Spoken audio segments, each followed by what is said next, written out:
Test, test. Awesome. Very cool. Howdy, folks. My name's Dave. For those of you who don't know me, I'm a wood turner. I started turning as therapy for PTSD.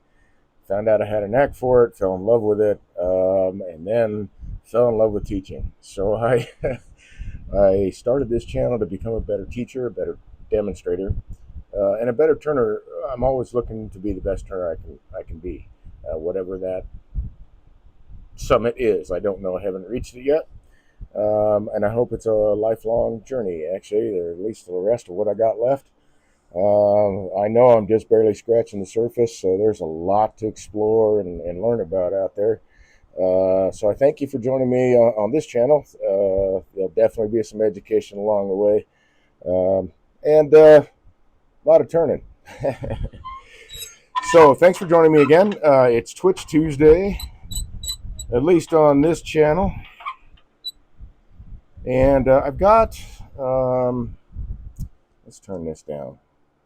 I figure I'd start a little early. The last 3-4 days were 100 plus temperatures in the day, and then, oh my goodness, 80 plus degrees at night. Really not cooling off that much, and very much reminded me of Oklahoma, living in Oklahoma and Arkansas. Although Oklahoma is worse than Arkansas, at least in my experience.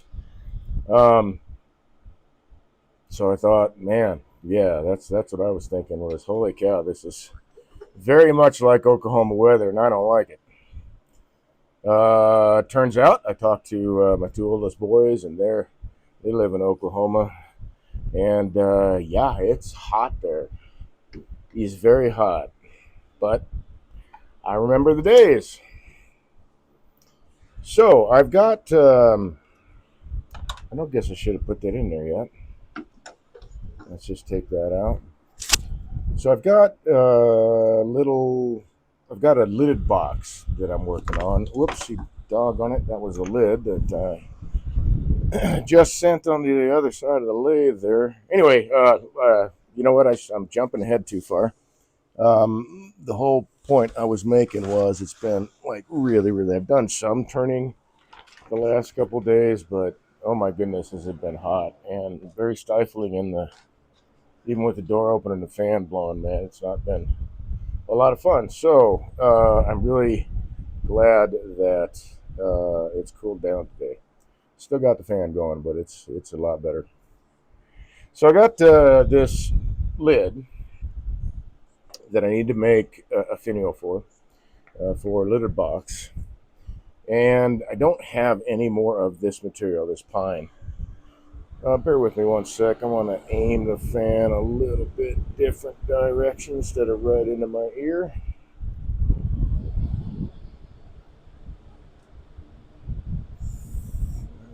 Let's see, find a stable spot here. That seems fairly stable.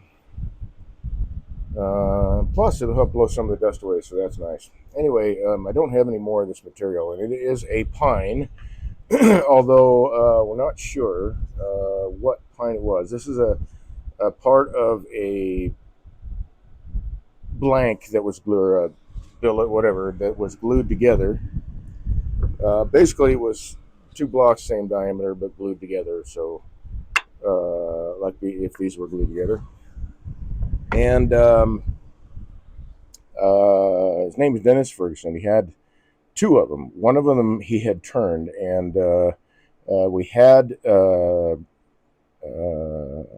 visitor. His name was Joe, and I should have grabbed his card. You know what? I'm going to grab his card because I can remember where the heck I put it. It should be in my wallet. But anyway, he offered. He's a arborist, I guess you could say. Does a lot of tree cutting, and he'd offered to bring some wood to the club to just give to the club. He had so much wood, and like as far as I'm concerned, he's made friends for life in the club. But he brought a lot of burl wood too, so I'm going to try to turn some of that today. Doggone it if I can remember. Let's see, bake shop. No. I usually put them right on the fridge like that. and I don't see it. So, because I really want to give the guy a shout out. Anyway, he did a real solid for the club, and there was a ton of wood, more than people were willing to take. So we loaded up my truck because he did not want to leave with a full trailer of wood. I guess he, according to the grapevine that I got from his wife, had mentioned they were picking up another load of, I guess maybe cedar. I'm not sure, on the way back to where they were headed. So he really wanted to get rid of that wood, and I'm hoping he joins the club.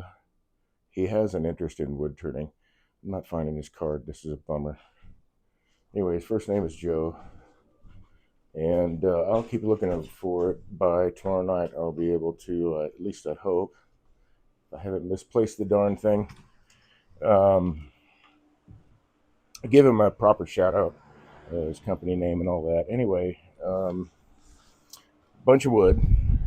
Back to Dennis Ferguson. At that same meeting, Dennis had turned one of those glued together pieces of wood, and I don't know how old this stuff was. This was really old pine, and we weren't sure what kind. But the Joe, who was the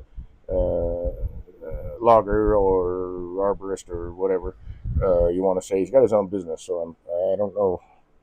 I'm assuming he puts arborist on it.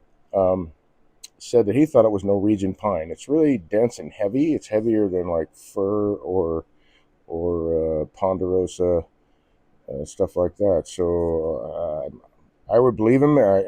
Dennis had an extra set. And he said, "Would anybody like this wood?" And I waited till the end of the meeting. Nobody took it.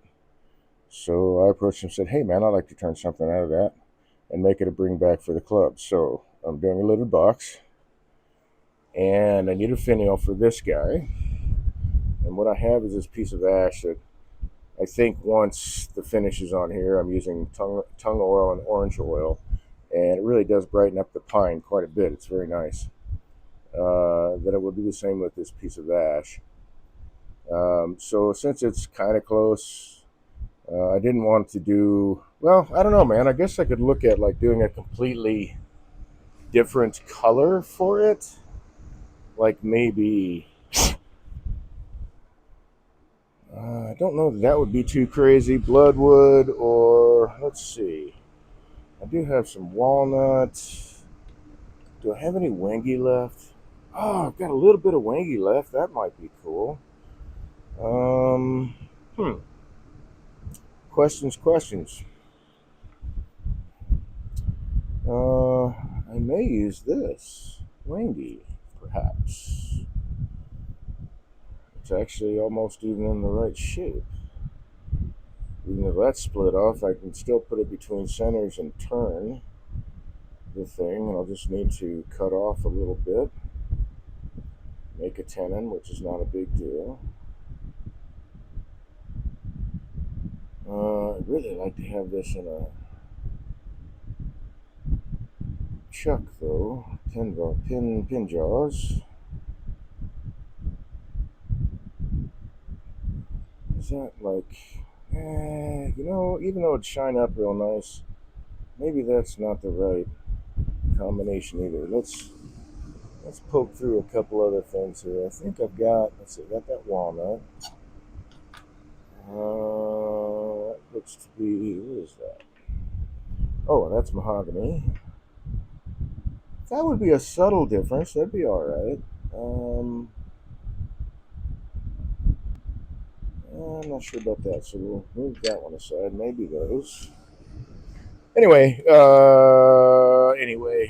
back and further back because I'm hopping around in conversation, I suppose. As I said before, it's been several days of 100 plus during the day and 80s at night. And so I haven't turned much. And I figured, hey man, I'm going to be streaming and I've got things I want to do, and that's a piece of cherry. Why don't I start early? That's walnut also. And just turn some of these things. Let's see, this looks like Lignum Vitae, actually. That would not be the right color combination. I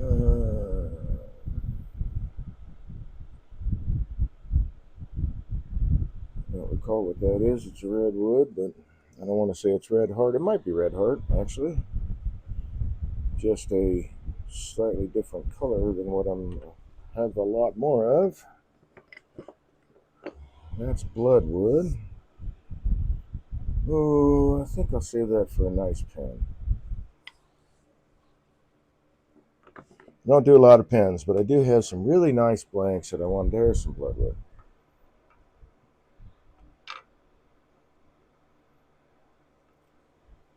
Looks like I got more than one of those. And then just holding on to them because eventually I'll do some really nice pens. I think I want to do some, like with this one, I might be able to get away with a,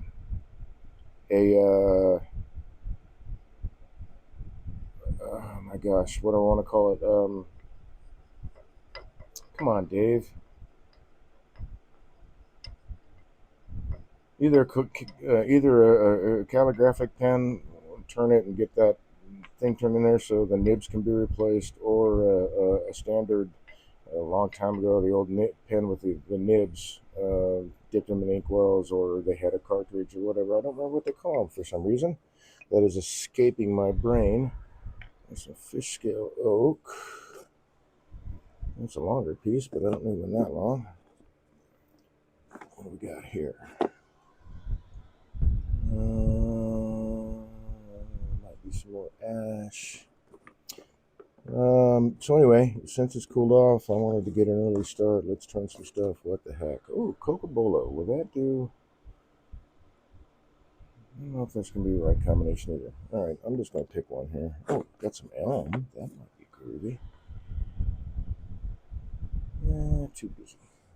I just want a plain-ish handle. Let's see, not that piece of bloodwood. Actually, I should put that with the special pen bearings, I guess.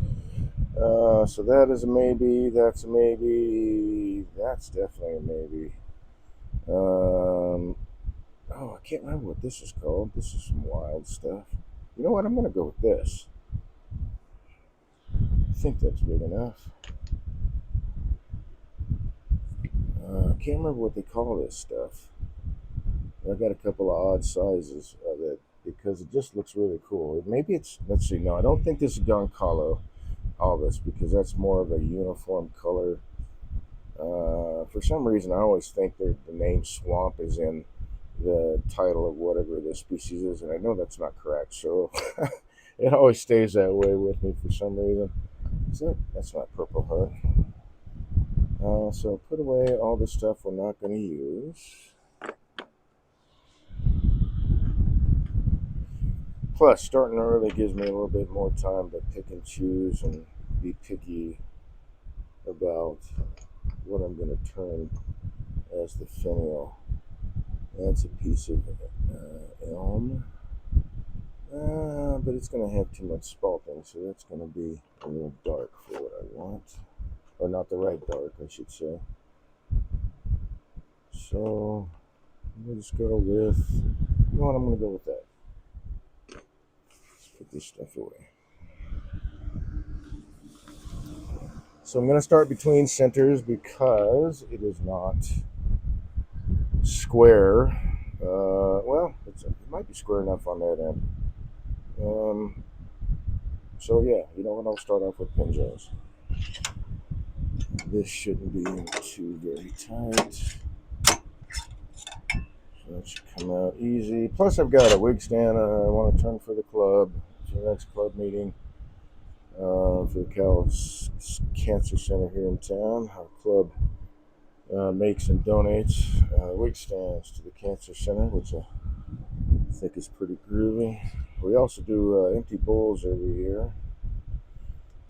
We keep the Cancer Center supplied with wig stands all year long.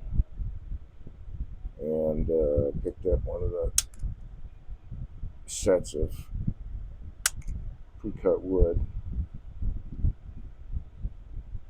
I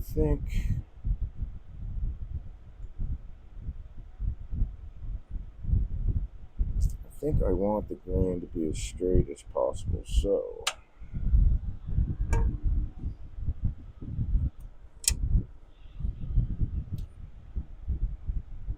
where do you thin down?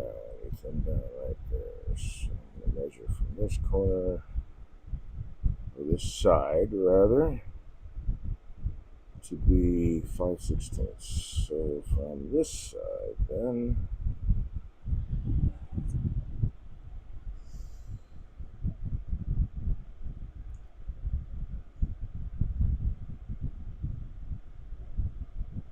if I can hold it steady, 5/16. That way, when I set my center, even though it's kind of tapered on one side,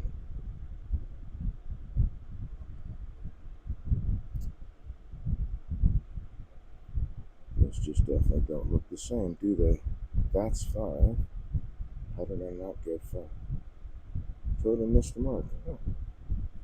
Right.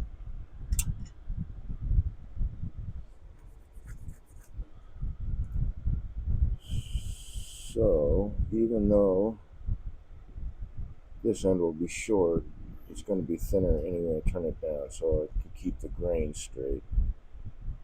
That's better.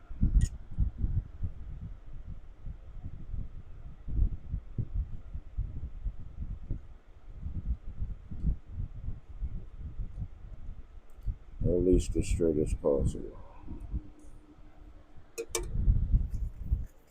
Right.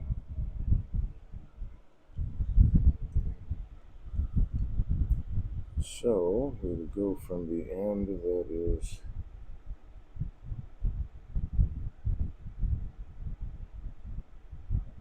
tapered.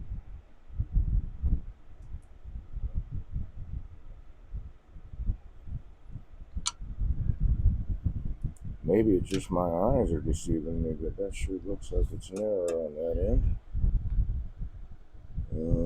5/8. It is more than 5/8. All right. So I chose that side. The whole thing is tapered.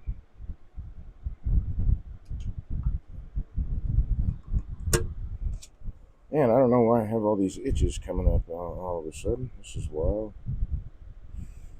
All right.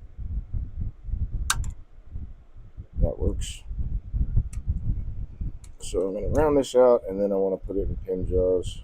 Well, actually, I might even be able to turn the whole thing just between centers and then cut off whatever little tin it is on the back side.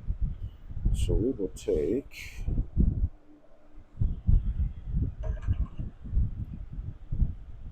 so I can do my tenon out of either side.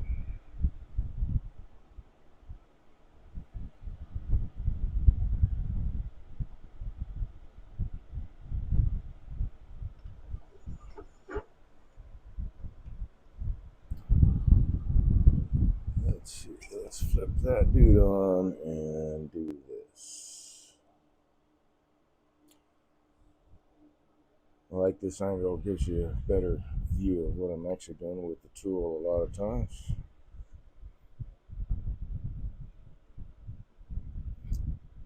So just want to make sure this is secure here, because I'm going to do some peeling cuts to make it round.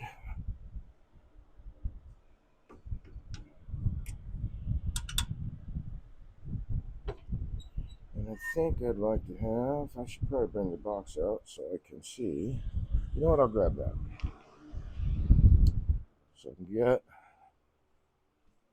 I know I want a long handle, a long finial.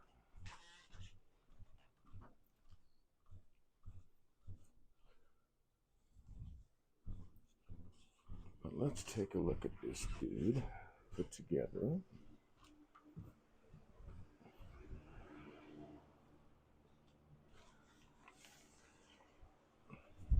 So let's see, you can see this was finished with orange oil and tung oil. It's brightened it up quite a bit. Put the lid in. I want the handle to be probably about 3.5 inches tall, so I got plenty to play with.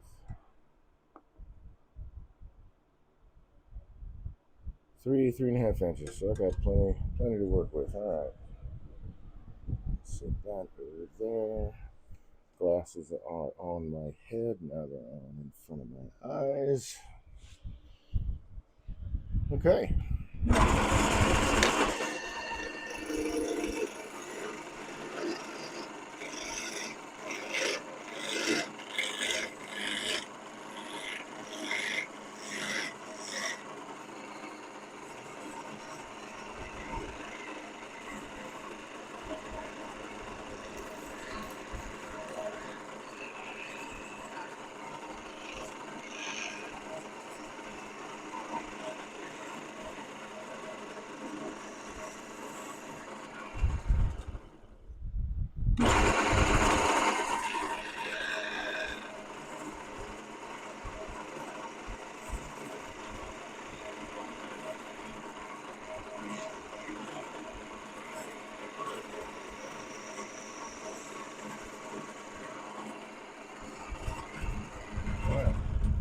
That'll work. So let's see. I like to try to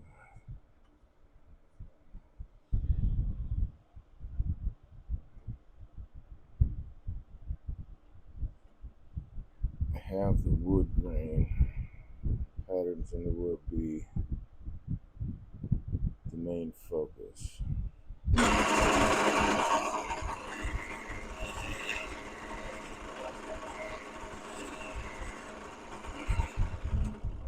So I want to play around with orientation here a little bit. I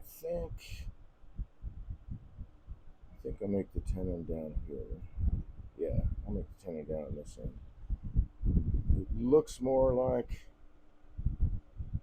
with the similar diameter here that the tree, the rings are kind of coming down and making like a tulip shape this way.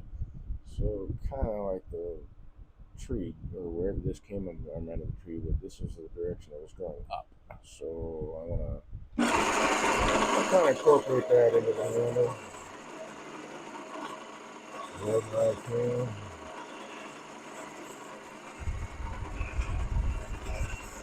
Let's see. And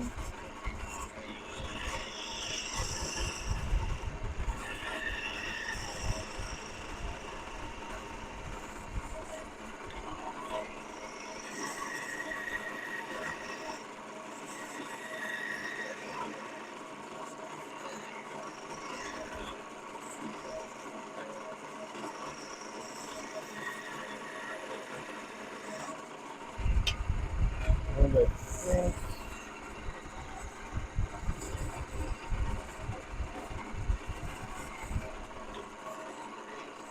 I don't know what I think yet. What kind of design I'm going to put on.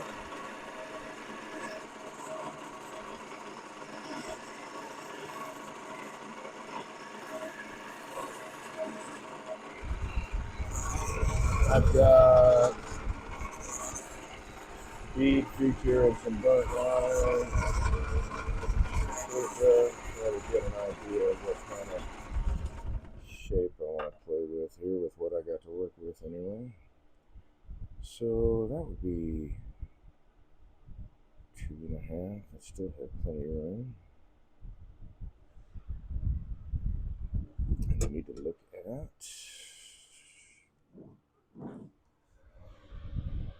where did I set you? Right there. So that'll be my tenon. Okay. Well, I mean, that's my tenon diameter. This is getting close to that. I think what I would like to do.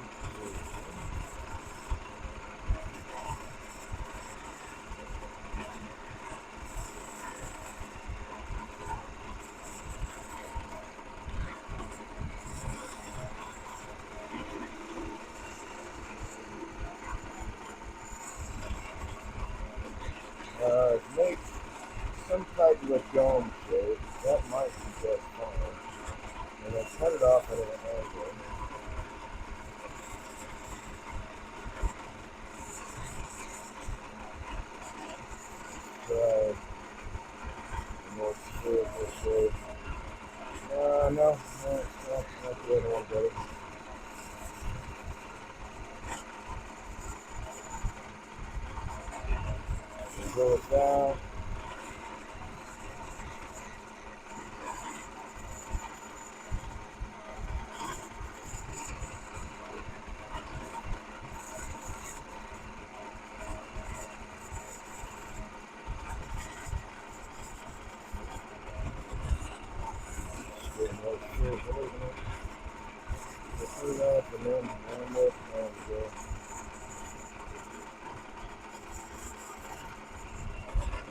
That'll work.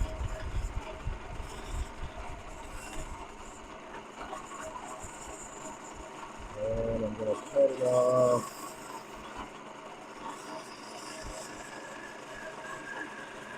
Handle, so I got, let's see what like a 45 would look like ish, something like that. Visit Dave Life's OFI page at https://co-fi.com/HIMDAVE?Twitch. Alright, so I will make this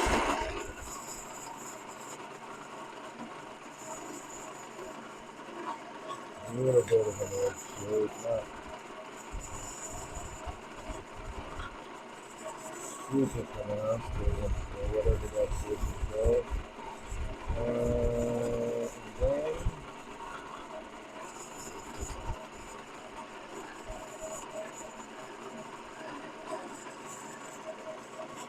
put a bead in it.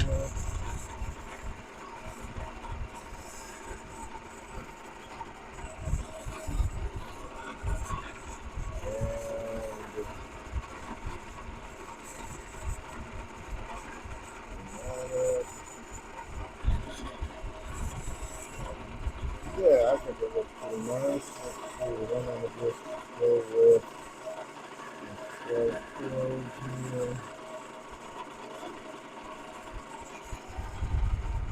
Take a measurement and say that that is 3.5. So I got quite a ways to go. Let's go with 3.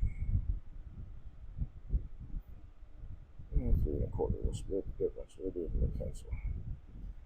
So 3.25. Somewhere in that neighborhood. Yeah, I think that'll be okay.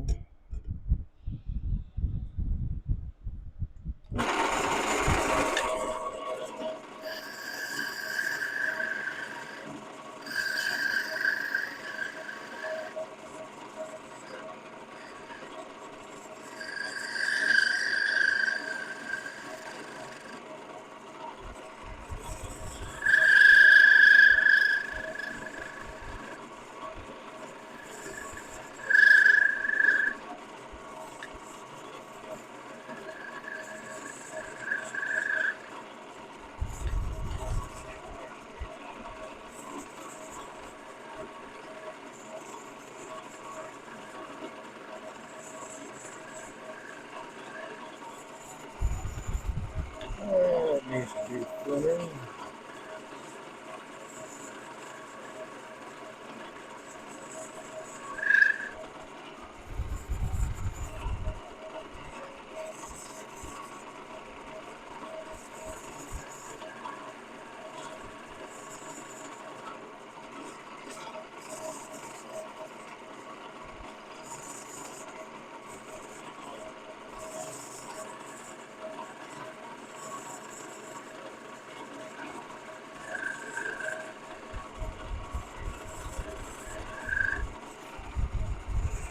Yeah, that'll work nicely. Alright. Let's grab this filler.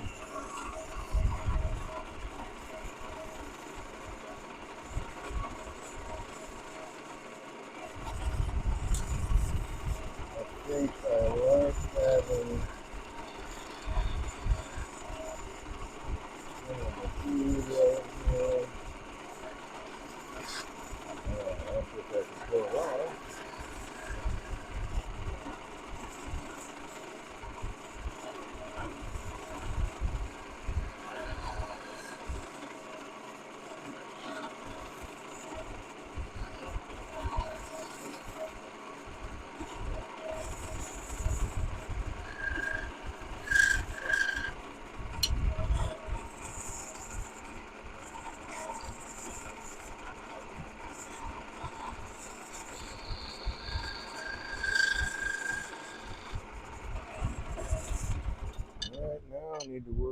antenna.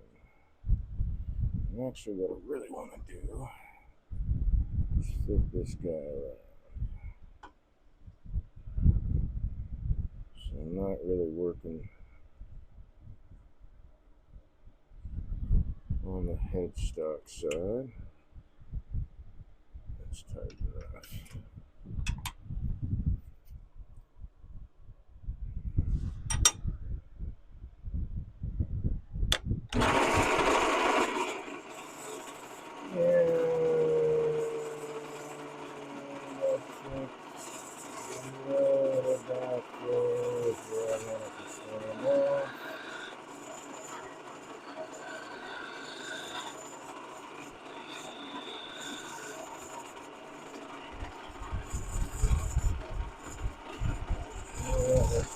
I thought I would use that skew, but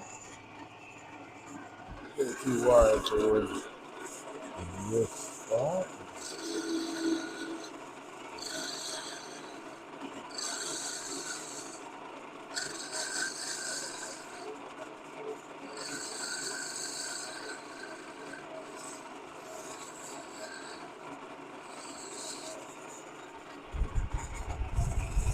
So yeah, that's definitely not good enough.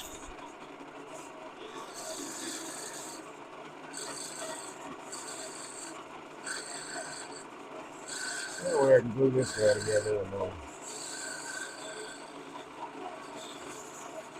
finish out tomorrow. Almost there. I'm too lazy to get my 3/8 inch length out, or spanner as normally you say.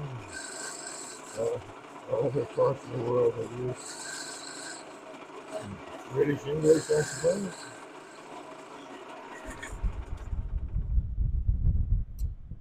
Still just a little bit.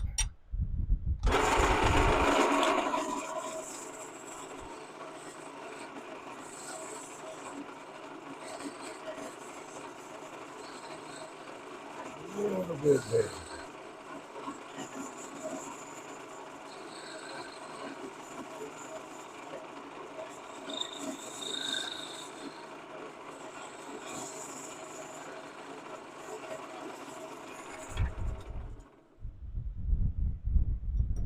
There we go.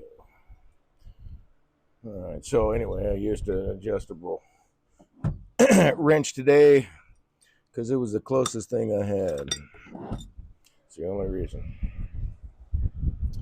Okay, so I have the lid,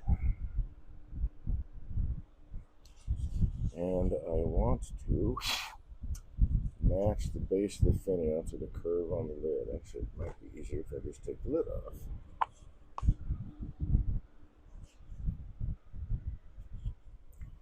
So I'll set that down, set this on there.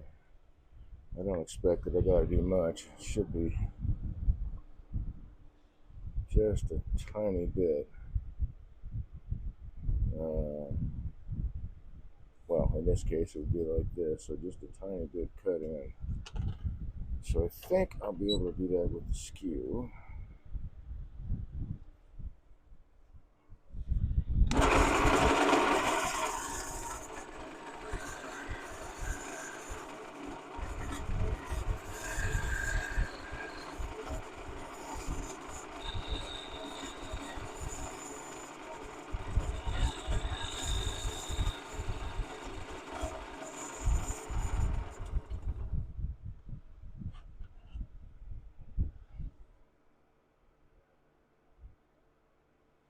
Let's make this a little bit smaller.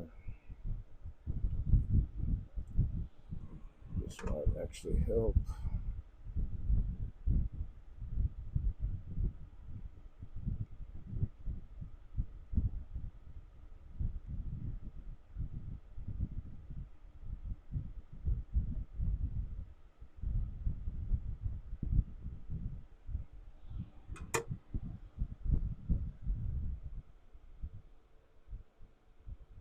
That matches. That's good enough for me. All right, put this guy away.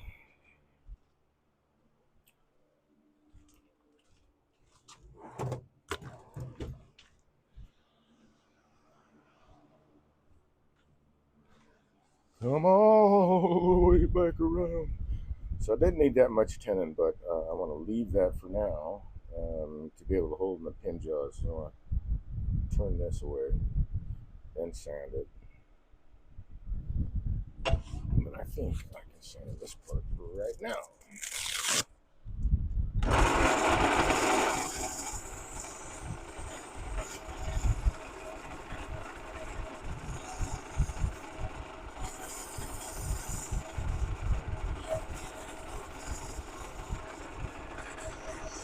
Or hey, since I'm already started, why don't I just do it all?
And now I look at this guy.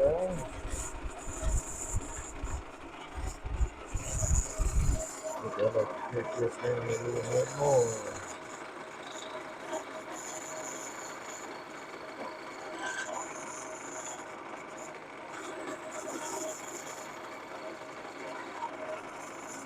Something more like that.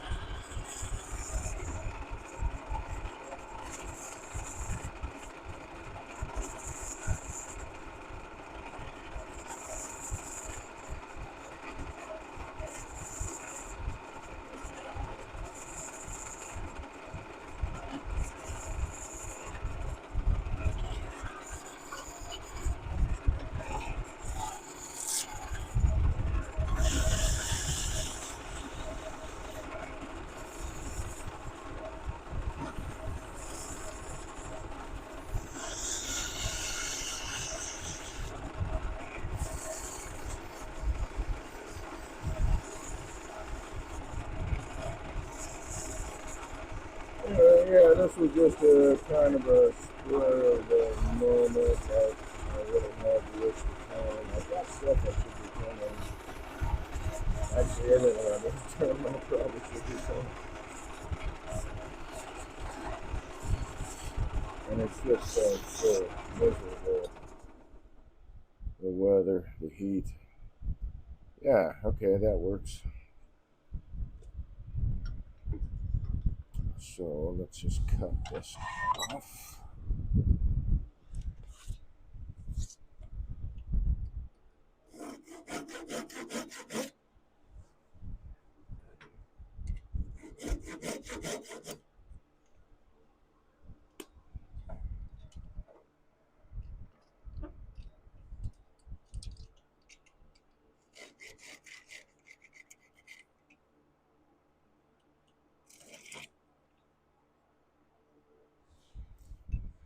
Got that there.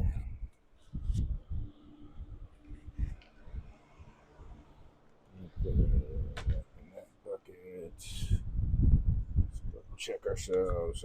Yes. Okay.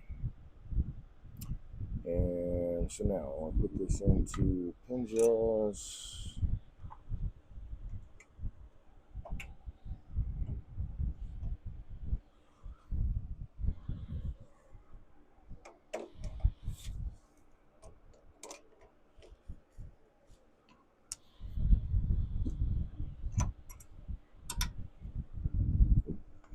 Move that. Pin jaws.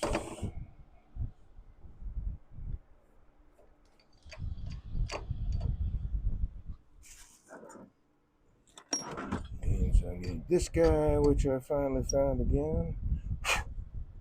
Been hiding in the shavings for a while.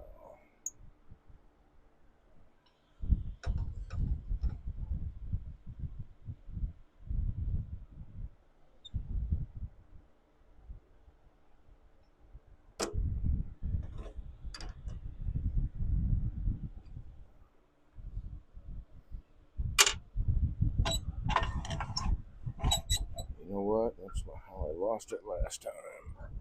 Vibrated off the lathe.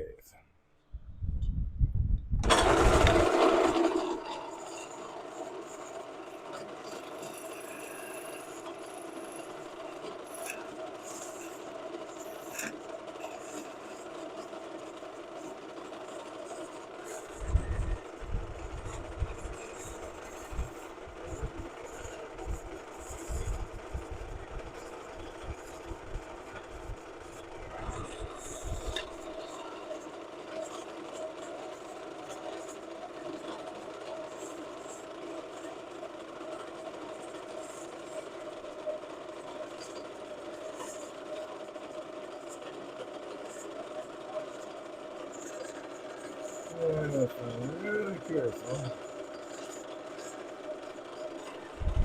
turn that off.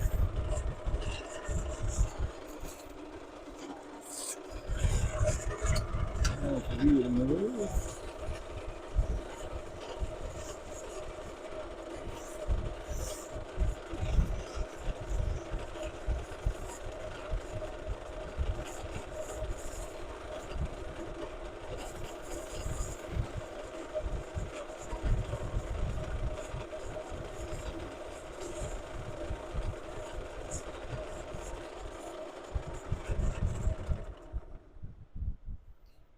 Then I can cut that off, and actually I'll use a sander.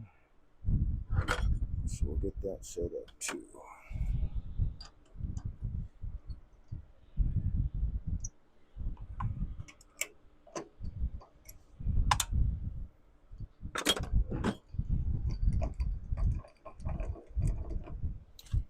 Oh, closed it too early. There's that guy.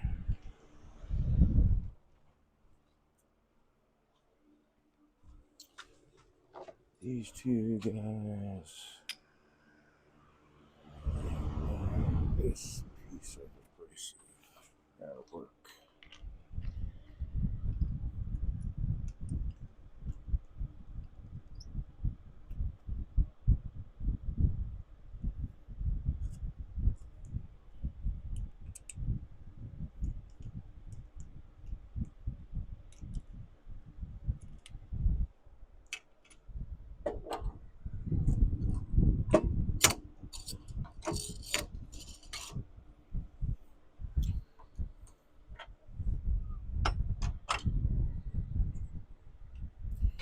Other side. There we go.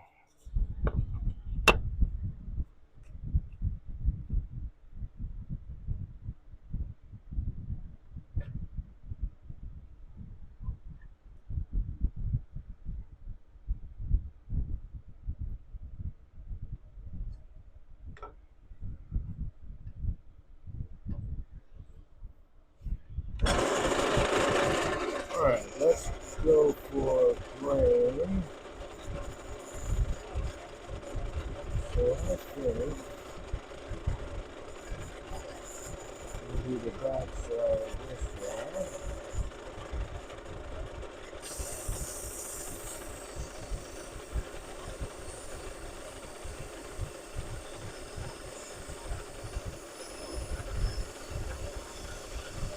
Whoops.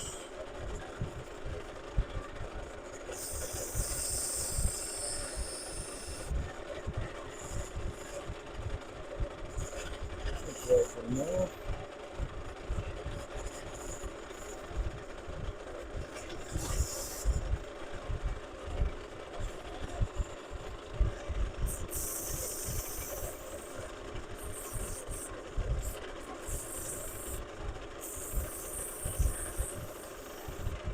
We've got a little bit of a rounded face.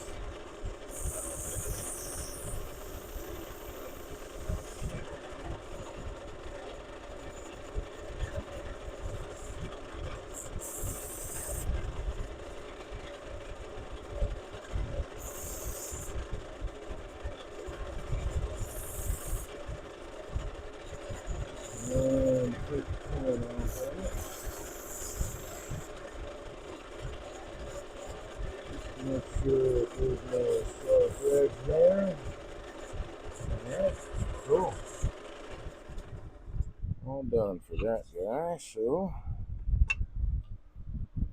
I'll go set this up for glue up later. Go set it inside. Yeah, I think that'll look pretty cool together. Alright, set you right here.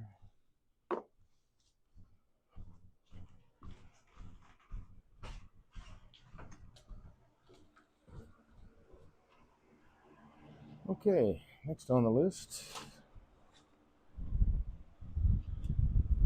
I'll do a wig stand. What the heck, man? Now there are, oh man, okay, as far as I'm aware, I'm sure there's a lot more, but there are 5 different versions of how you can turn this, uh, detailed instructions on the web. You can choose to find, if you want to turn a wig stand, if your club does do that, or if you'd like to turn a wig stand and donate it to the Cowl Center, our club would happily help make that happen. Yeah, put this away.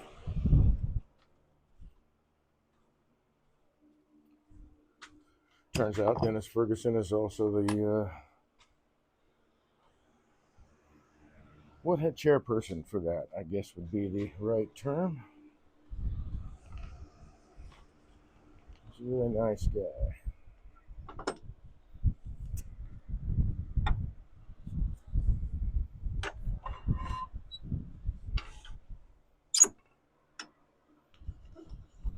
Glad to see we're starting to get some guys in the club younger than me. I just turned 60, and I'm like, I've been one of the younger guys in the club, for a while, I think. So anyway, that's kind of nice that we're starting to get a little bit more new blood filtering in. I think wood turning is definitely a worthwhile endeavor, even as a hobby. I mean, you can, if all you ever do is just make handles and stuff like that for tools on your property, man, you've already made a huge impact just in your own life, because there's a little bit more self-sufficiency there. And you get a feeling of accomplishment because, yeah, I can do that. And it's a space to, work with the wood, and I really didn't need that right now, but we'll use it so I don't have to swap it around too much.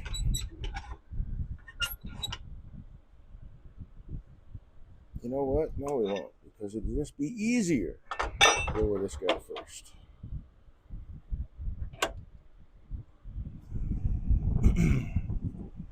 So I got lucky this time. This is all mahogany. I snatched this blank pretty early on because it's all one color. It's like, yeah, cool.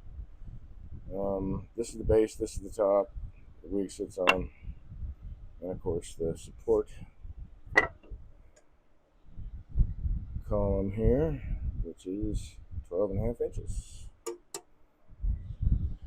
So need to shape both of these. We'll drill. I'm going to drill 2 1-inch holes with a Forstner bit. So I'll put 1-inch tenons on the end here, so that everything just slides together and I can glue it up. So it doesn't really matter which one I start with. So I'll go with the bigger guy.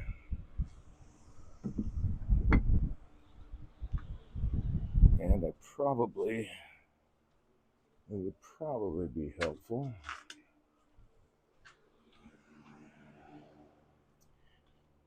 if I went for a center point right off the bat.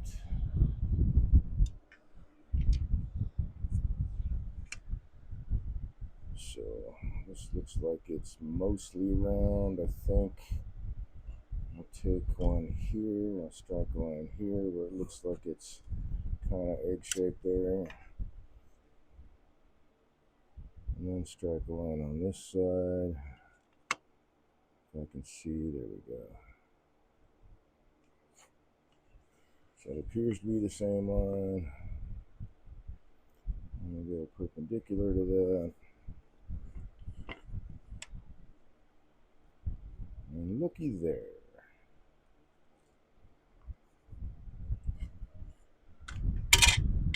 So I need one there. You know, while I'm at it, I should do all the pieces because they're all going to get started off between centers.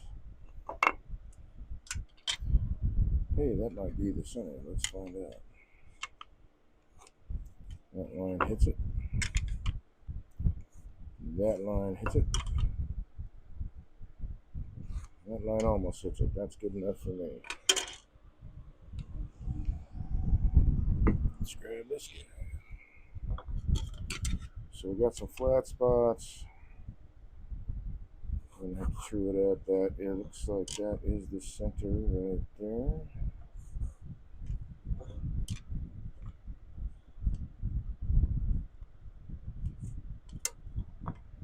We're close anyway.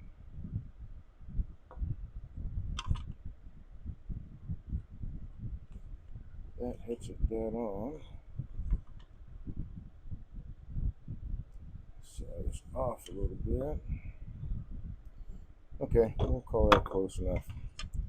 Let's do this side. Hey! That's a fancy tool you got there. How's it going, man? Just a center finder. It's not like perfect right angles or whatever I often find working on pieces that I don't get straight lines, or 180 degrees out from each other most of the time. There's always some little gap like this, so I get a square that I gotta go, okay, let's find the center of the square. But it works. I mean, it's definitely helpful. And now this guy, even on square stock, like this should be anyway, I'll probably wind up with the crosshatch. So how you doing, man? How'd you weather the weather? Say, center of square easier than circle. Yeah, that's true. So how'd you weather the weather? I guess you were, well, even at night it wasn't that cool. I know you were in the inside probably most of the time. So there you can see I got these lines pretty much on this end met, but I still have a gap there. Alright, I'm done with this dude, so I can put this away. Just gotta find the middle, man.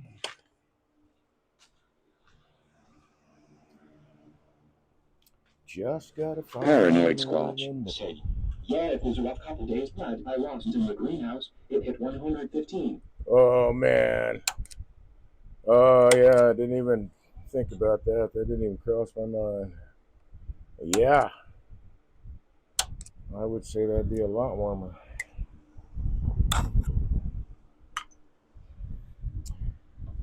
Okay, so this is gonna true up anyway. Let's just start with that.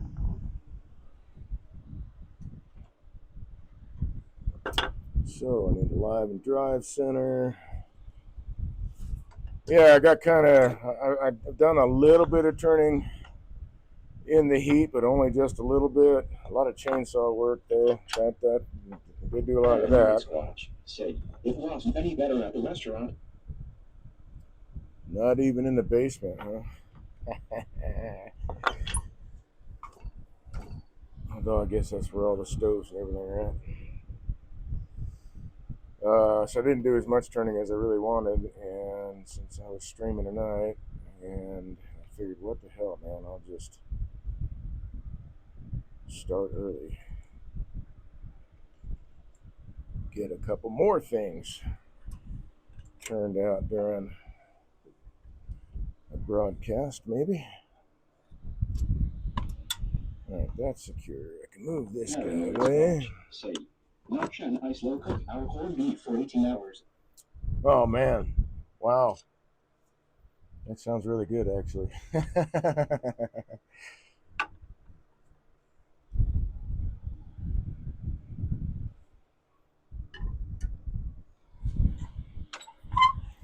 Alright, so gotta round this guy out first.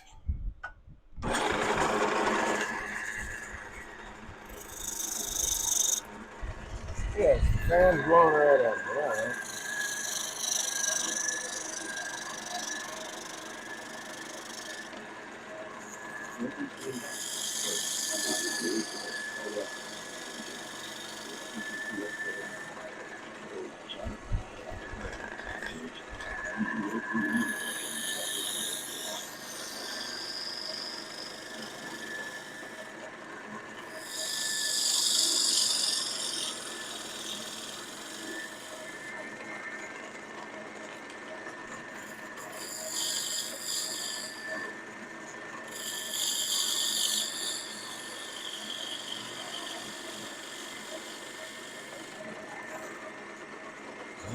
Alright, so I'm laying my tool up there, and if there's a flat spot, I'll hear it knock.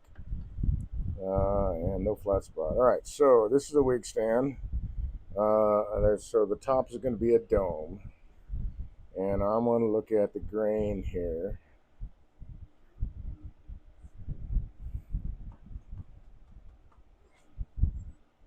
I guess it's not really going to matter a whole bunch. Because here it goes that way, and on the other side it goes the other way. So I will. What will I do?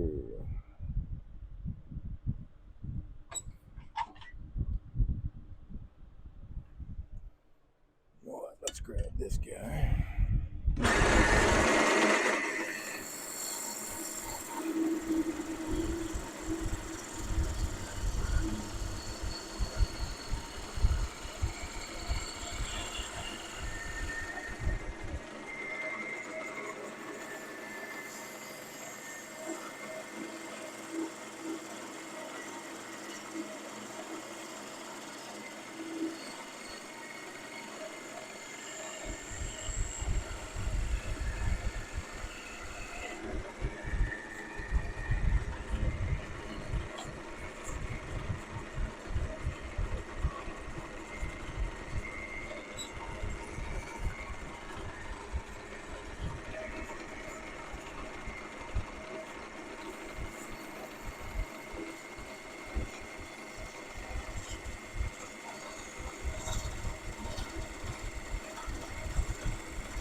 I'm going to leave that to hold it in the jaws of the chuck.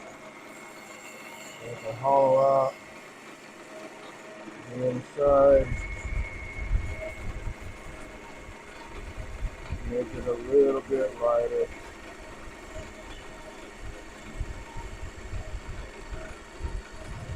Granted, it's going to sit on a surface probably, but it doesn't need to be a heavy clunky. It doesn't need to be heavy and clunky, so that I can hold in the jaws now. Now for the base.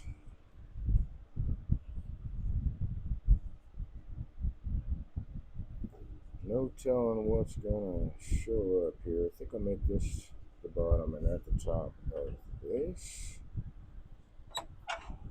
Plus, I also have to drill a 1-inch hole in here. So wait, I just said that was the top. So the top needs to be this way for now.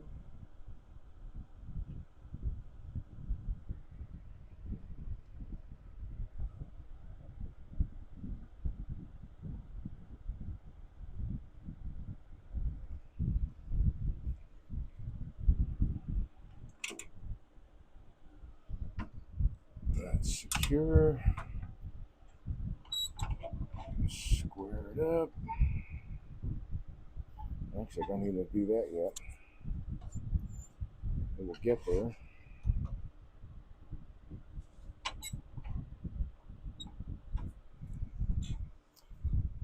Oh, gosh.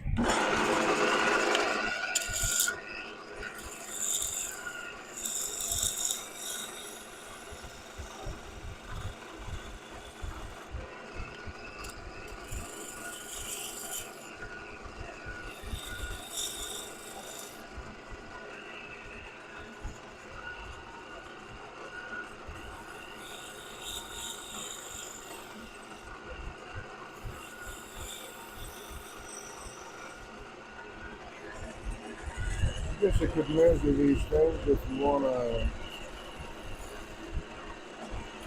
take some blanks and not spend the time. Well, I can't imagine it took a whole lot of time. There's lots of plans out there for the big stand.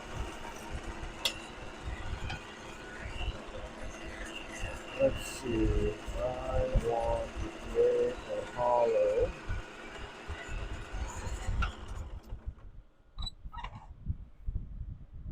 for, jewelry items or hairpins or whatever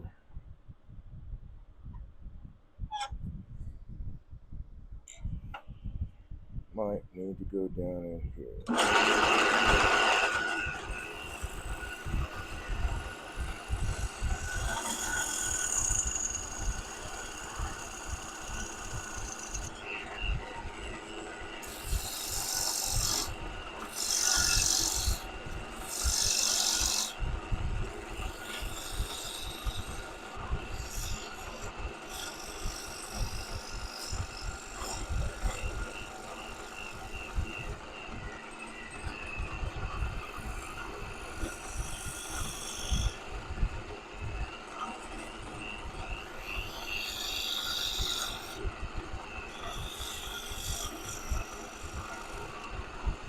I also need to get myself a way to hold on to this guy so I can turn the box.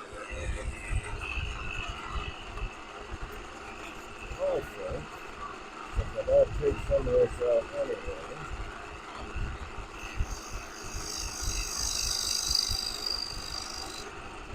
that would be a good spot.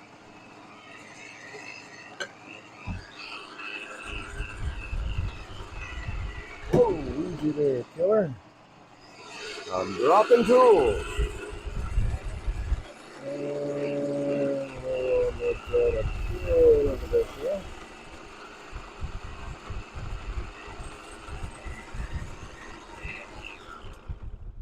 Now,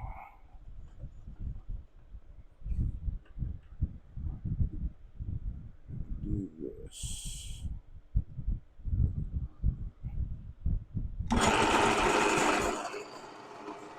So, pull down.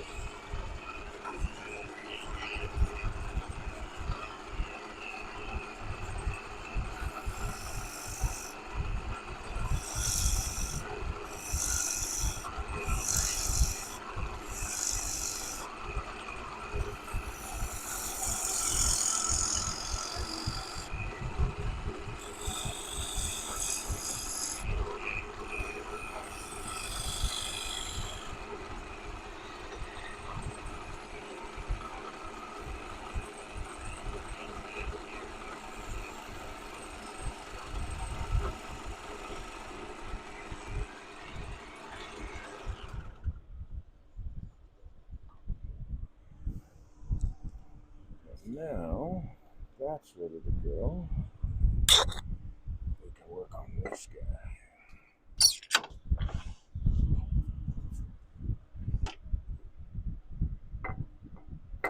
And this is where I need the longer tool rest, which is right over here, ready and waiting to go.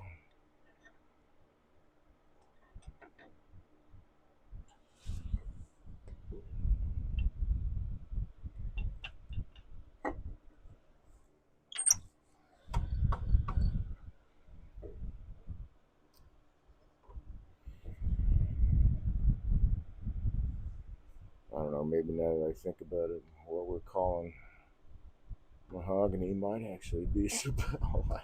I don't know. It's kind of sort of similar in coloring.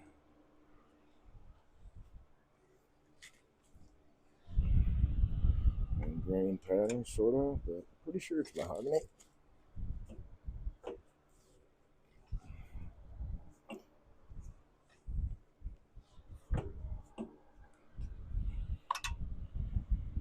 I mean, I haven't seen. Let's see. Is this?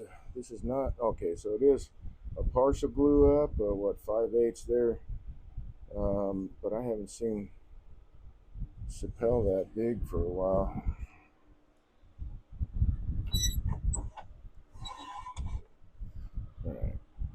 be sure I did check this right. Yep. Okay.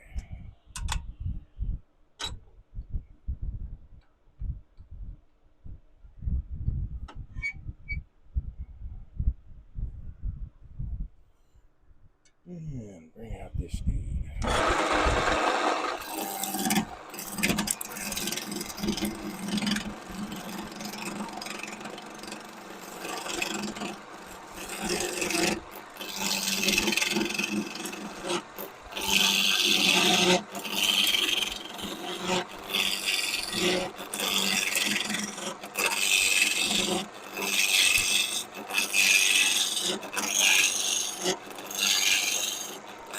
So I gotta have a little bit of care, definitely some awareness that when I'm working in the middle, there's a chance for more vibration because the support for this guy is here and here. There's nothing supporting it in the middle. I could get throw some support up here for it, but I think I'm able to kind of look at that in that struggle.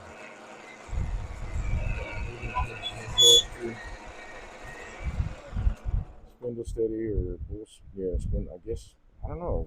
It's a one way, so I don't know if they call it the spindle steady for one way, but.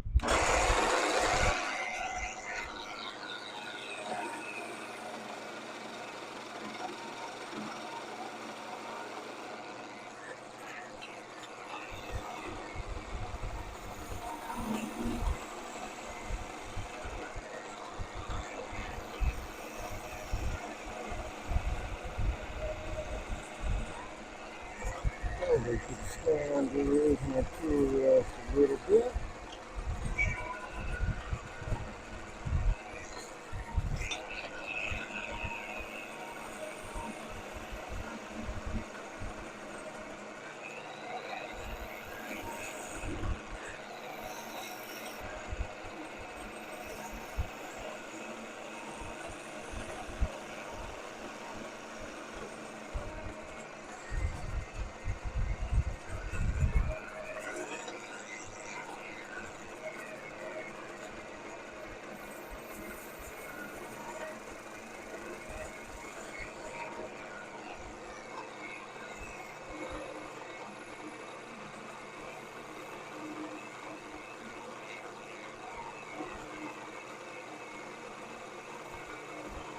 Oops.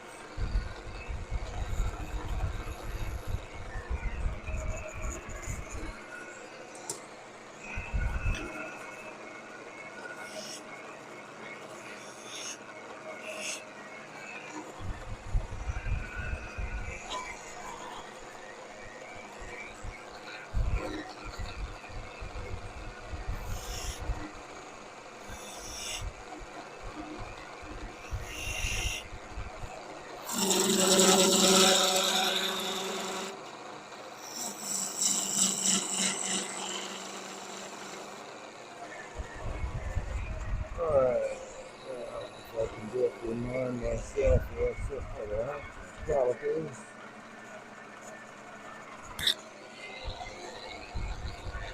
Already has been set for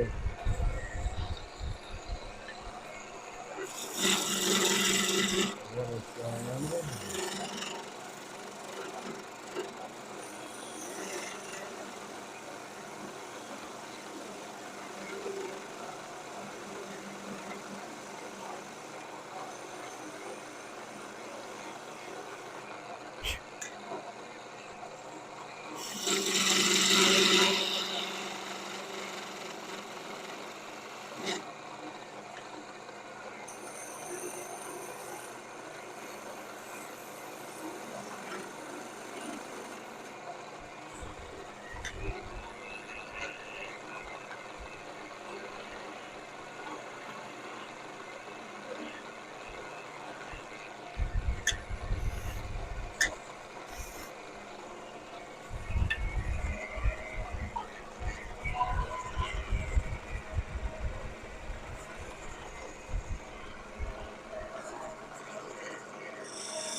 the diameter of those guys is going to rely or be dependent on what we come up with on the top and the bottom.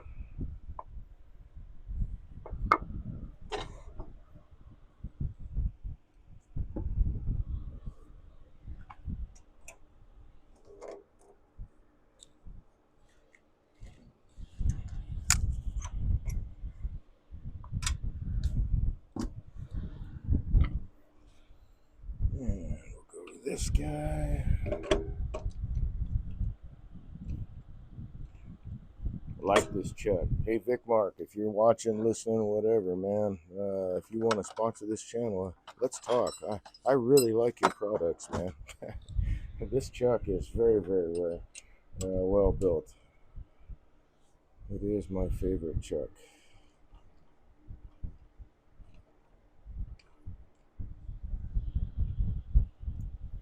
So I'm going to wind up turning that away, but for now, it will serve as my attachment point.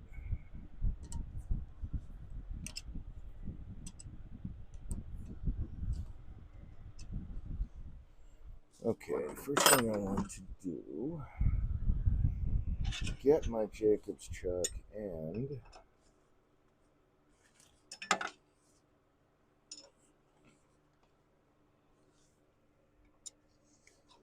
one-inch force a bit. Yeah, of course you are. Good thing I took care of that handle there. Tuned up my whammer. It's been around for a while. But I think that's actually really handy dude to have. Okay. Put that away for now. Let's grab this dude. Oopsie daisy, I don't need that.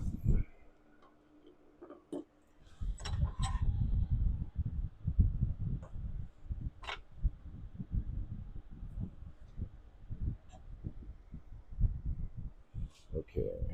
Let's move that tool down. That tool down.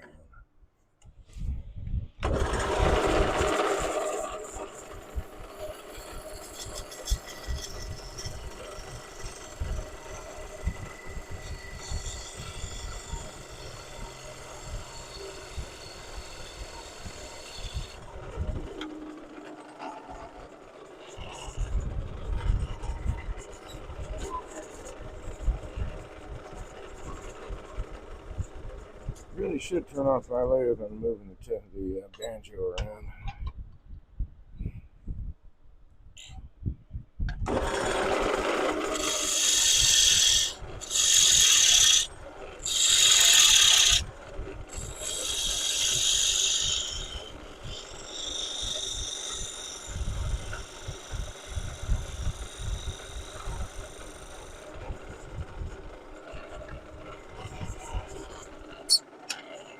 Trying to fix it, I can actually move the tailstock out.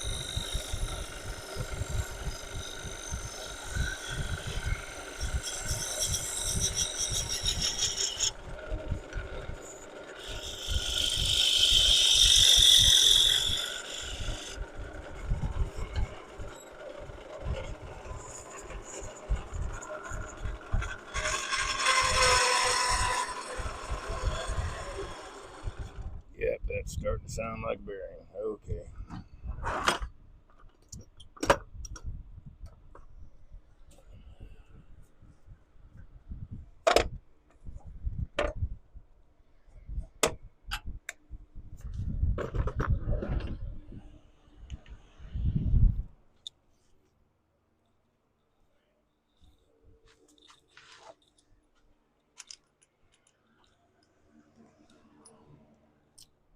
All right.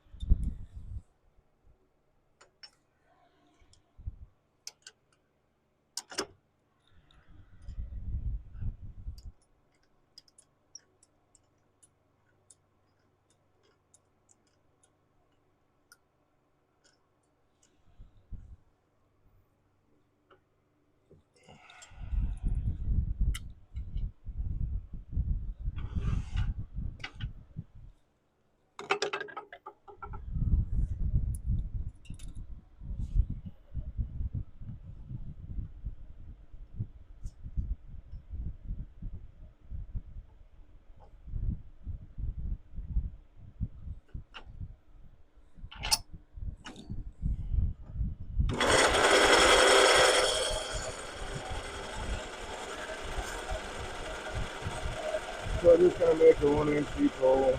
That's how long Kenny's gonna be.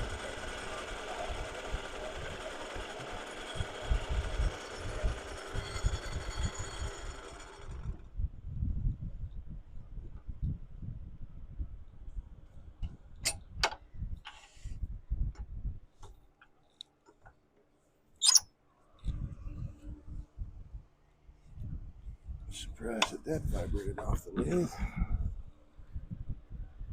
What am I doing? Oh yeah.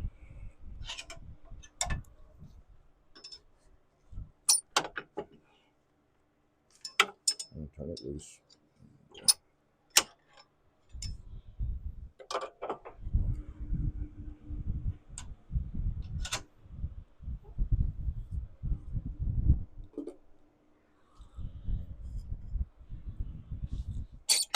Alright, now I can finish the inside of this.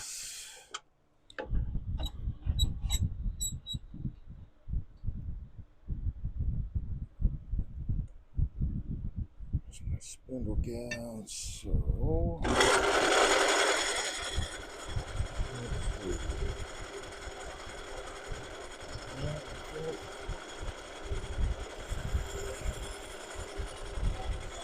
Now a little bit.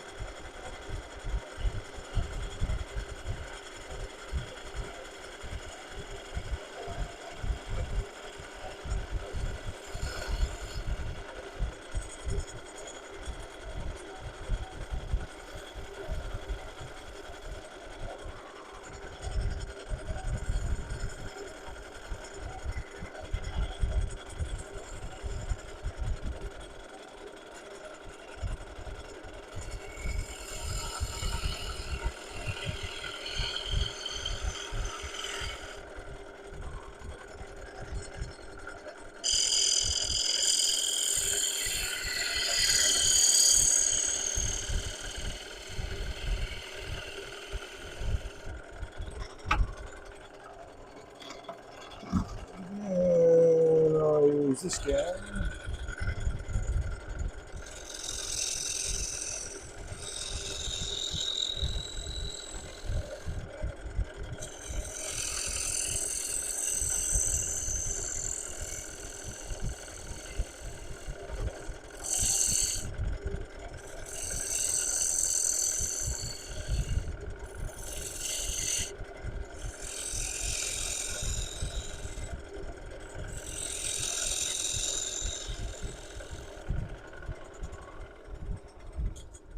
Now I need to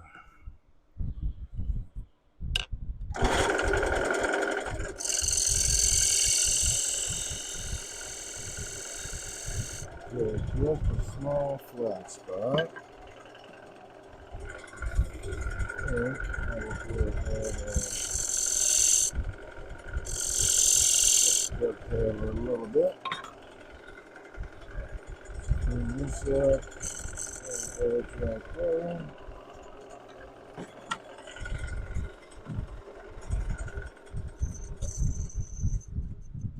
Perfect. Alright, I did put it away. That's a good thing. Get in the habit of putting my wrenches away so they don't fall off the lathe and into the ashes. Pretty clean, no place for wig to get snagged.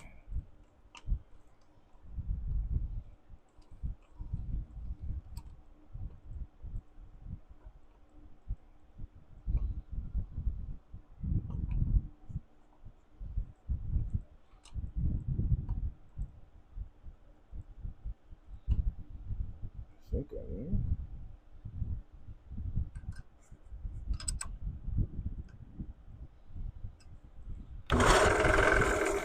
Nope.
You don't need a lot of embellishment stuff like that to get snagged on the wig or anything like that. Let's see, I'm trying to pull out a brand new thing, a 220 somewhere. And there's toasty and roasty. 180. Maybe it was 180 I pulled out. I just want to hit a whole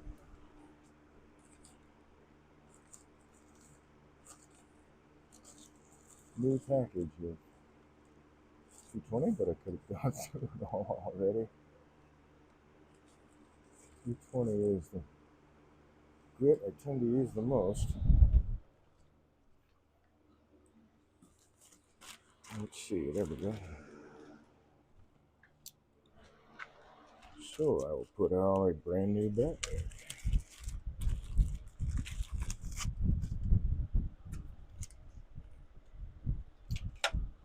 Okay, let's get the mask.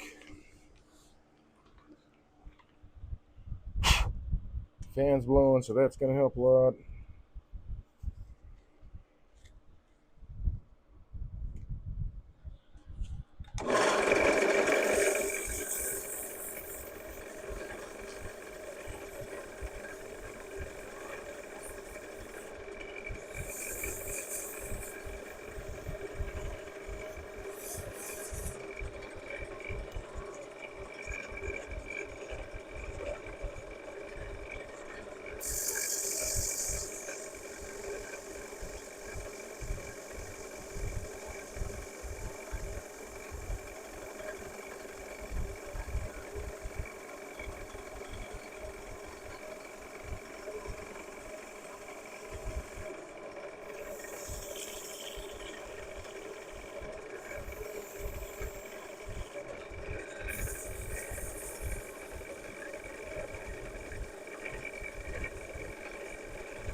I'm really just holding this really lightly against the surface.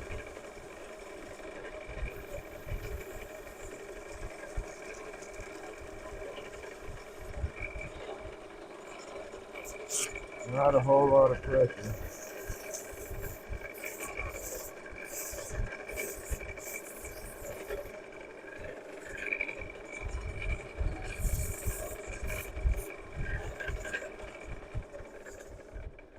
Now, some people choose to, I guess, put drill holes in the top. I guess the prevailing wisdom is that it helps wigs, dry out, get airflow, stay aired out.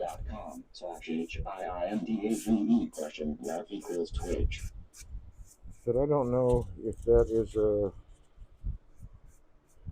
really big help or not. I don't typically drill holes in them, so.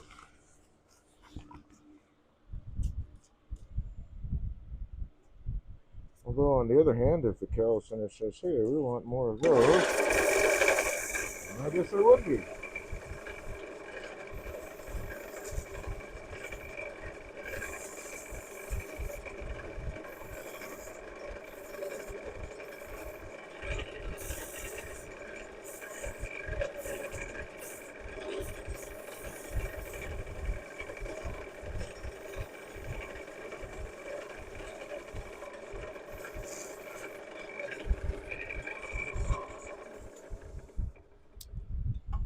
And then I can take, how about those?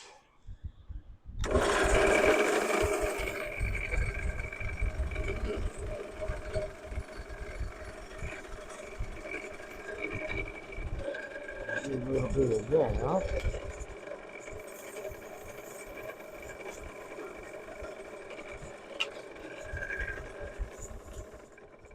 Give it a little burnish, that'll work.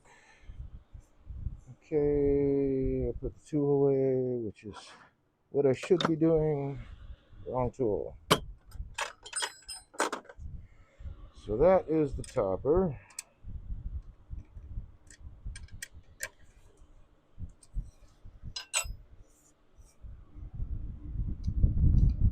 Now we go for the bottom section.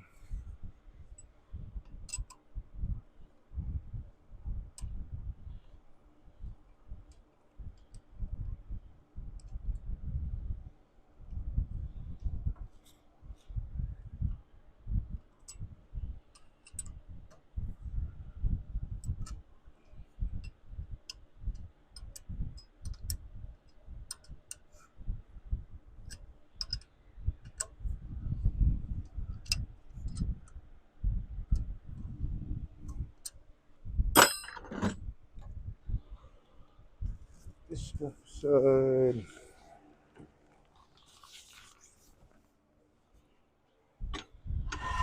Oh, you know what?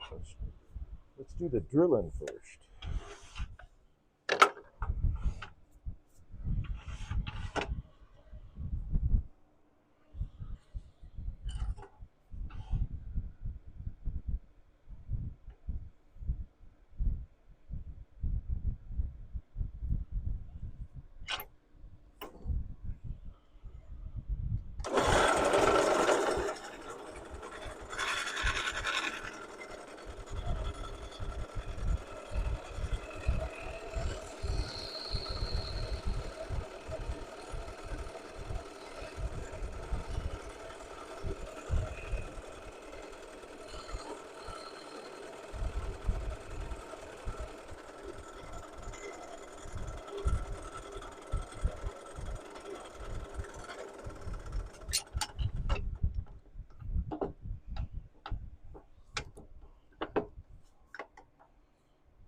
Oh wait, be handy to have a little bit of leverage.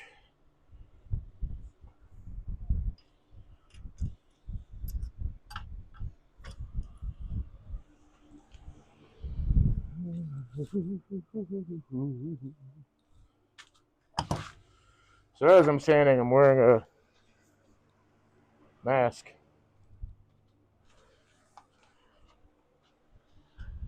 Just want to make sure I'm breathing as little dust as absolutely possible.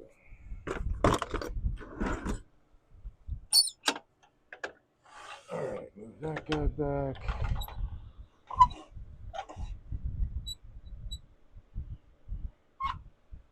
So for this one,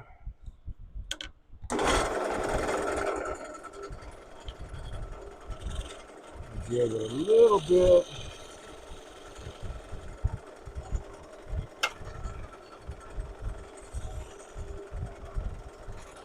And I've got all kinds of stuff to play with here. Let's go with something like this.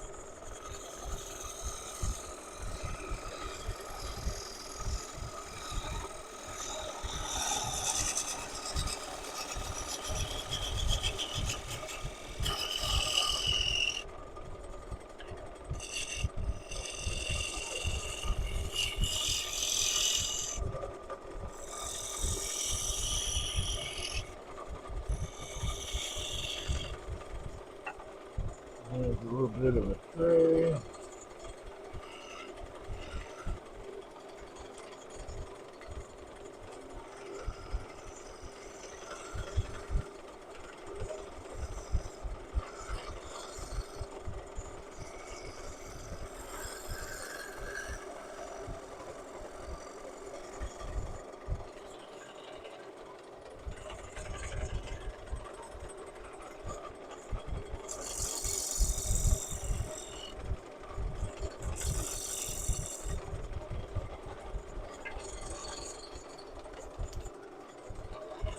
Let's see, I think.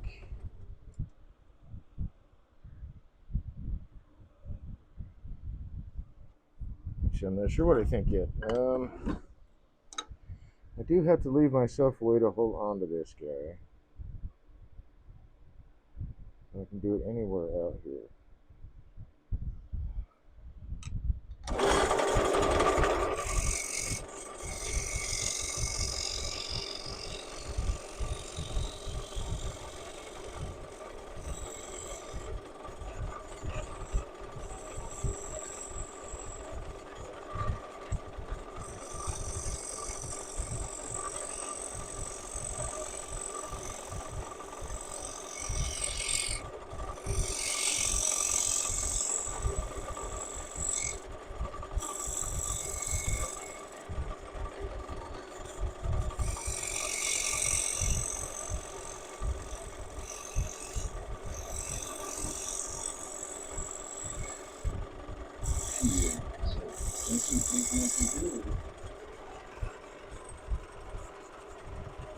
Doesn't look like a burl, that is correct. I'm hoping it looks more like the base to a wig stand.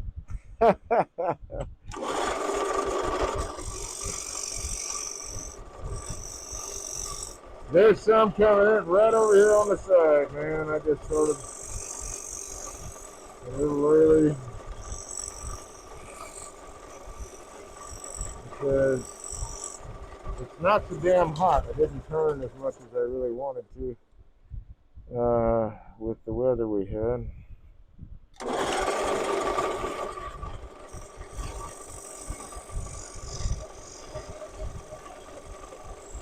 It's really too hot to stay out of it for too long all at once, so took a bunch of breaks. We got a couple of things turned, not as much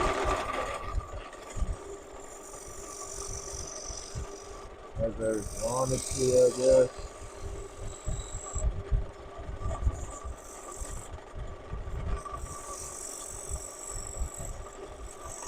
So since I'm captive, my vehicle is not in the driveway.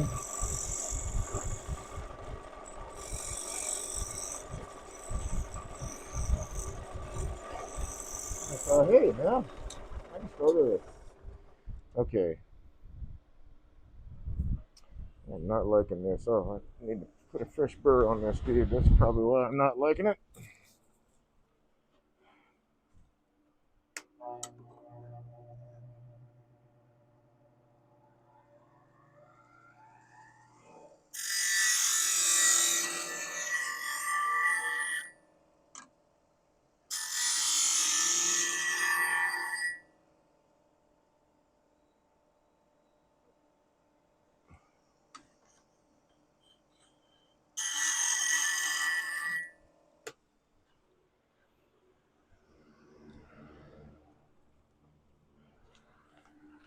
So there's that guy. I think I'm going to toss this dude in the ring here.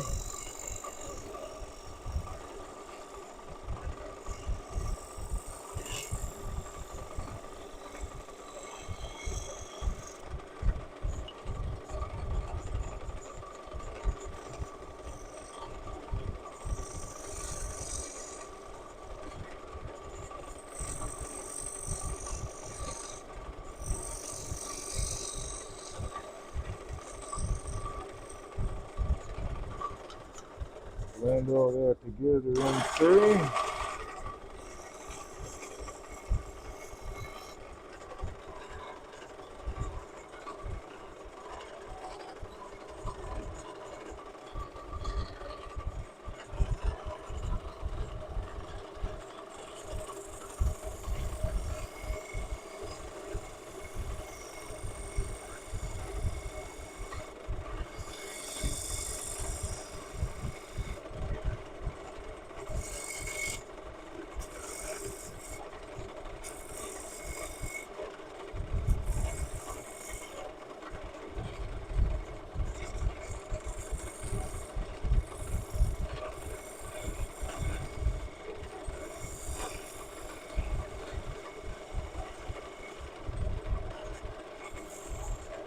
doing my best to avoid sanding a whole lot.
Got an end grain there.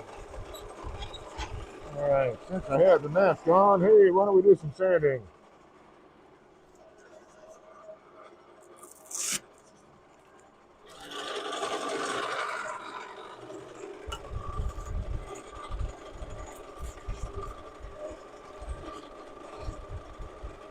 I suppose I probably could get away with maybe, I don't know, maybe using 180. I don't know.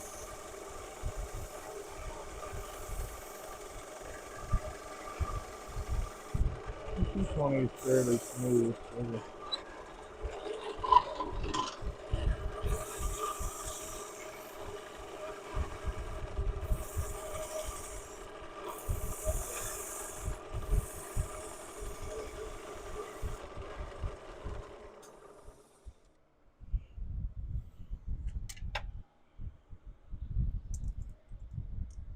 Ah, there's no air. We'll go with plan B.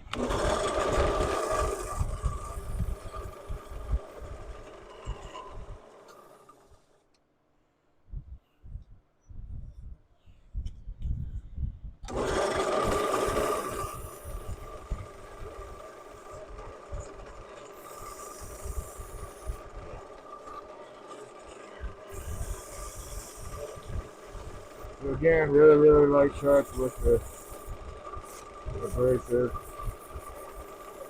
Just enough to make contact.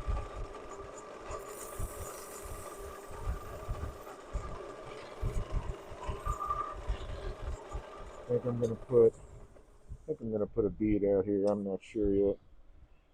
But the grain looks really nice. All right, so I'm gonna need to put myself a little spot here to hold on to this guy.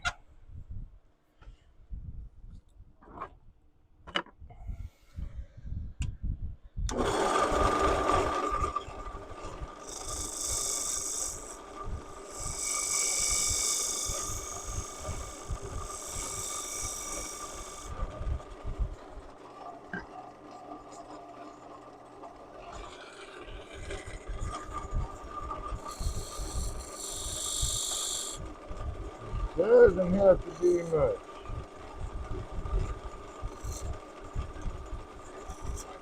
Take all the corners off.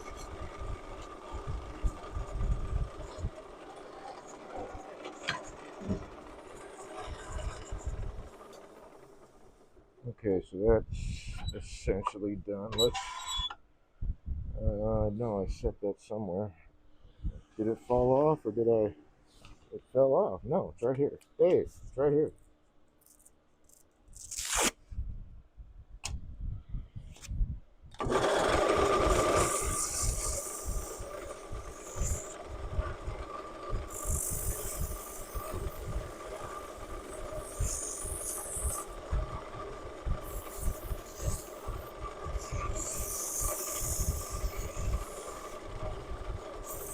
Again, I'm holding the abrasive with a light touch. It gets taken out of my hand, I'm gonna let it go.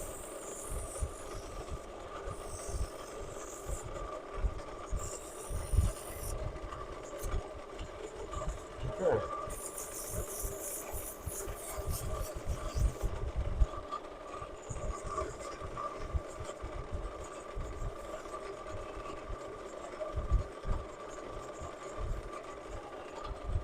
Clean out that channel. There's no sharp edges. Wow, I burned my fingernail off. I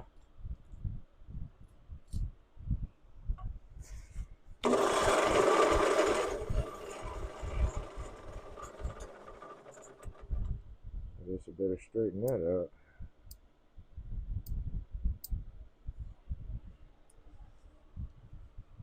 Friction burned it right off, or halfway down anyway. Okay, if I'm looking at this,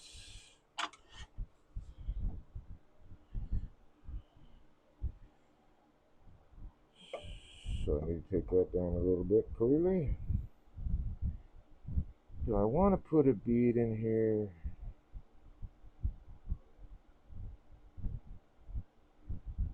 No, I'm just going to leave it. Just going to leave it.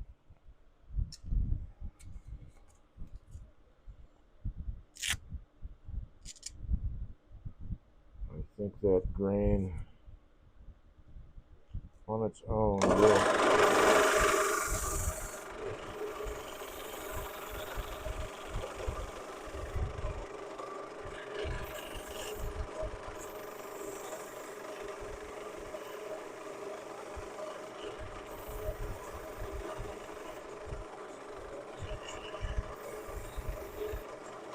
make it look really nice.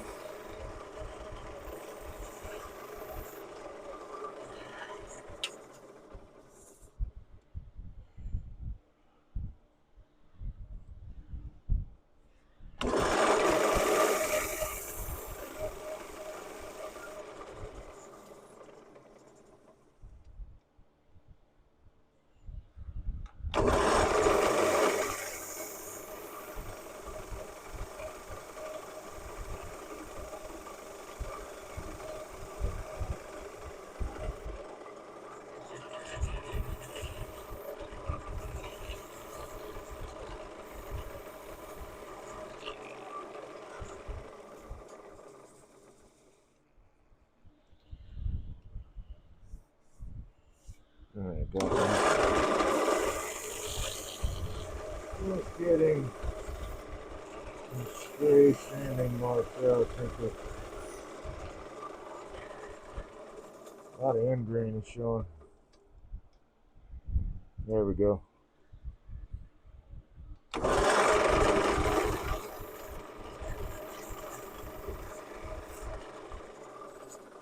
Now I can put this guy around.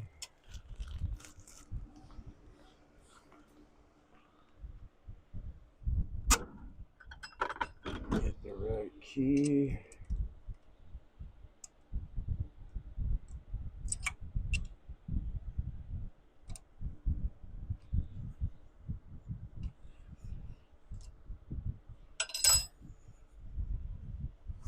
Gosh, thought I cleared all that out. Maybe not this last time.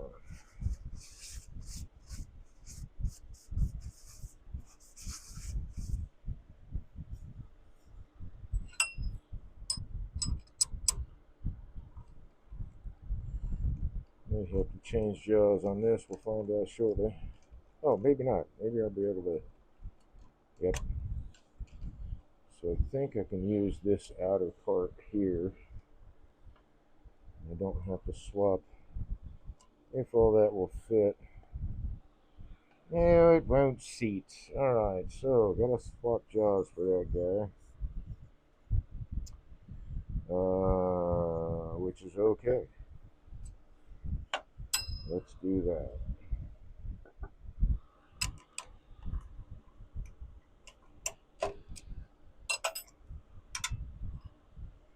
I'm betting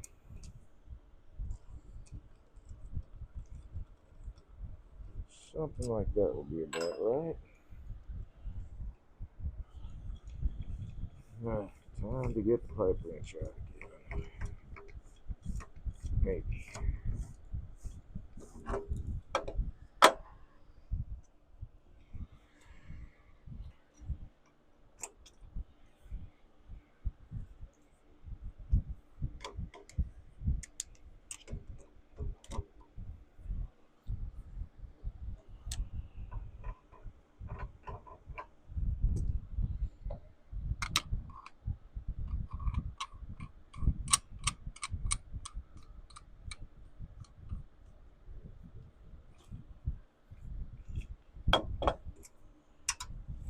Hey, take the mask off. Yay! Alright. I need to grab the other jaws.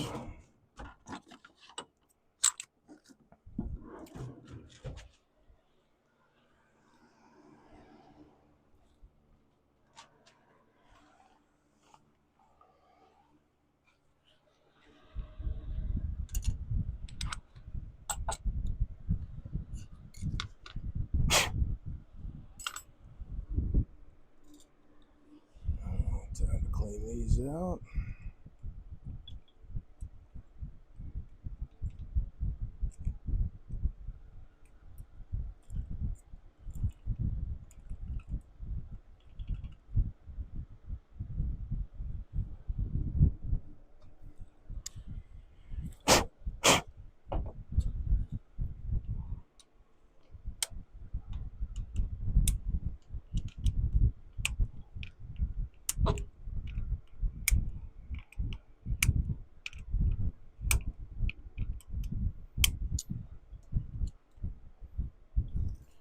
Crack all of those.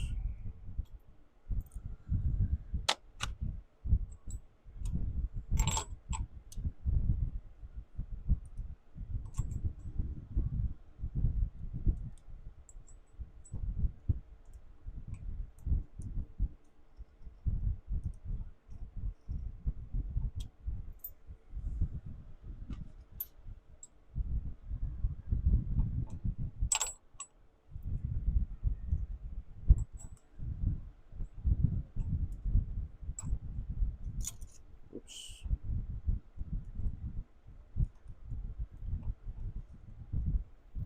Another thing that's really nice about these Vic Mark jaws, it's like I don't use like weird, crazy sizes like these metric guys. I have lost one or two of these, and I can go right to the hardware store and get the correct size really easily. It's not something I got to search around town for and go, gee, do they have these in town?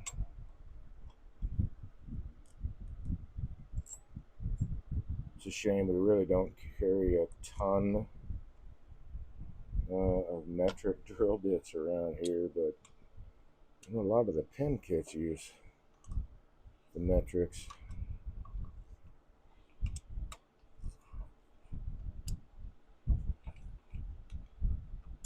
for the brass tubes and whatnot.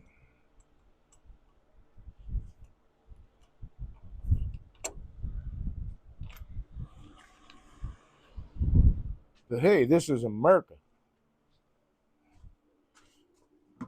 I think we're even, if we're not the outliers, I think we're close. I think it's just like all of our territories and states and possessions and whatever else the other political terms are use the imperial system. And everybody else on the planet pretty much uses the metric.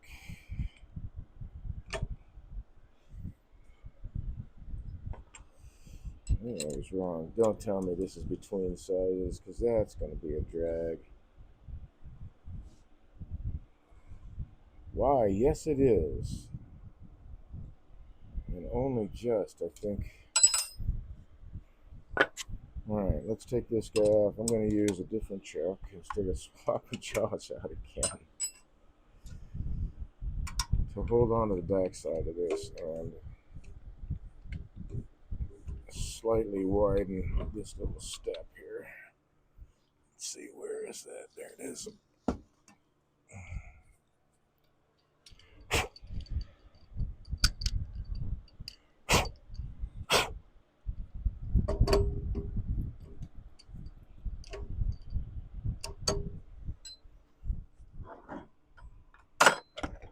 So close.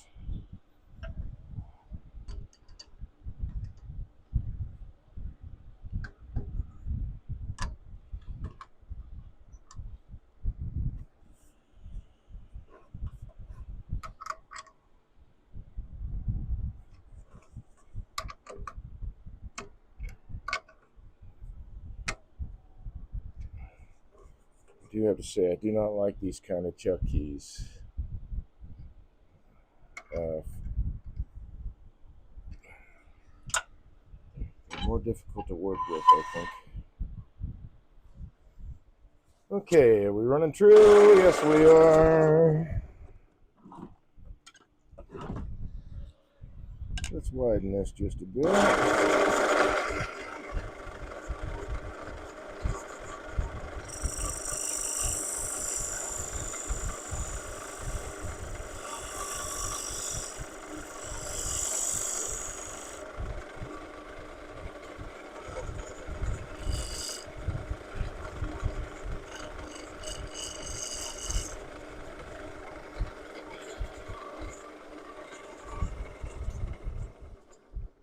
Oh, by golly.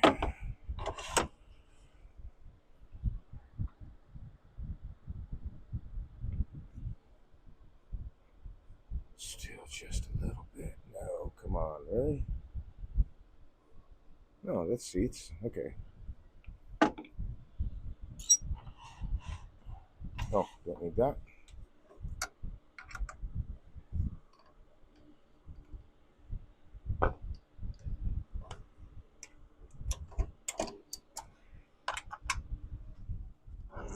Put that guy away and this guy out. This guy away. And this guy out.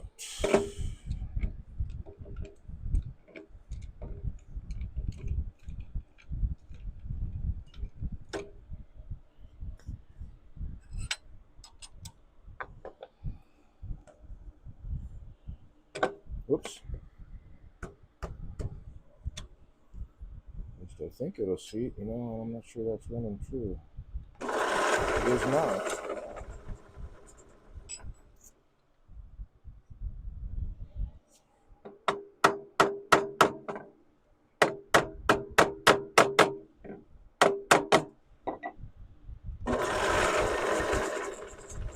Not enough.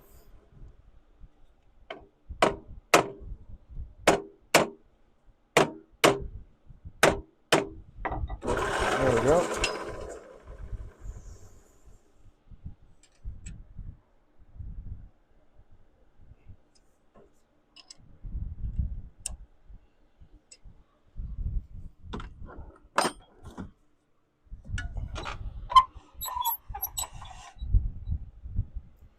So I have drilled the hole about an inch deep.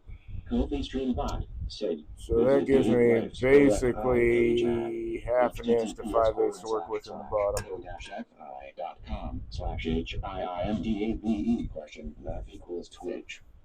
Want to keep some weight in this.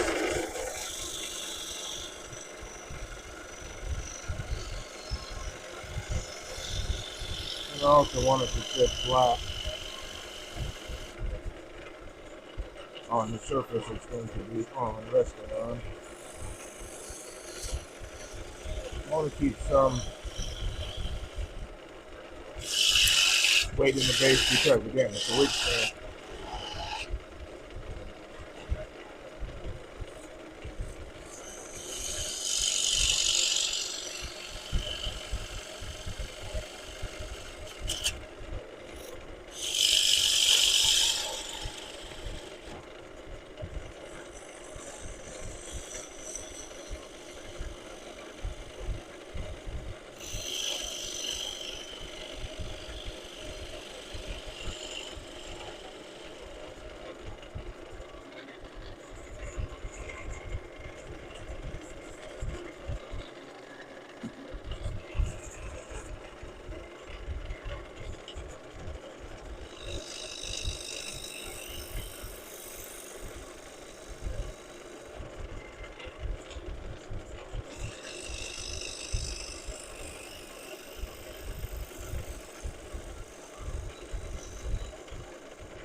these tools away.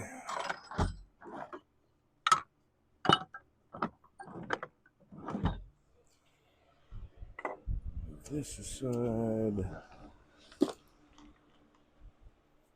That away. Spindle gouge.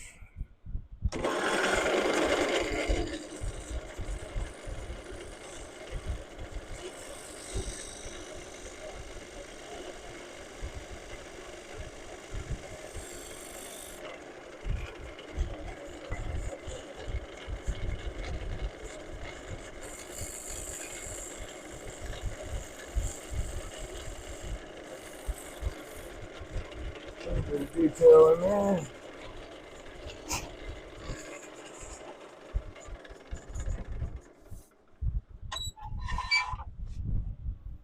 Okay.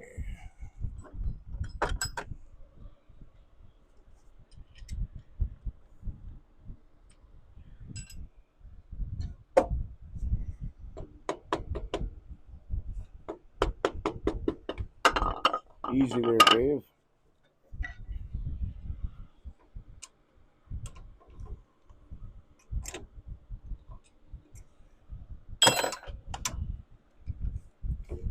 Put this guy away.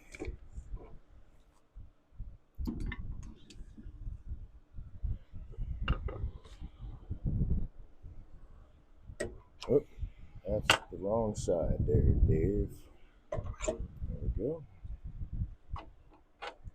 Let's get the long tool rest.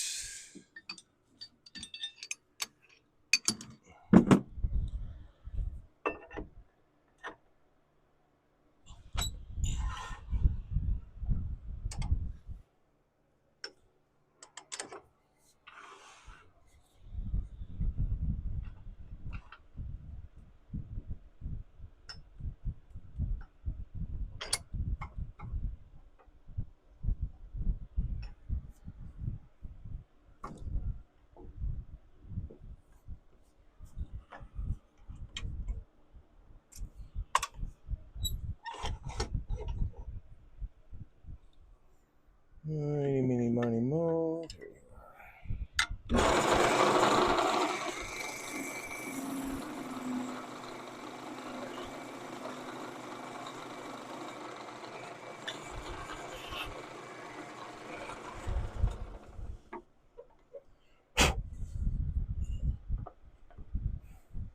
Beautiful. Okay, maybe a little tight.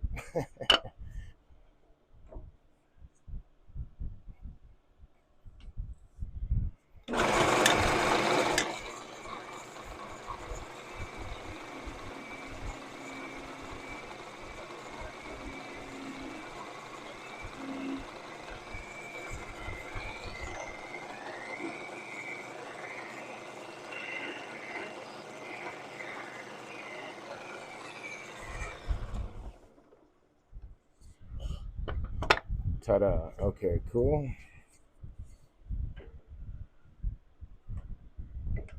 So actually this will be, well, it doesn't matter which end. I need to pick an end though.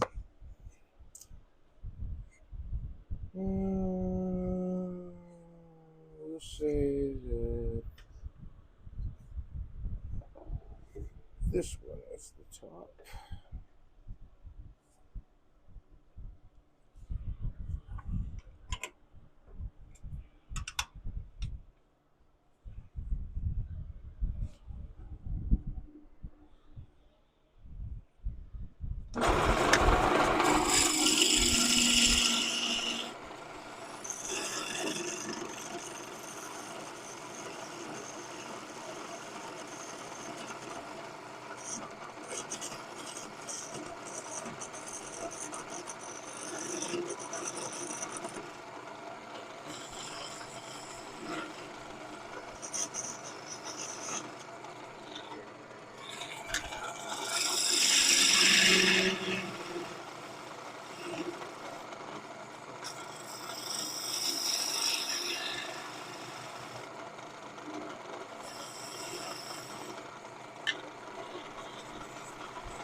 So I've got, let's see,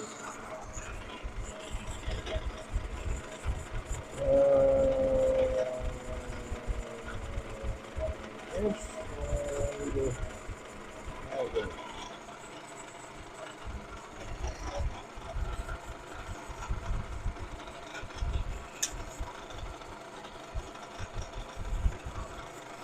and raise this a bit. Closer.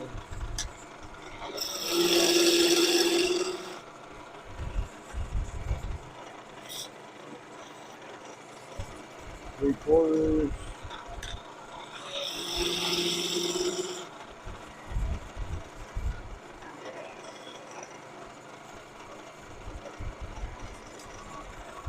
And we'll take a 16th of an inch out.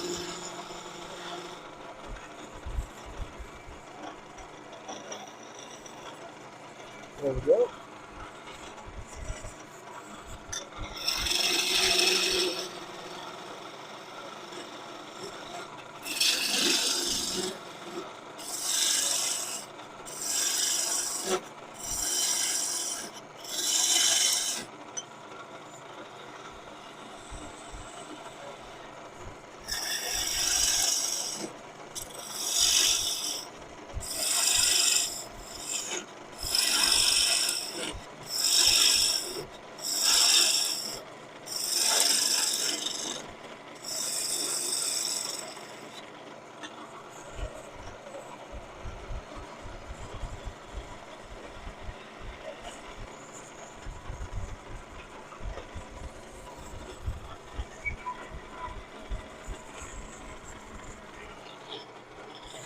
This guy is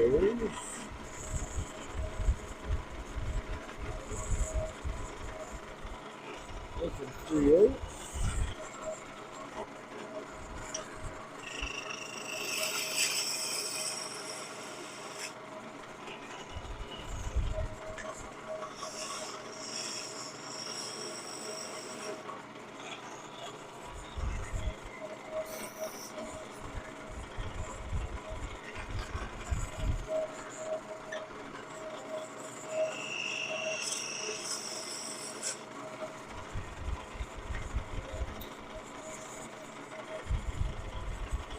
Another 16th of an inch.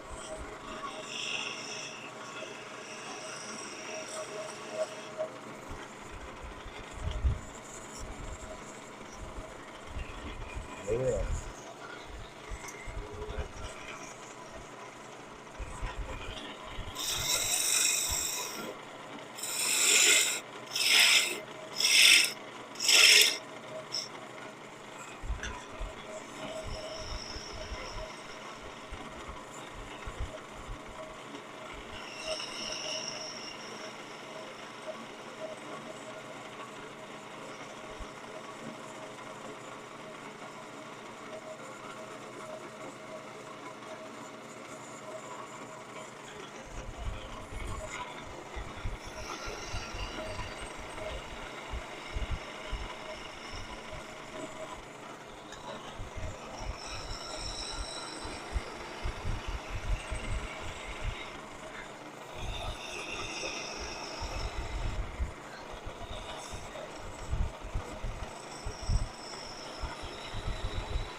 So I got it tapered now.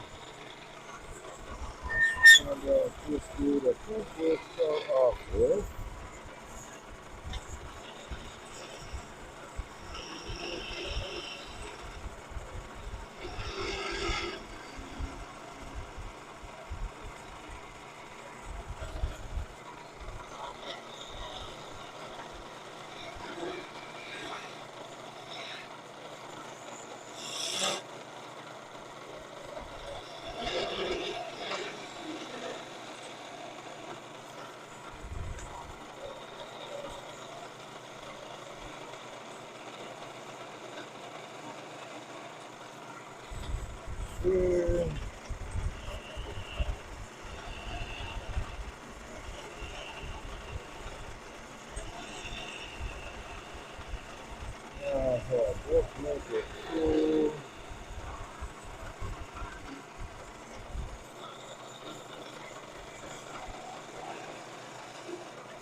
gonna be there.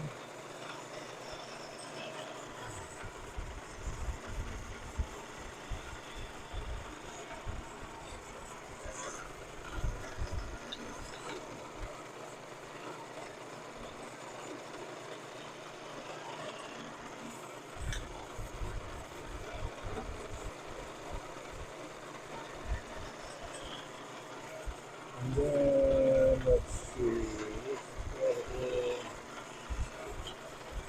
Oh, now let's see.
Let's see what I left in mark here.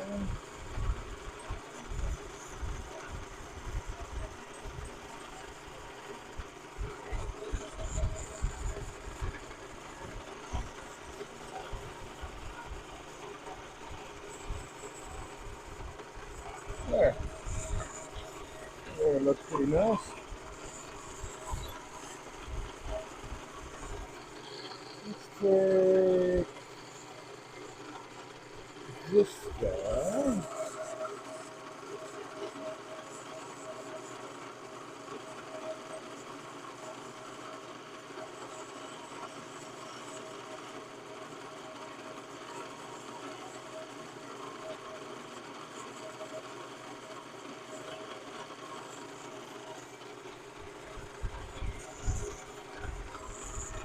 Yeah, you know that looks a lot better. This is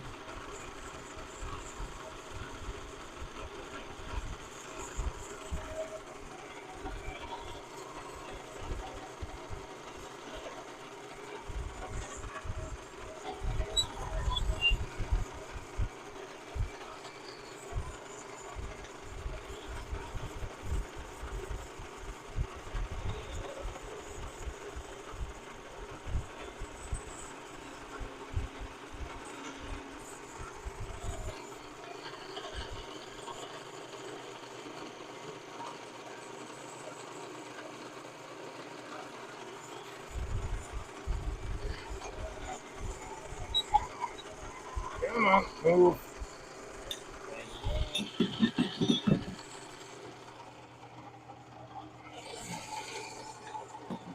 Alright, we got away, we got away, we got away. And some 220 a mask and my Grex sander.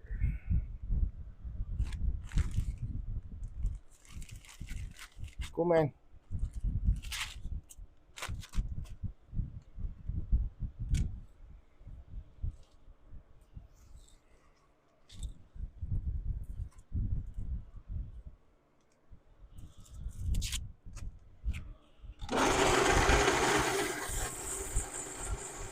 I like getting to play with stuff like this.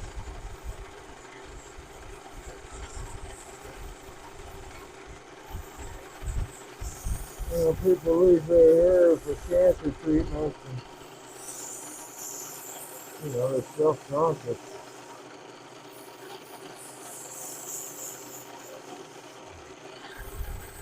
In this society anyway, you know, you want to cover it up. Cover it up.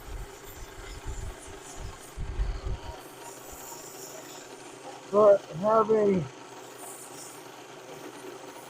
you know, this pretty big stand to hang things on, and hang your wig on, I don't know, I'm hoping that it adds, you know, some beauty to their life, and then the healing process. Not like turning plain Jane.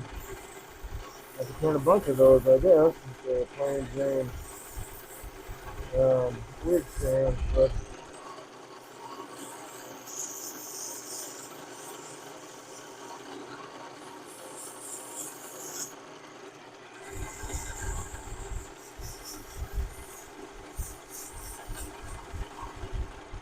even as a quote-unquote piece of furniture,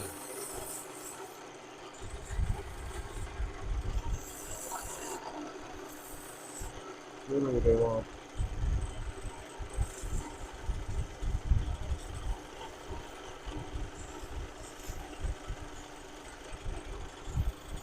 something that looks nice.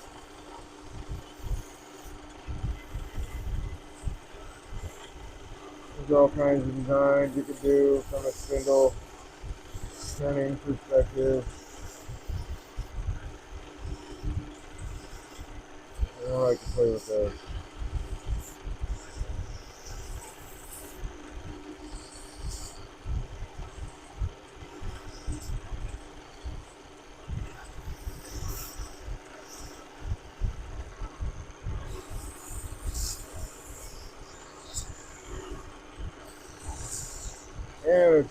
Good practice.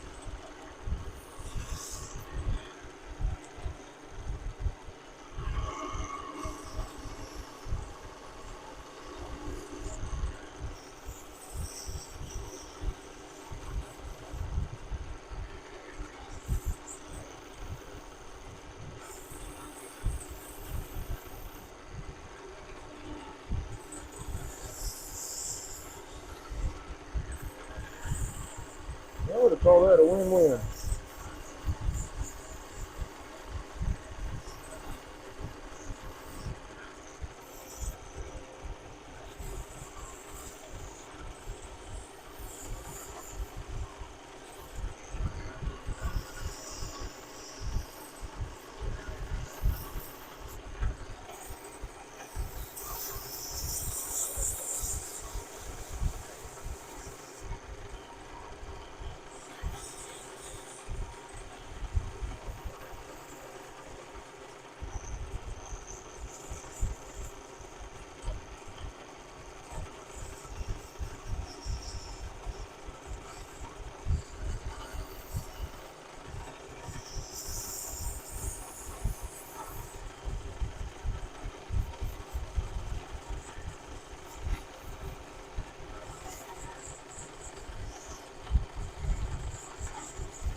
Looking for spots where I missed the cleanup here.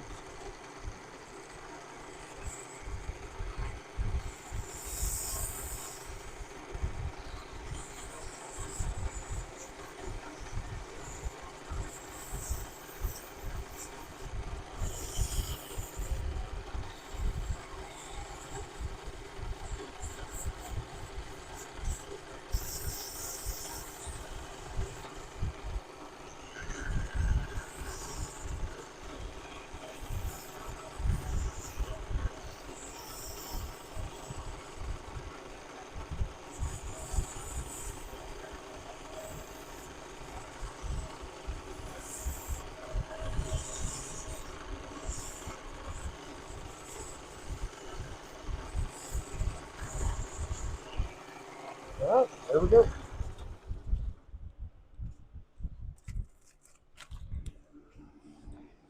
Let's move that aside.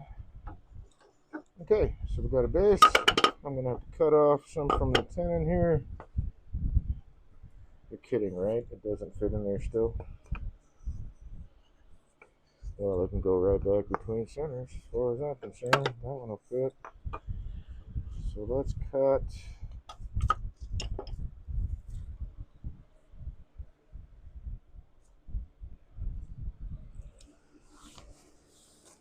Actually, I can do a lot of this in between centers, duh. So this guy's a little fat. Thought I had addressed that, but obviously not.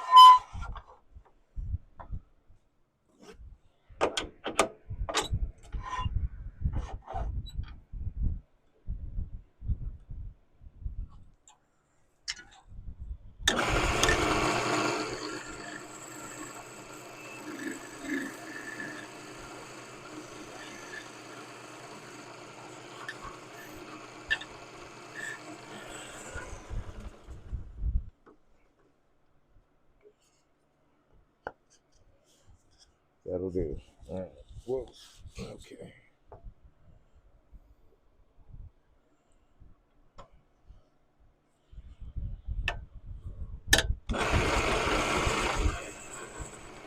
need to cut both sides a little bit short.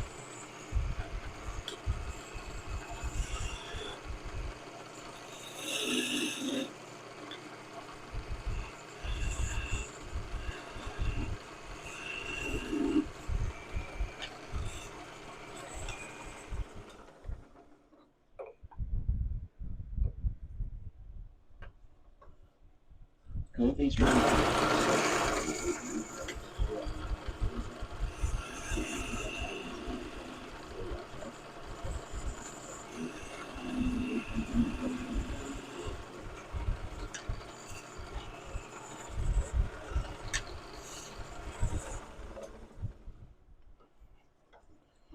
That should be enough.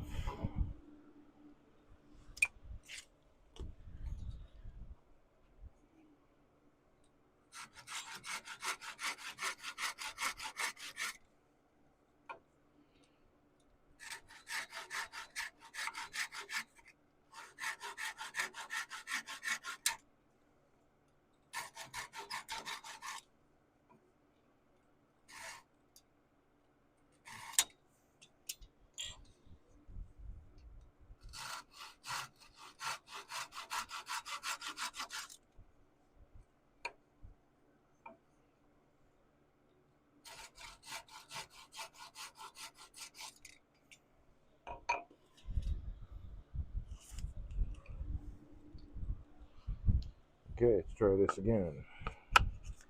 Base. Yes, that's still. It's a little bit too tight right up in there.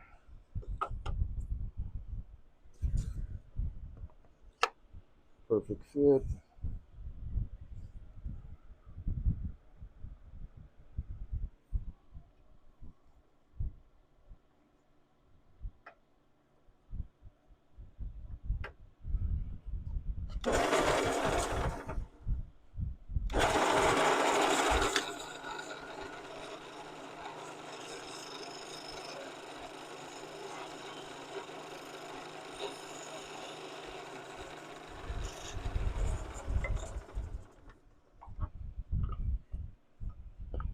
There we go.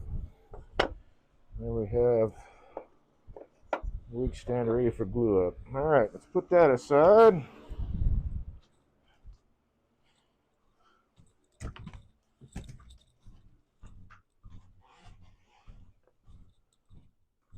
I wonder, has it decided if not? Decided if it was actually gonna full blow go rain or what. I guess not. I need to take a short break. I will be right back. Turn off the mic. I'll be right back.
Quick drink.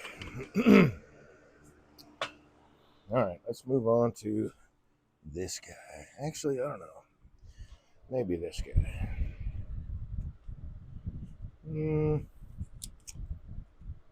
No, not you yet. All right, so I've got some burl wood here. Maple burl. There's a big bark inclusion, as you can see. There's burl wood here at the end, so I wanted to turn this into, at least in my thought in my head, turn that into a box. Oh no, now I gotta change jaws again, right? Yes! Bummer.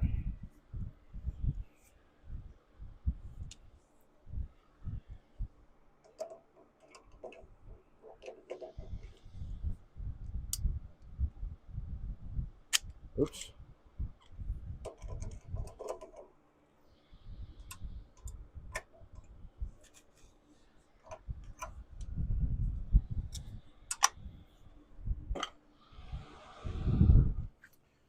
So working with burls, sometimes it's kind of a crapshoot, and sometimes it's not. Excuse me. And what I mean by that is, with burls, you've got to actually pay a little bit more attention to the timber because you don't know what's going on in there. Well, here, let's grab this big beast. Well, here, let me swap these out first. I'll grab this big barrel cap I got just to my right, and I'll show you what I'm talking about. There's could be hidden voids, could be filled with dirt, um, could be filled with mold. Definitely, most likely, we'll find bark inclusions, especially if it's maple. In my experience, let's see. Let's go with number 4 first. And so there may not be contiguous wood throughout the piece. Maybe a bark inclusion that's separating a piece of wood or a bit of the timber on the inside of the burl that you cannot see, and it could fly off. It could cause the entire piece to come apart, explode, as it were. As my friend TC Smo there found out recently, he had a burl that he was doing all right on. He was 2/3, 3/4 of the way through. He says, and this was how it's happened to me too with cherry burls, not with maple. That he got that far through it, was on the home stretch, caught a bark inclusion. It wasn't a catch, it was a bark inclusion that he ran into, and the burl just exploded because he had crossed the line on a spot where the wood was not contiguous. There was no bridge or anything like that. Features that I call it. I'll hopefully be able to show you what I mean when I say that. But they can come apart.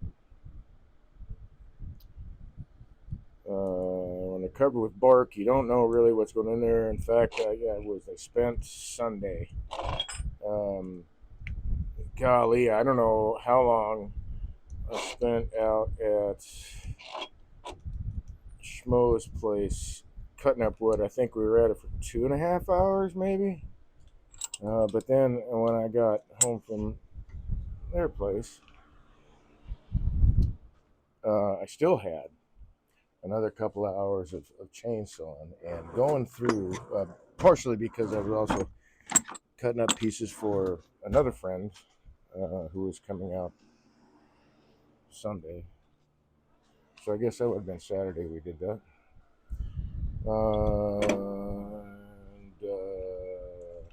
He has a smaller lathe, so I was cutting pieces down smaller. Took a lot more time. Anyway, going through a burl, and let me grab this big cap, like I said I would do.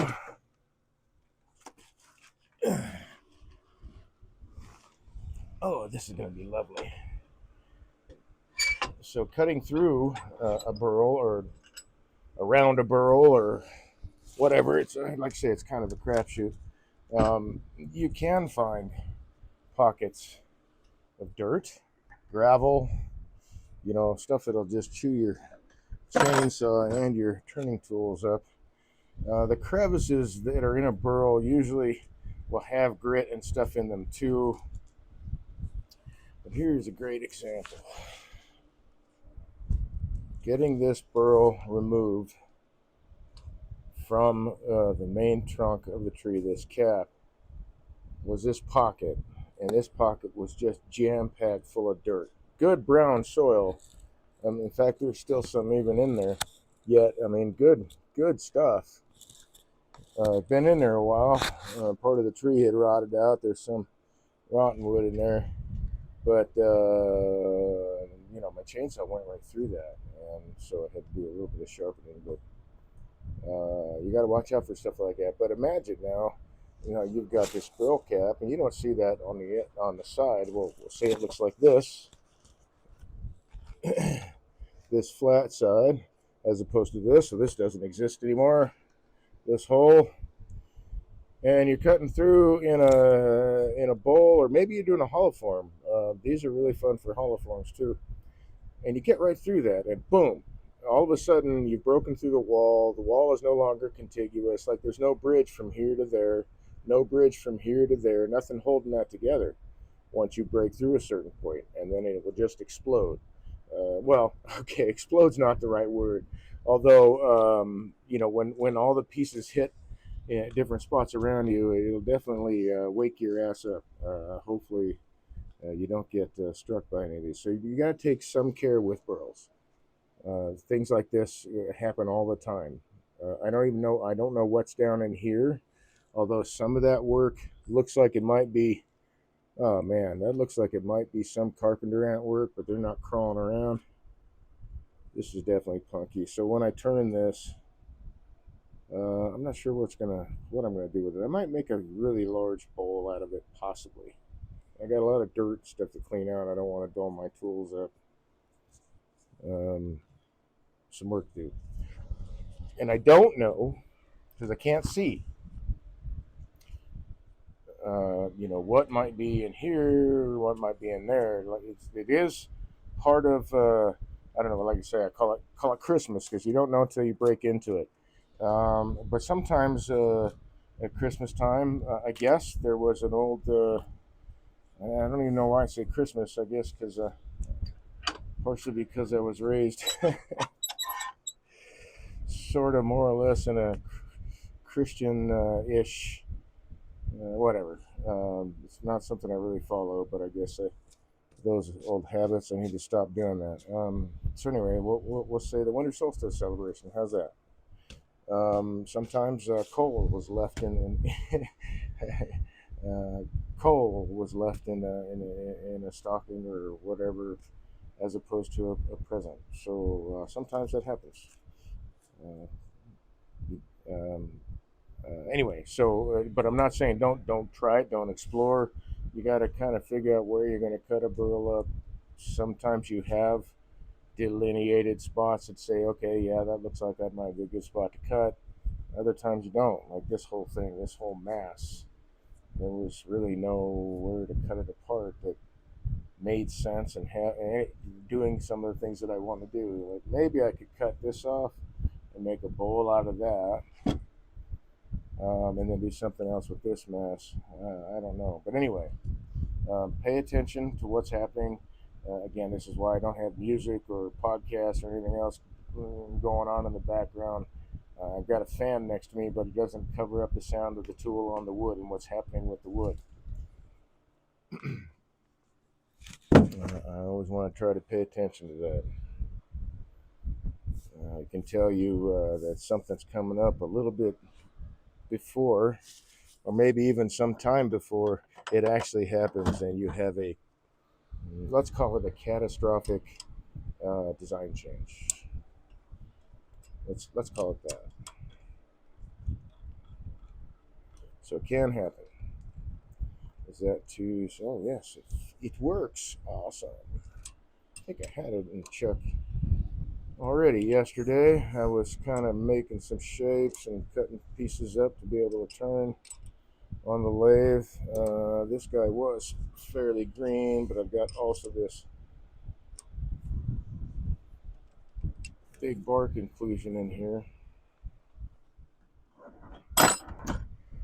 I wanted to try to save that because what I'm thinking, and I don't know if it's going to pan out, but what I'm thinking is if I can make this, all of this a natural edge, or maybe cut it down, anyway, make it a natural edge and then use this for the lid, or I don't know, I'll figure something out.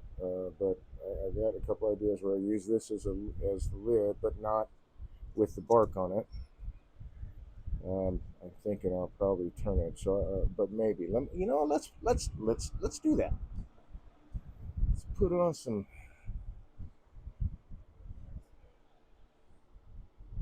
glasses and get rid of as much of this bark as we can.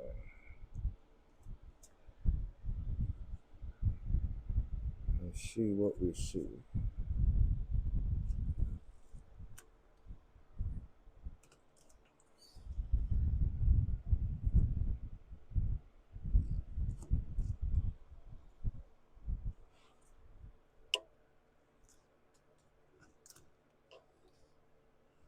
So I think on some of this burl, this probably, because it kind of sort of looks like there might have been a branch growing out of there too. So I'm not sure if I'm going to find that scar tissue or not. It could just be throwing me off a little bit because of the shape of the burl. There is burl wood in there too.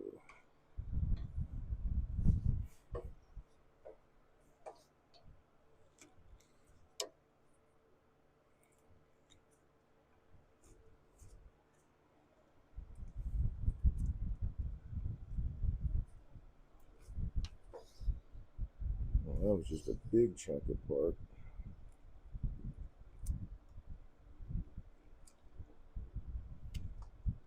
See, there's a void in there that I didn't even know was there. Now, some burls, yeah, I mean, you're like, ooh, you know what? That looks like a nest. I can't tell for sure. We're gonna finish with the bark removal, and then I'm gonna shine a light in there. But that looks like that might be. They kind of resembled ant eggs.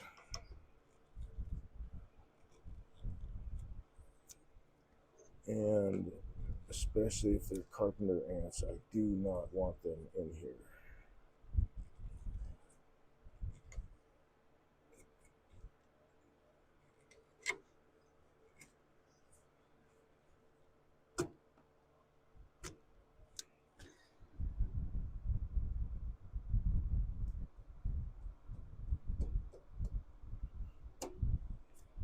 But the white color could also be mold. I don't know. I found that in quite a few cherry burls so far. That they'll be mold somewhere in the interior. It's rotted the wood, and once you break through that wall of good wood, there's not enough good wood to hold the thing together. I've had a few cherry burls explode, so to speak, and just fly apart. Definitely get your heart racing.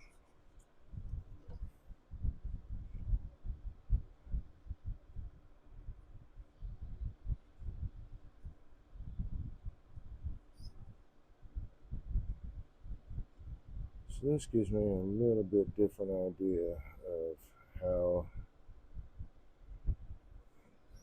I thought this might look. Now that I see how it looks, it's like, yeah, I wasn't quite picturing that.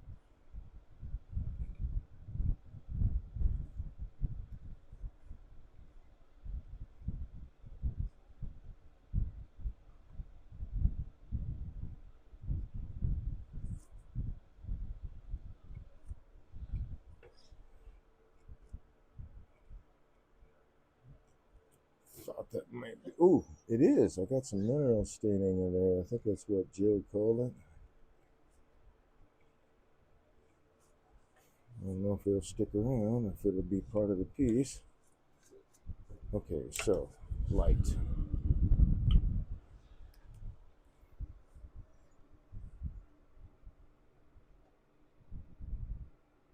Huh, I don't know. There's a void in there. There's some kind of white looking stuff, and oh, it's mold. Mold and rotted wood. Okay.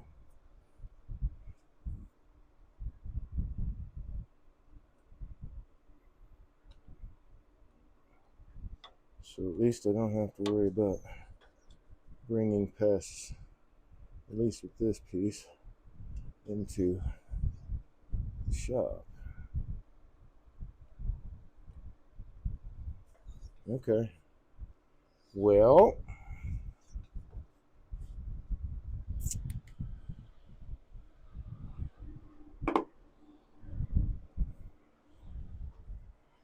I do think still that it would look cool if this was the top of the piece. So I think what I'm going to do, because I've got a void right there, this bar conclusion, I think what I'm going to do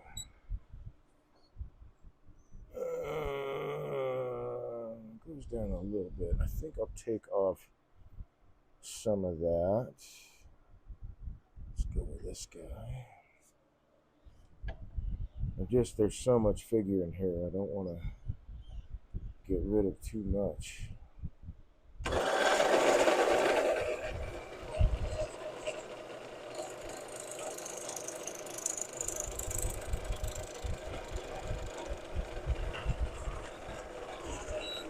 And already changed shape a little bit. Been sitting in the shavings overnight.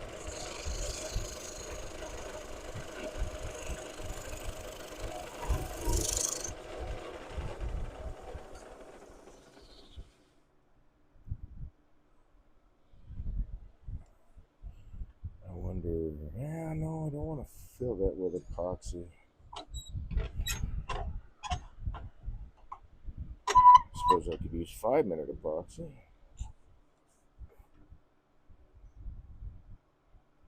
But if I did that, I'd want to spend the time to clean that thing out. So instead,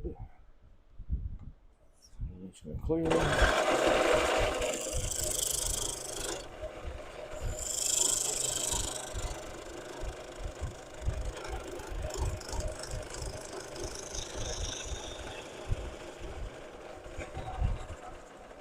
So I'm looking at the ghosting to see my curve as it goes across.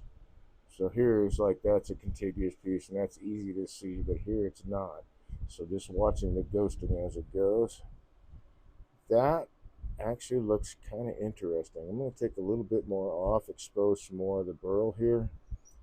But that wasn't a branch, that was definitely all burl. And I don't know, I might leave that open actually. We'll see when we get there. I don't know. I want to make sure that there's at least, a bridge from here to the rim. I may actually have to adjust the curve a little bit so I encompass more of this bark inclusion into the piece. So let's just keep on trucking.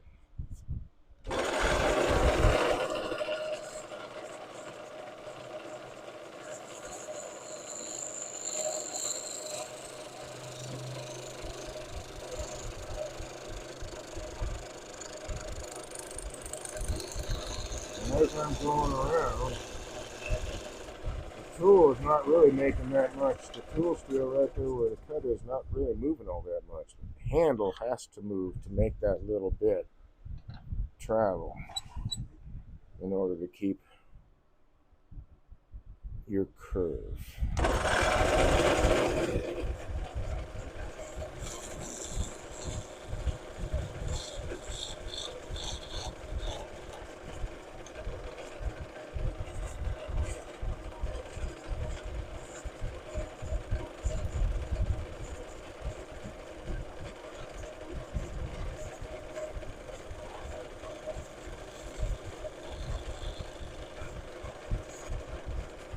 There's bark right in the center of that. It just pulled right out. Okay, but that will still be a nice center point for a finial. I'm liking this stuff, so I'm going to leave that. Now I need to figure out where the rim of this guy is going to be, and I want to include, if I can, this bark inclusion, but also the bottom of the lowest part of these voids. I'm going to wind up hollowing out the lid somewhat, which reminds me, let's see, I need to come back up a little bit more. There we go. I'm going to borrow this dude, and I can see where I need to adjust my curve anyway, so I'm going to give myself a little hold for the chuck so I can hollow the lid out.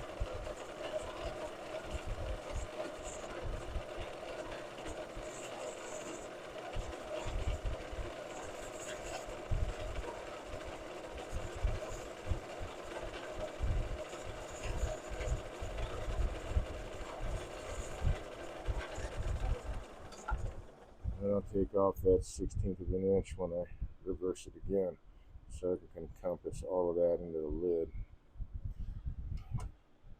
Alright, now let's find out where our lines are. Choose that one, which gives me some contiguous. We don't need this because I'm not sure which direction that bark inclusion actually goes. It could go straight in. I suspect it kind of goes at an angle this way, but it may just be curled around. It's a burl. You can see how it's twisting this way, and it looks like it stops there, but still, I have no idea where that burl goes. It could be a fudge swirl for all I know. So I want to have that contiguous wood at the rim, so that when I do make a lid, as it dries, it won't split open. Which is another case in point. This would be nice to turn into a hollow form, actually.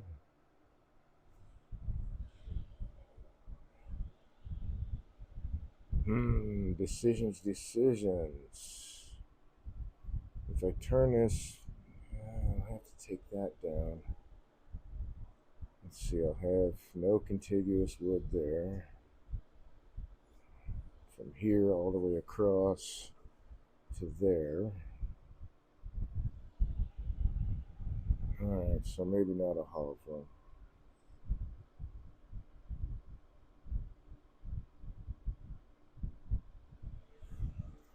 I'm not going to give it too much shape. We're going to call this a twice turn piece because it is still greenish. But that gives me a place to hold on to.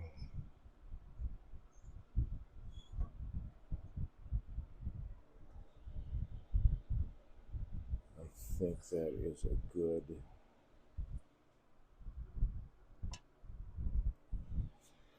size for lid. And then I do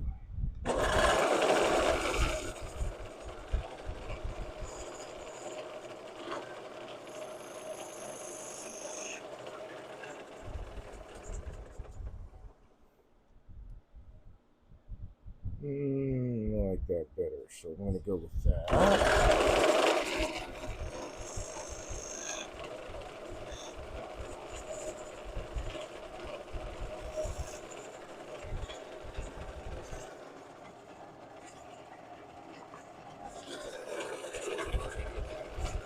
So the burl wood itself, when it dries, is going to go whatever direction the grain pulls it apart at.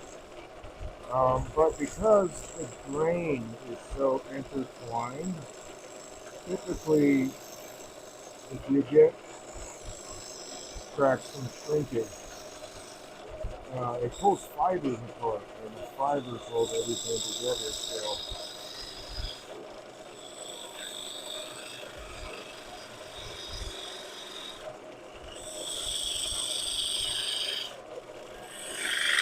so it doesn't just crack and fall apart, or go into a spot where it's cracked and you have to try to glue it up and match up the edges and whatnot. Since the grain is so twisted and interlocked, if it does pull apart a little bit, lots of fibers get held together. Okay, so I can see in there that the bark inclusion here did not come through, at least where I'm at. So it may have just gone this way. But again, it's hard to know without digging into it. Okay, I can change that a little bit.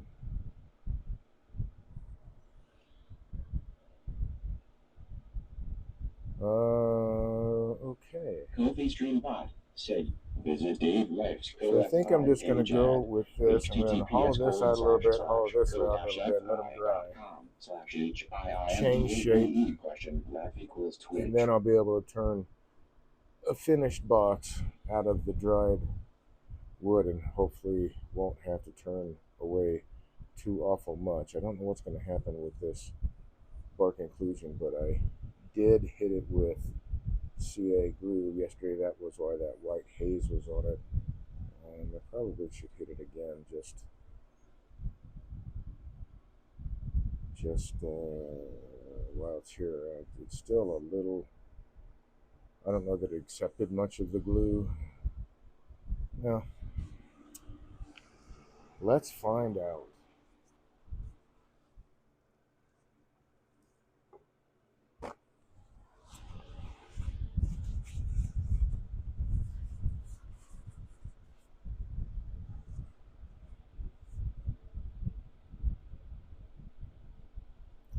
If any of it will soak in.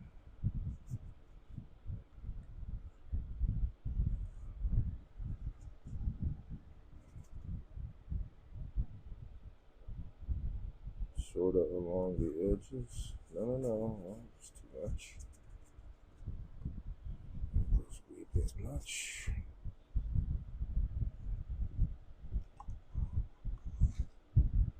So a little bit around the edges. It's getting in there. Not sure where it's going, but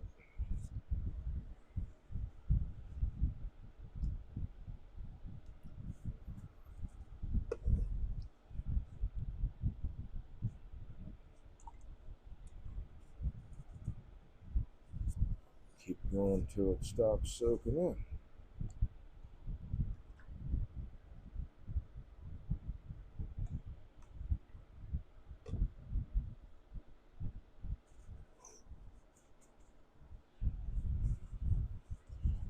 You gotta be careful not to touch this paper towel where it's wet, because I'll start sticking to it immediately. Alright, let's get rid of that, dude.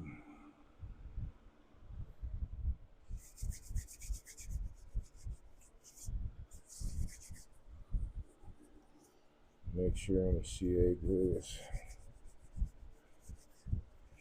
nice and dry.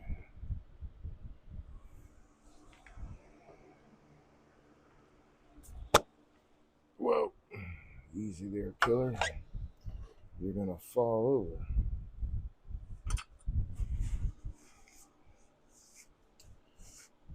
One of the nice things about burls is if you get a glue mark or a glue stain,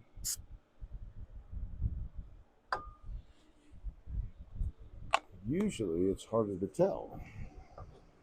And oftentimes, you can disguise something like that a lot easier with burl wood because of the color variegation and the way that the grain interlocks.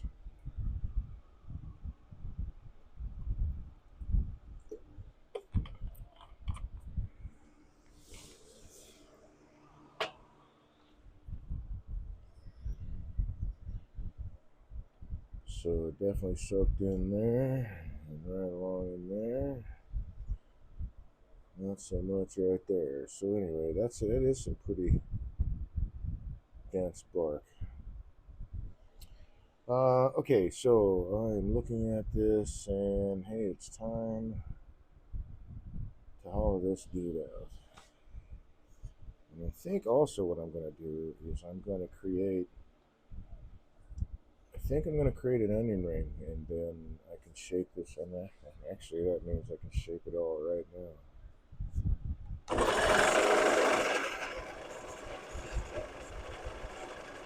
Oh, wait. No, it doesn't. Because guess what? It still has to dry. Lumping a little bit ahead.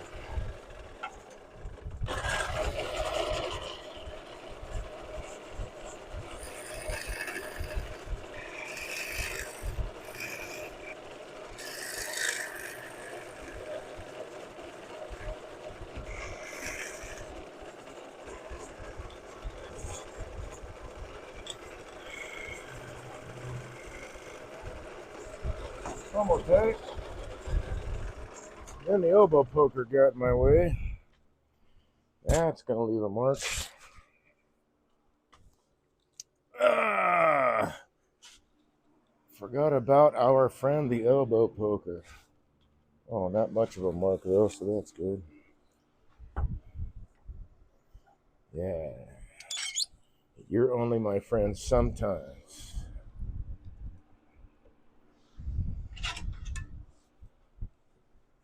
Mr. Elbow Poker.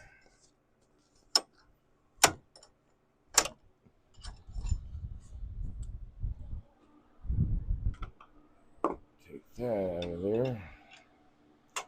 Yeah, that could have been a nasty little gouge. Thank you, thank you.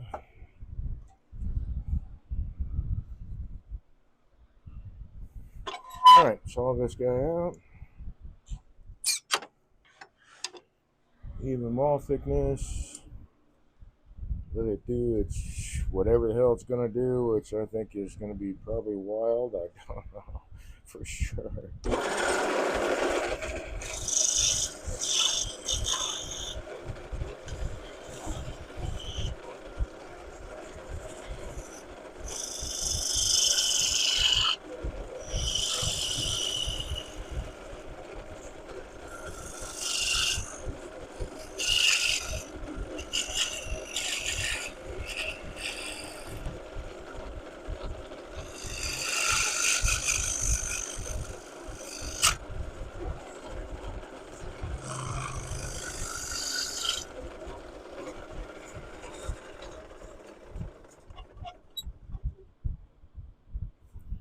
Let's see, I think that's probably. I'll make it a little thinner than that.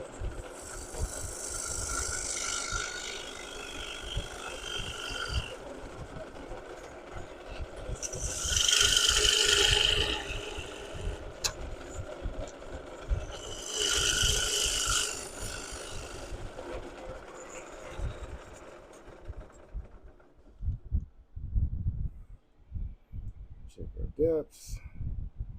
Go a little bit deeper.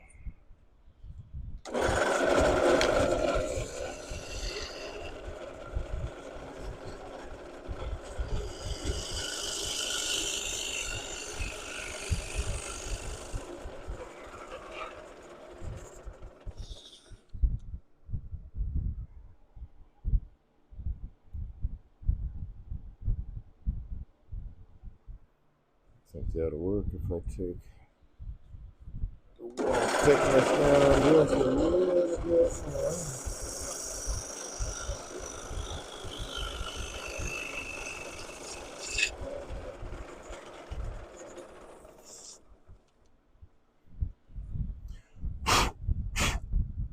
Cool.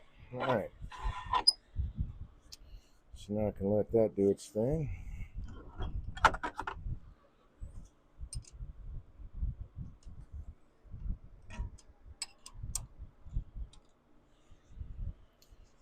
And I will actually take the tenon down just a little bit. Take that thickness down just a bit.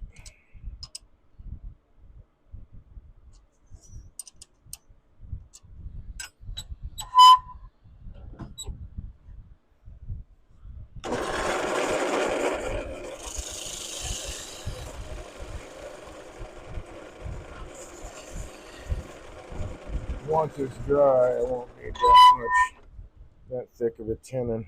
Green wood, I like my tenons to be a little thicker. Okay, so instead you can see a figure that's coming out, and this is on the layered part of the burl. A little bit of punkiness happening there, but it's not terrible, especially now that it caught it now. So hopefully this will survive the drying process.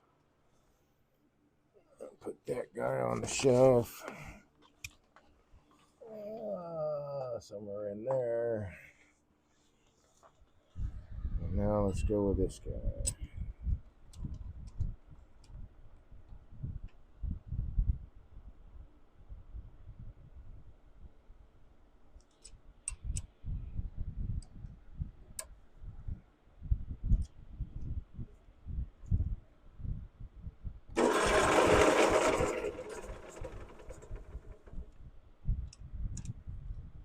Oops, wrong way, Dave.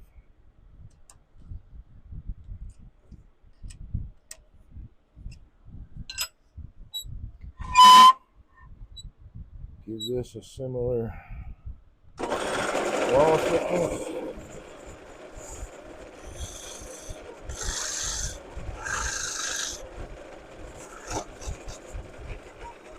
At least in theory, we'll find out. Definitely got bark inclusion.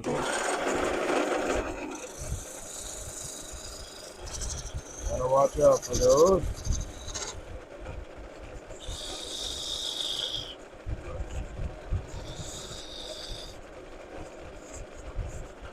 Take a look at it again and see what that.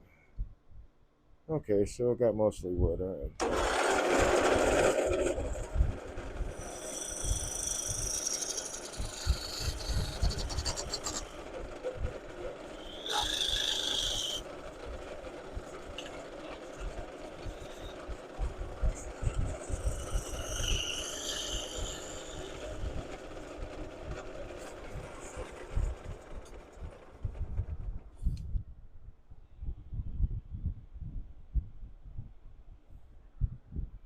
So go a little bit deeper.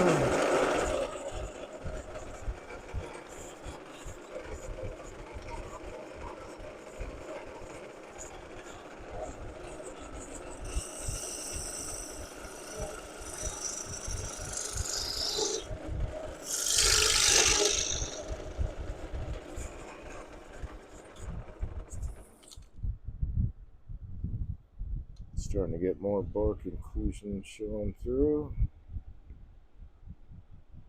A little bit deeper, but I think I can do that.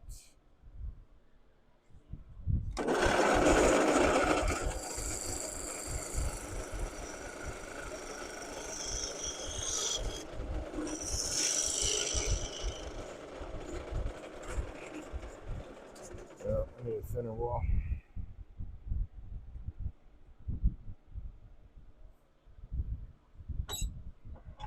Oh yeah, okay, so that bark inclusion was fairly straight. It's a good sized one.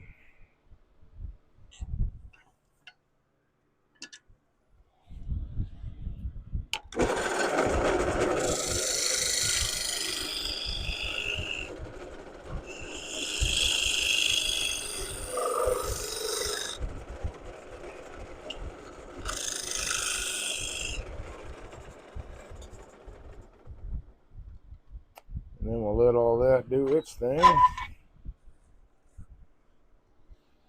Make sure I got a good depth here though. Yeah, I can go a little bit deeper. Take that curve down a little bit.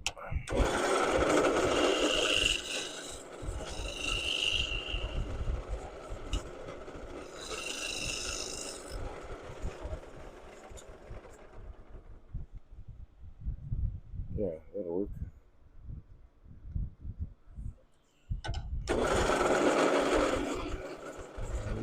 A little bitty nub of bark actually right in the center of that thing. Okay, let's. Forgot. I need to take off. Those sharp corners.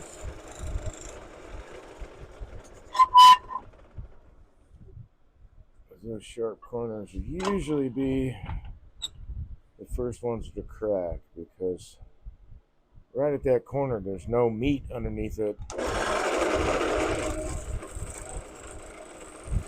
hold back any evaporation. So you round those corners off, and then what lies underneath? Because that a corner, it's like comes right to a point, and so that little bit that's right there dries out really fast, and it can split right where those sharp corners are. So if you round it off, you take out that little bit, and now it's a what's underneath is fairly even all the way around, and the evaporation process will be more even in theory. I think it's worked very well. I have had not a whole lot of cracking issues. There's been a few, but not a lot of cracking issues once I rounded off any sharp corners on green wood. All right, so that's gonna look kind of interesting once we have to true it up and see that that's gonna be an open void. I really do hope this doesn't. If this bark does separate too much, I'll fill it in with CA glue and some fine ground up bark, or maybe epoxy it in. I don't know, but I want that to stay. So hopefully it will. Let's put that on the shelf.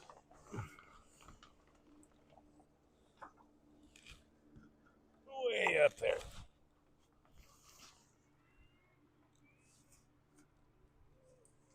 So, see what we can do with these guys. This is wood I have not turned yet. It's got yellows and pinks, and the pith is kind of red. But it's got some really nice wood coloration. It's a Kentucky coffee tree. Again, thank you to Joe who brought all these timbers to the club.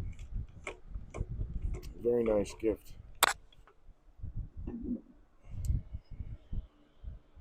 So he cuts the trees down all the time, and he hates to see them just sit there and rot, or when they could be used, or whatever. Used to make something pretty and valuable that'll last a while, rather than thrown away or what have you. So I'm going to create some spots here where I can get my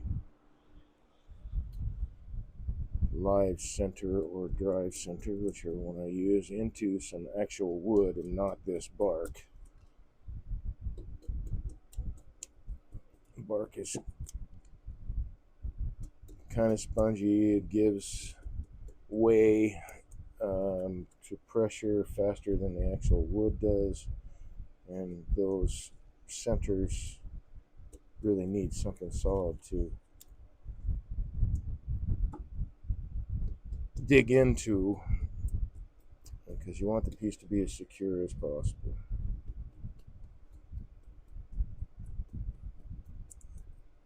And trying to secure it with bark.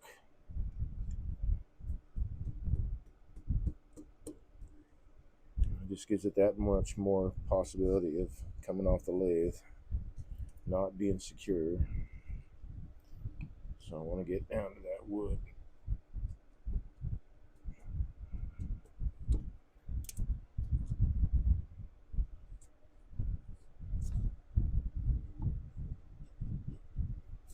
Yep, this is definitely still fairly green.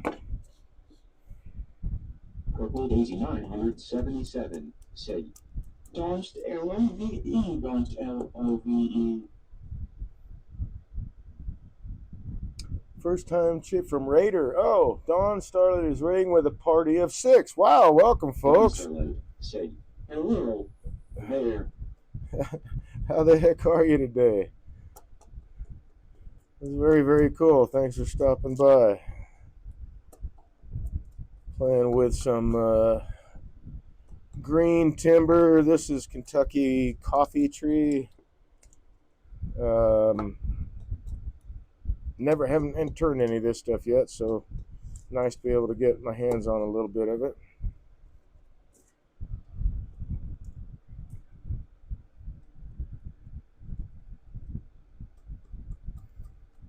But I need to get down to. Don Starlight said, "Green turning is so interesting." It is. Drying pro. I don't know.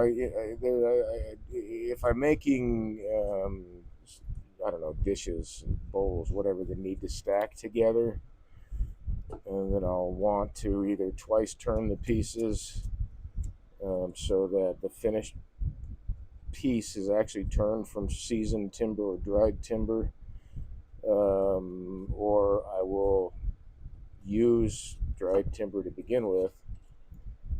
That way, in the theory that most of the movement was done during the drying process, and so making the finished product, it's not going to move very much, if at all, over its lifetime.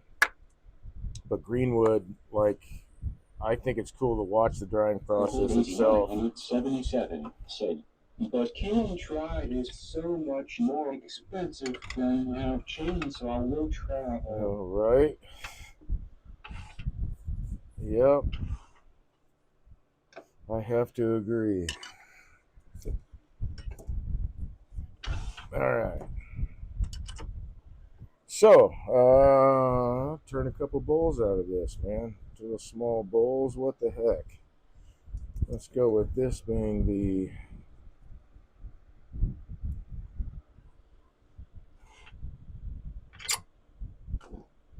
area the foot's going to be, and we want to start off on our balance point,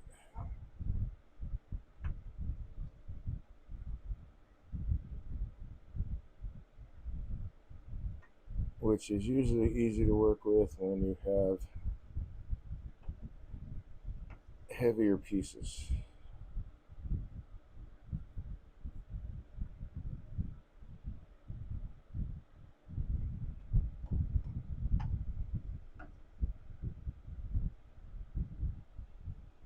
So I'm just inching it up a little by little, rocking it back and forth upward to find, still hitting the bottom, to find out where that balance point is. Because I want to remove as much vibration out of the turning experience as I can, and as quickly as I can. It's not that heavy, much heavier at the bottom.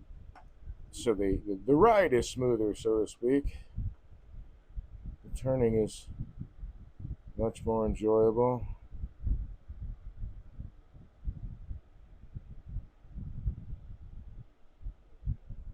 Okay, so I think I'm right there.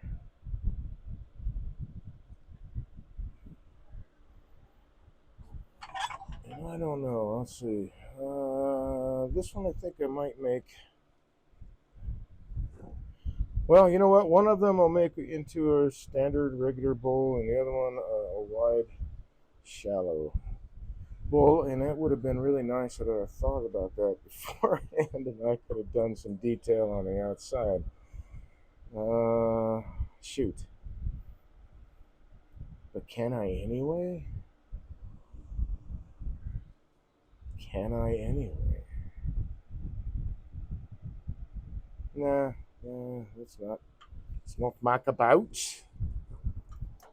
Okay.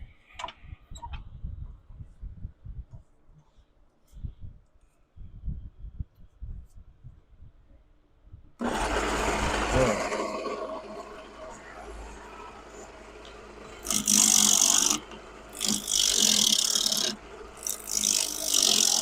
So the ends have started to split a little bit already. I've got to cut this. I little bit shorter, but the bowl will be wider than. Oh, nice. It didn't go very deep then, so that's cool. The bowl will be wider than it is, or longer than it is wide, or wider than it is long, or however that comes out in English that I sometimes get to speak.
So as usual, I'm watching the ghosted line up here.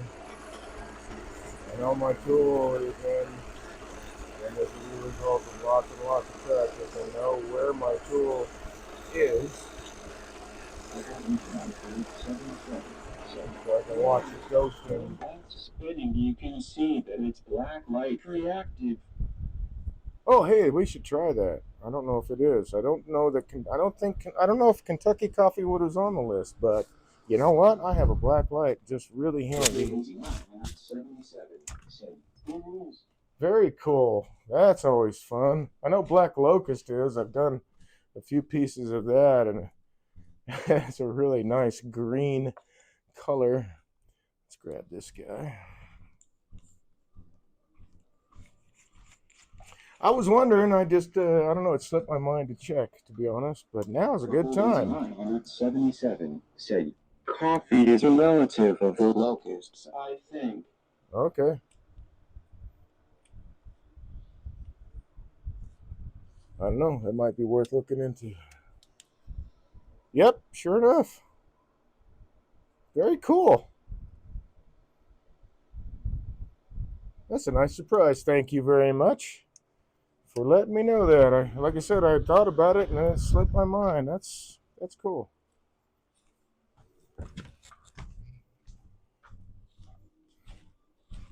Like finding, groovy stuff like that about the timbers that I use and tell people, yeah, man, it glows in the dark. Or it doesn't glow in the dark, but it's UV reactive. Like, what? Let's put it under black light, it'll change color. Wow, wow. What kind of paint did you use? No, it's the wood. I didn't use any paint. Okay. Not a bad curve. Let's see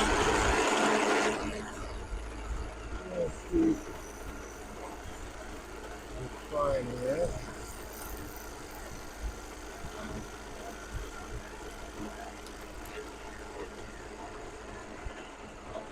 That's better.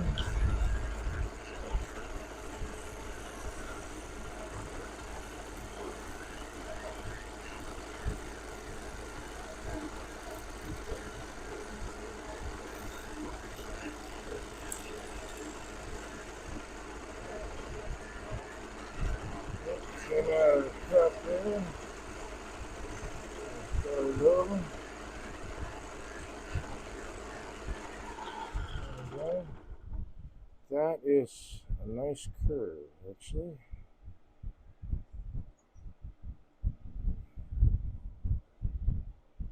Alright, let's see. Do I want to take more off the ends and make it round? The answer, my friend, is blowing in the wind, yes. Yes, I do.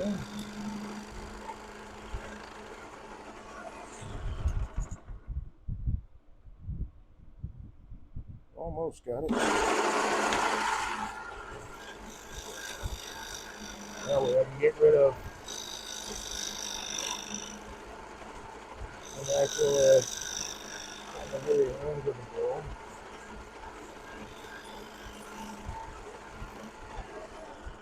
Some of it had chainsaw in it.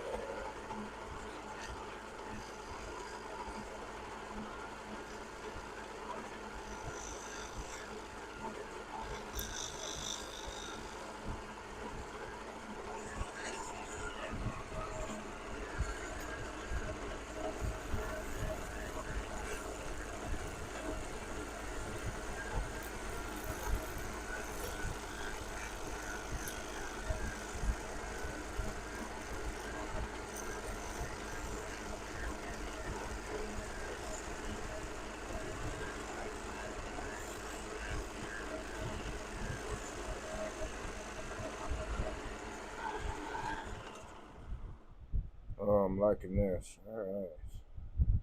Okay, now's the time.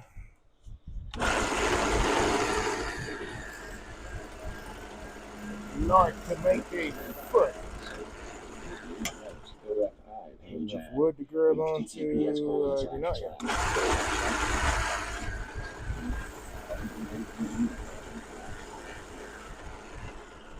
How about now? Not quite yet. I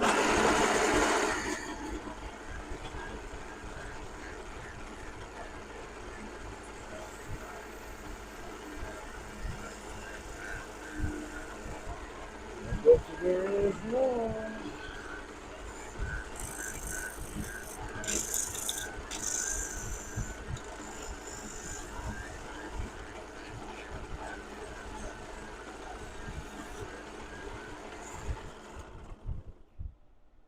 Yeah, now I got wood to grab all the way around. Okay. So that means a little bit more adjustment of my shape.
Leave myself a better. What in the world was that?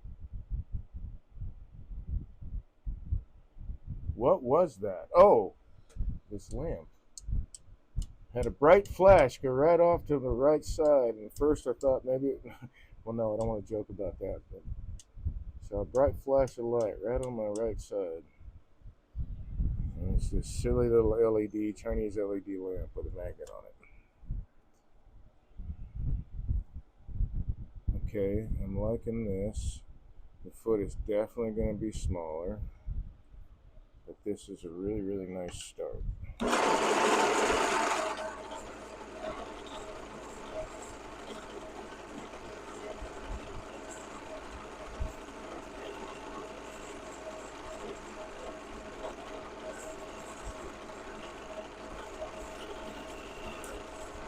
So let's see how much sanding I'm going to get away with this green wood here.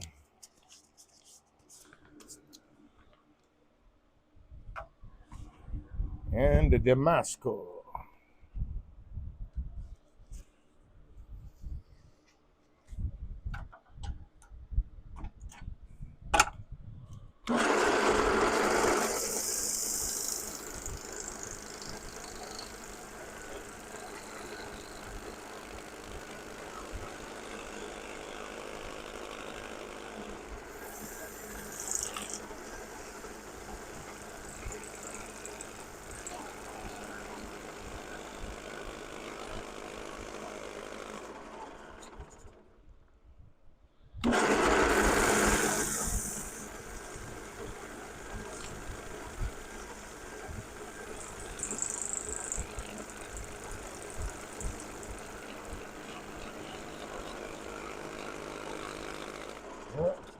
loading up the abrasive, so that's a good thing.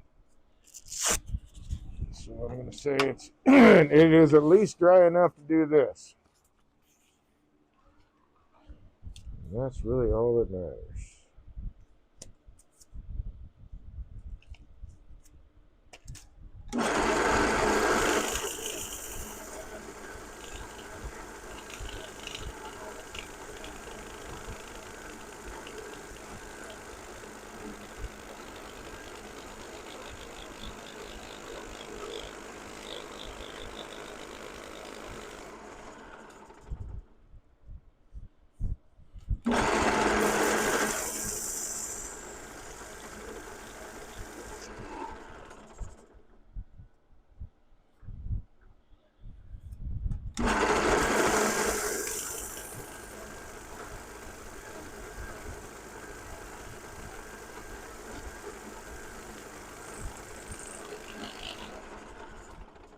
Okay.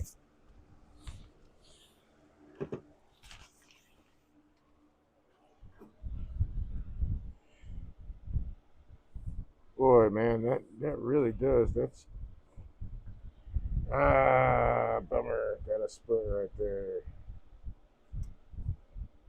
that I did not see. So we'll have to turn that away.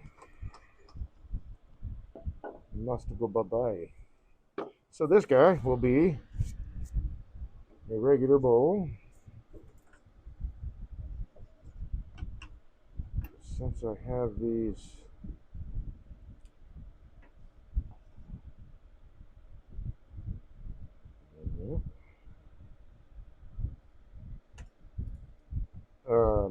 between centers, I might as well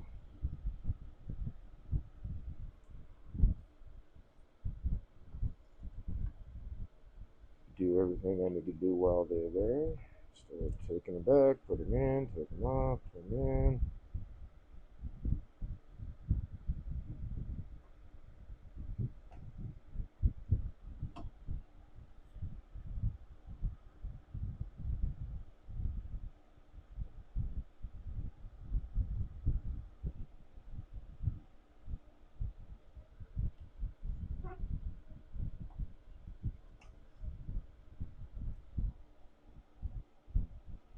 Like I said, it's a little bit harder to do with light pieces of timber. This is fairly light timber.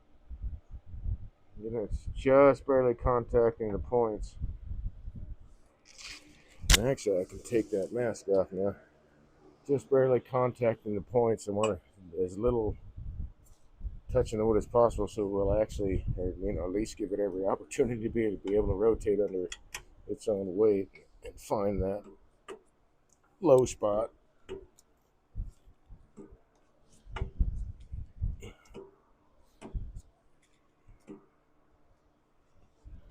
Okay.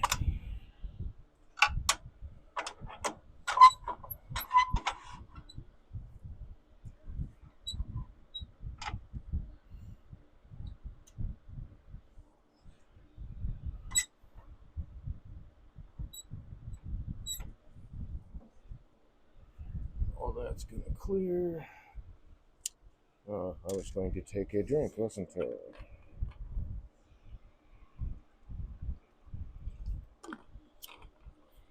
Tea with lemon juice and lime juice, man. Very nice.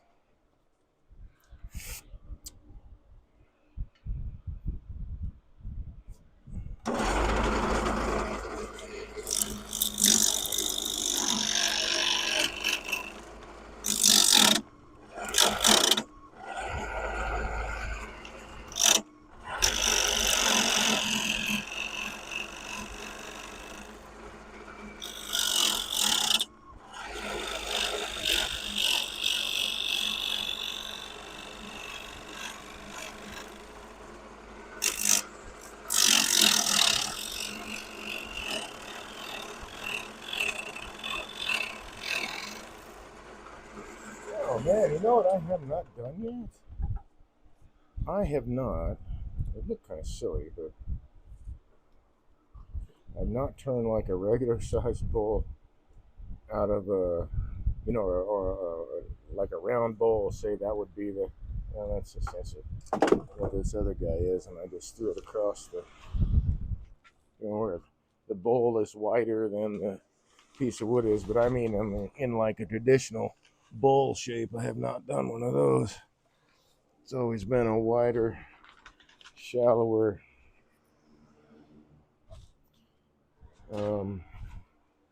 bowl like this instead of round. But you know what? Let's skip that.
Oh, still got a lot to go. But now would be a good time to balance things out here. So let's take a look at where the points are actually hitting. So this point is actually hitting where the pith, and this red bit here is what's left of the pith on this thing. So that's hitting dead center on the pith. But on the back side, this is wider than this strip of bark. So I want to tilt this a little bit in the direction of the wider bark. And I'll take a little bit off and we'll compare both.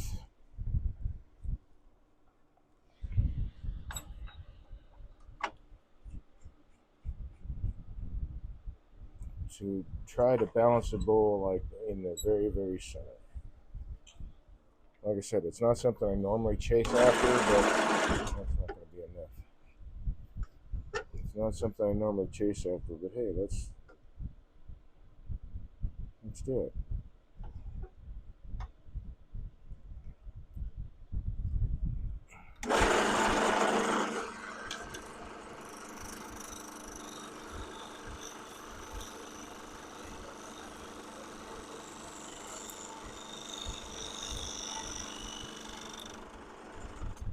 Go for that so-called holy grail.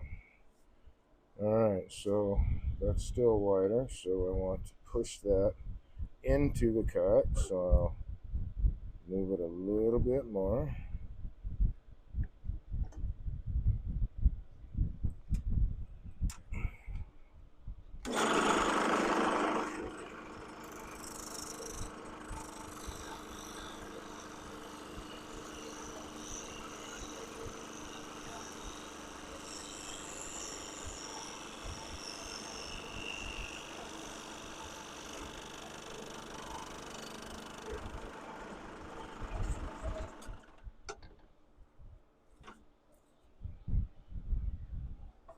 And a little bit more, but right now I don't want to true that up yet. So, I don't know, what is that? 1 3/4.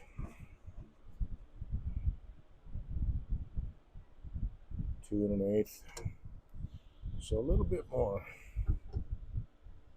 into that.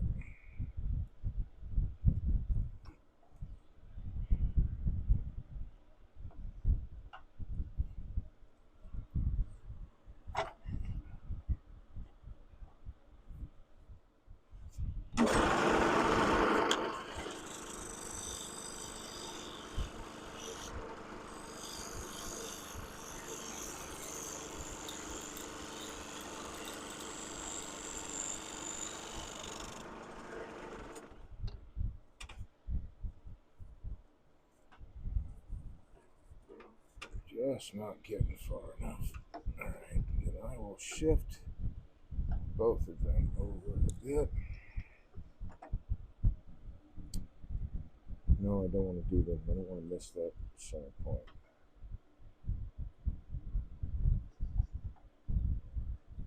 So I'll just shift this over.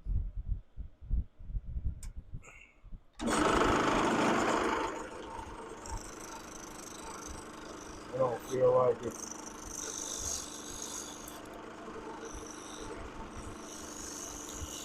giving me the result I'm looking for.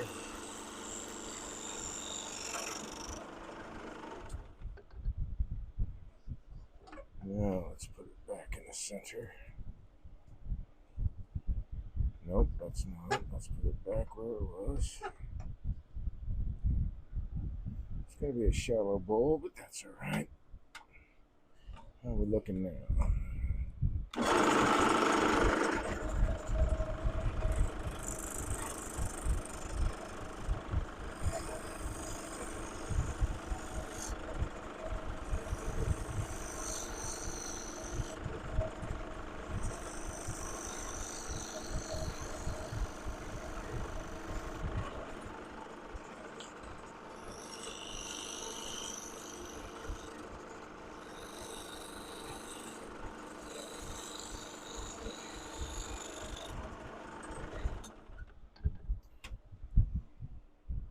And then remove.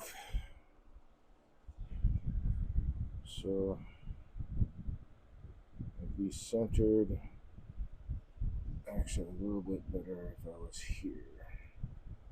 If I follow that line down here, and then if I follow this line down there, I need to shift this way just a bit.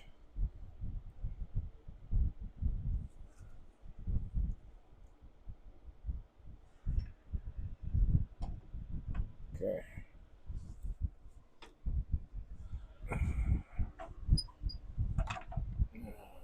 Let's try that one.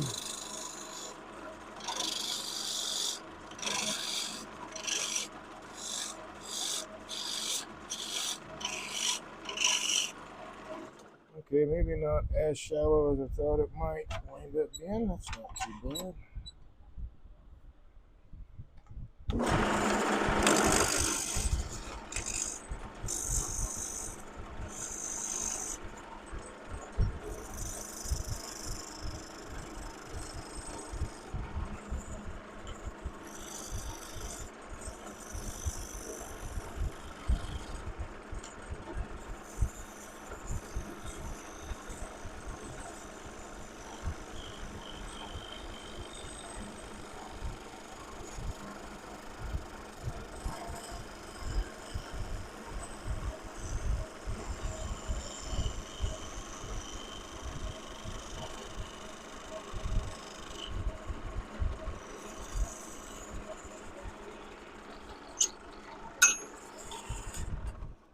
Alright, finally time to change that tool steel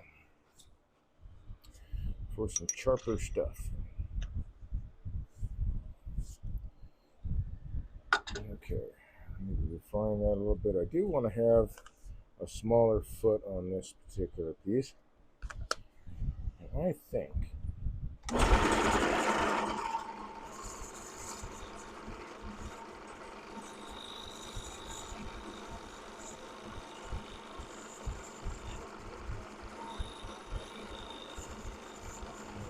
shape that I'm almost at. Very nice.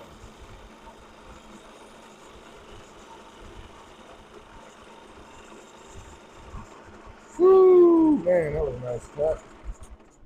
Okay. So, the question being, I'm going to have quite the void here.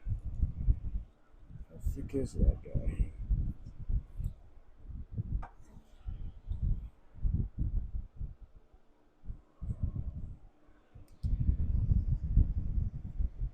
So, really not that thick. That is maybe 1/8 of an inch. How's it over here?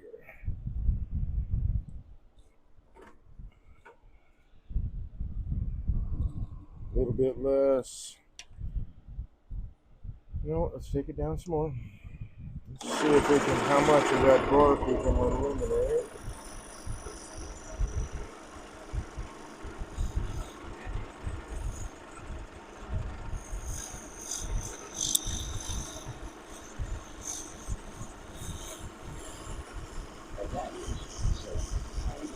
Yeah, that's how you doing, man. Time is it? Wow, I didn't realize it was almost 10:30. I started a little early today. Well, because it's been super duper hot here and I haven't done as much turning as I wanted to do, so I figured I'd start early.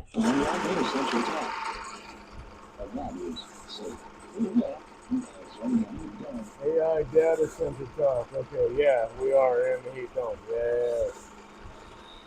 But today was a lot cooler, so just kind of, I don't know. I was like, it's cooler weather. There's no reason why I can't turn now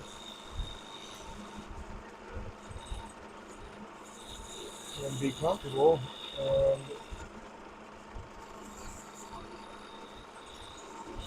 remembering it was, oh yeah, it's also Tuesday. I can stream. So hey, why don't I just start early?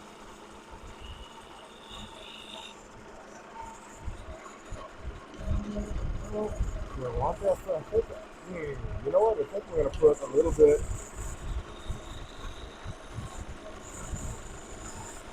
of a flare.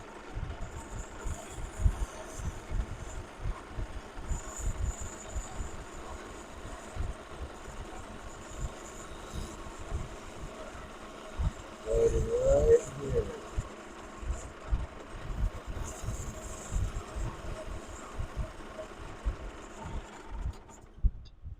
Just a little bit. Okay, so let's look at this again. That's about as centered as it's ever going to get, I think. I want a smaller foot, but I need to be able to hold on to this dude. So I'm going to have, let me see, this guy I can use now. And I do not know, I need to write this down, what the diameter is here with these jaws closed, or almost all the way closed.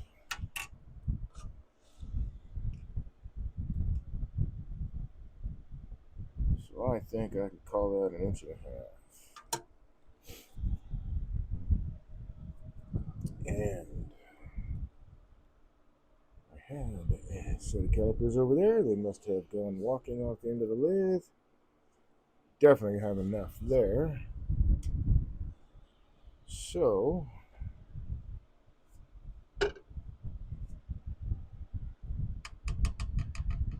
4 1/8, 1 7/8 is what I need for the big chuck. Where am I sitting? Not enough. So we'll use the smaller chuck. I need a straight wall for that.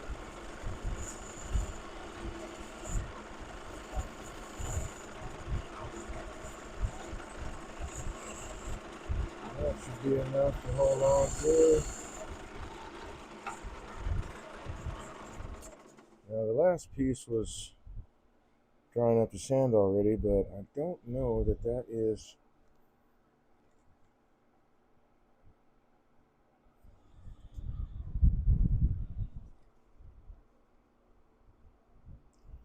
the size of footer I want. So this is at 1 inch 5/8. That was 1.5 inches. So I've got plenty of material. Let's go with the spindle gouge here.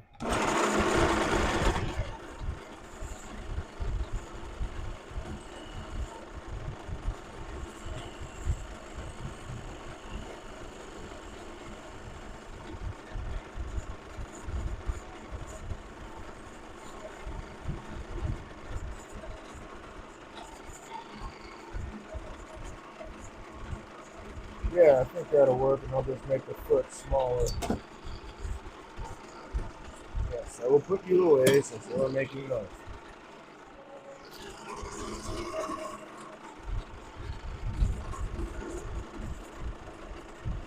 Smaller, I mean shorter.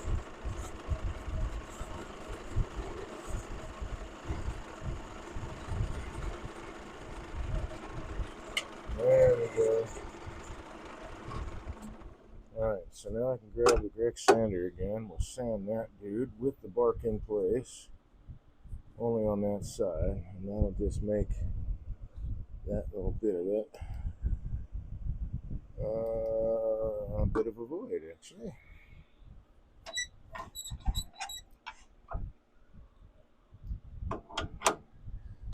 So, yeah, do I want that? I don't think so. So the flare idea is got to change.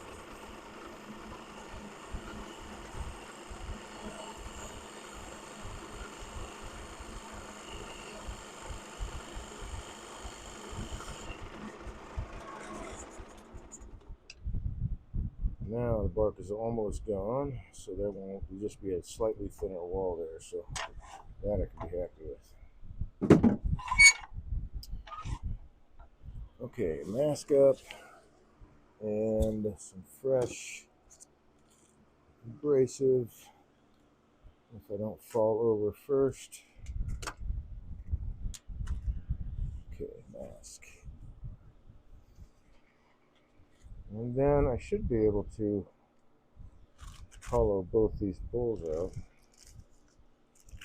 I would think, pretty quickly. No, you have to remove the old stuff first, Dave. Don't you forget this stuff. Yes, there you go.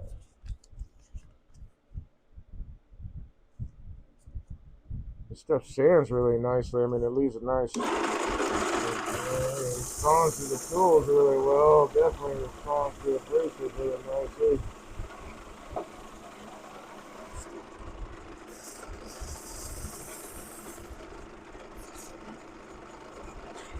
That's not gonna work good. There we go.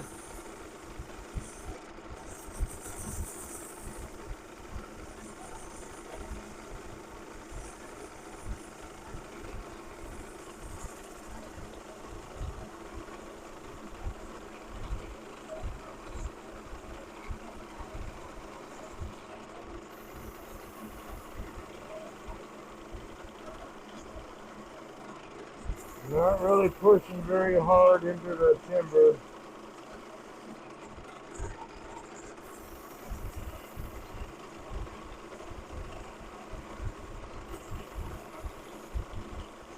I don't know. Let's take a look at something here. I can't tell if this is a sanding issue or a grain issue. Okay, it's a grain issue. There's no sanding marks. It does kind of look like it when it's spinning. But that's a really nice surface off of 220. Yeah.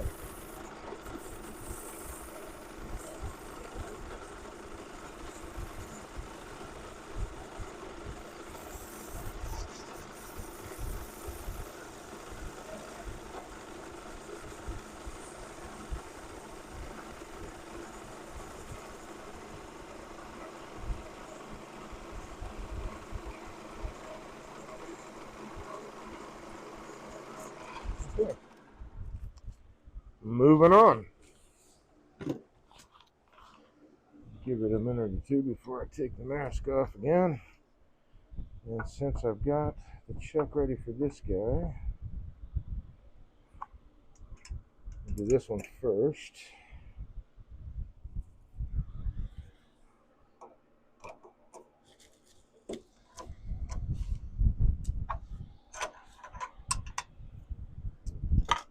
Get rid of the elbow poker dude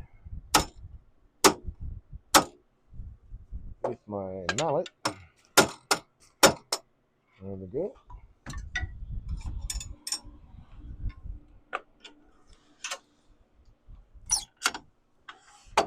Move the tailstock out of the way. Actually, get some of that green wood off the lathe too. Take off the mask. There we go.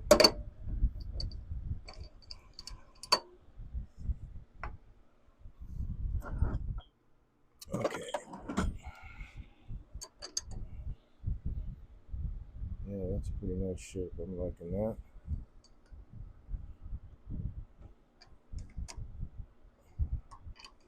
Values said one drawer all done.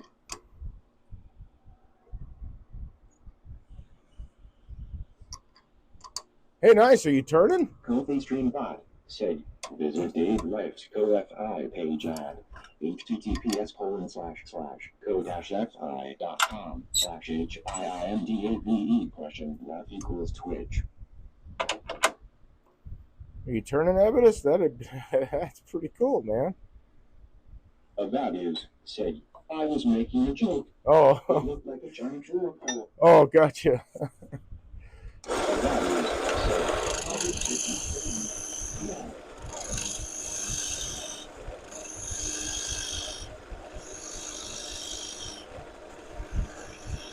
Got a couple of friends in the area that I really want to get on the stream, or we're streaming simultaneously. There's one friend I've been waiting on for a year. Hopefully he'll be streaming more regularly soon.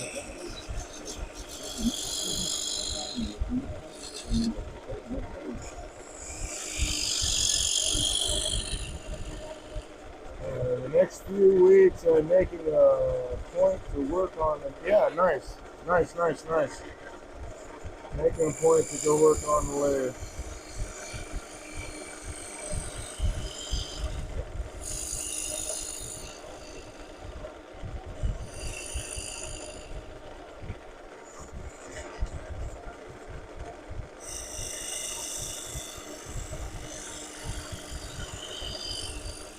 So this is a small piece. I don't usually turn from the edge all the way to the center. I usually go in stages. Since this is a small guy, I'm not really expecting it to flex a whole lot. It's still going to flex a little. But we're going to make it thinner.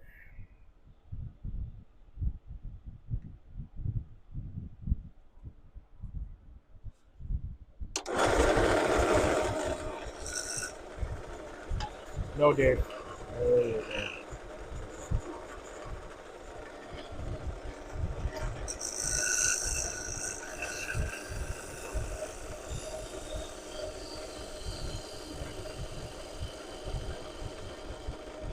I really need this light to work.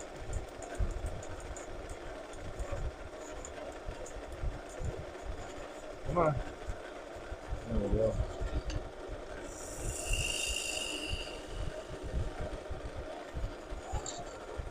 Try not to turn in dim lighting. That's just, I think, setting myself up for disaster if I was to do that. Nice even wall thickness. Very cool.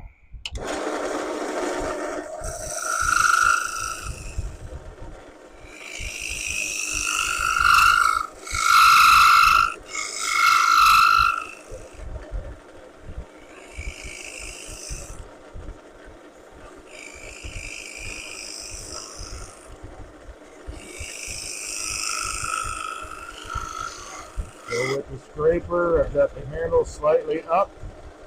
that I'm cutting at center, but I have to reach down to cut at center. That way I'm just contacting as much of just the burr as I possibly can.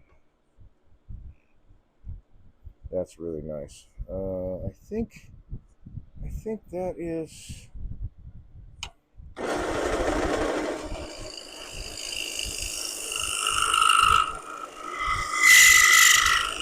Gonna be a little bit thinner.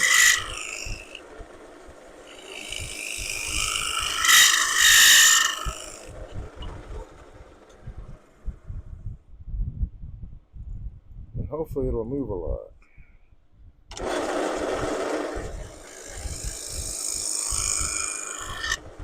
I like turning applewood thin because it just folds up and does all kinds of cool stuff in the drying process. Yep, that's still very, very much even raw thickness.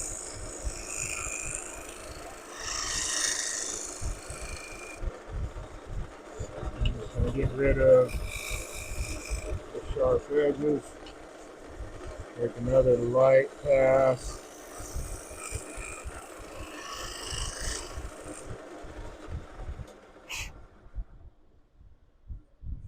Not a bad surface. I think I will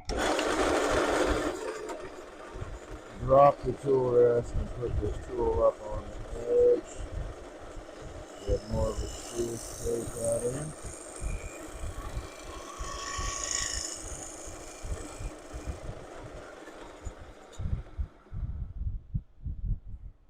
Just take a look at that. Boy, that's a nice surface.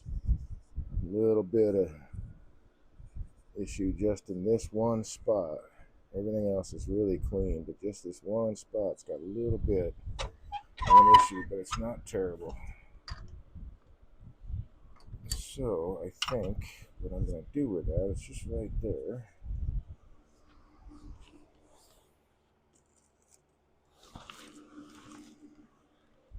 Just sand that spot.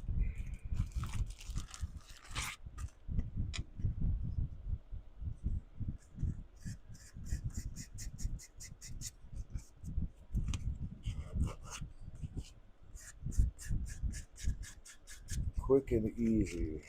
Oops, I left a sanding mark. No! No, no, no, no, no, no, no, no, no, no, no, no, no. No, no, no, no, no, no, no.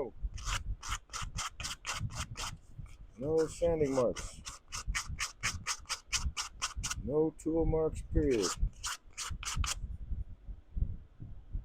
There we go. Alright, so I just need to reverse this and take off that, which I will do with the next truck. And this guy, oh yeah, trucking right along. So I've got plenty of time to finish both of these, I think.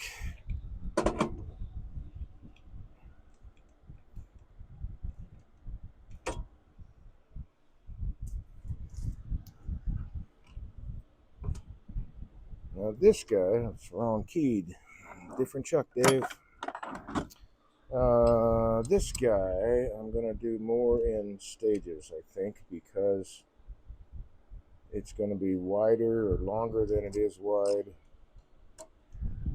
And it is going to be a little thin, I think. Well, let's get started and find out.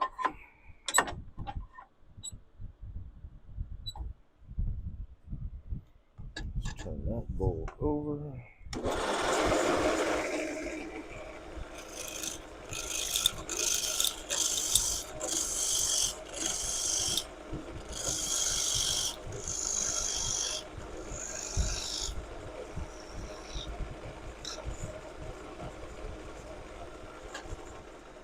I'm just a little bit too tall with the tool rest.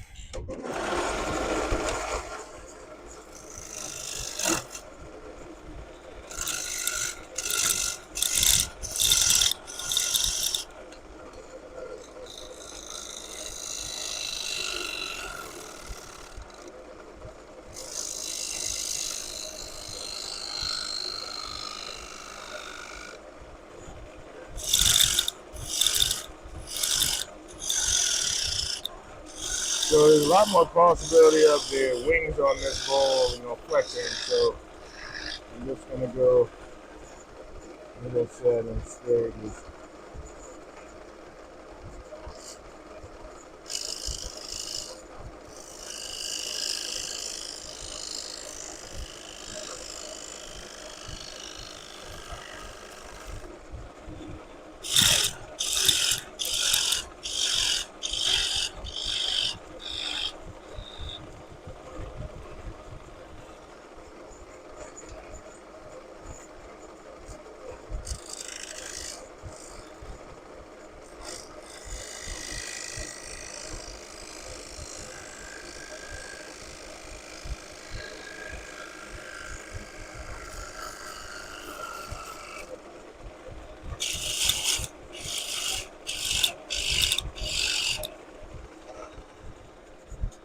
So I can see the thickness as I'm going because the wings are coming by, leaving me that negative space here. A little ghosting.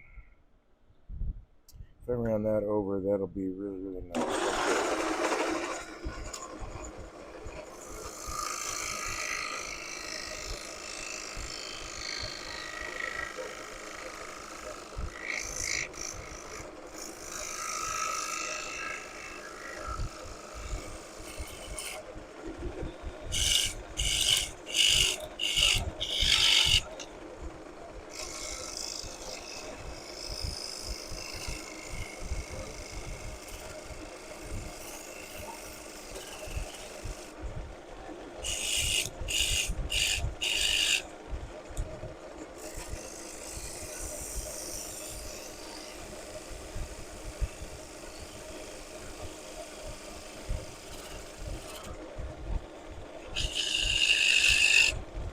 Ooh, it's too late now. Damn, I just had a thought about doing a hollow form right there. But I've got a little bit more of this. So next one I'll do a little hollow form in there instead of a bowl like this. I don't want to get this guy involved.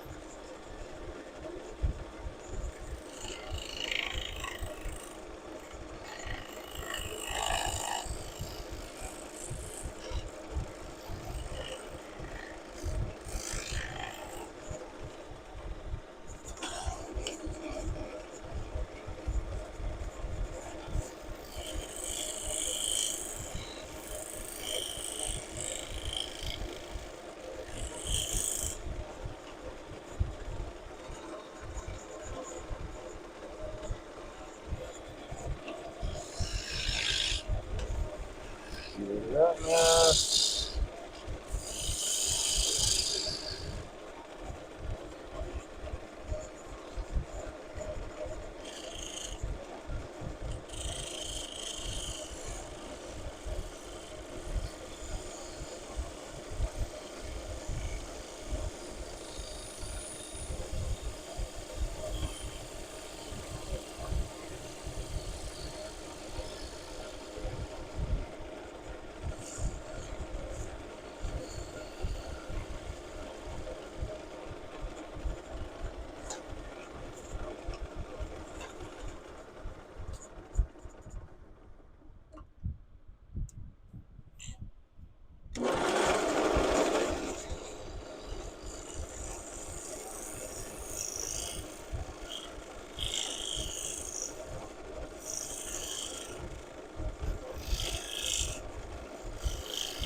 Drop it down and set the the negative rake scraper on its edge.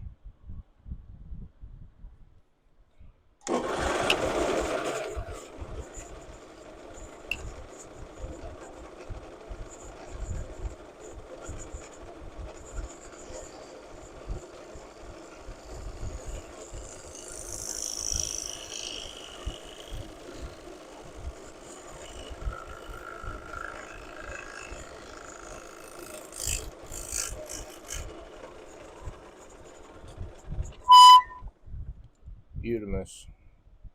Now the tricky part.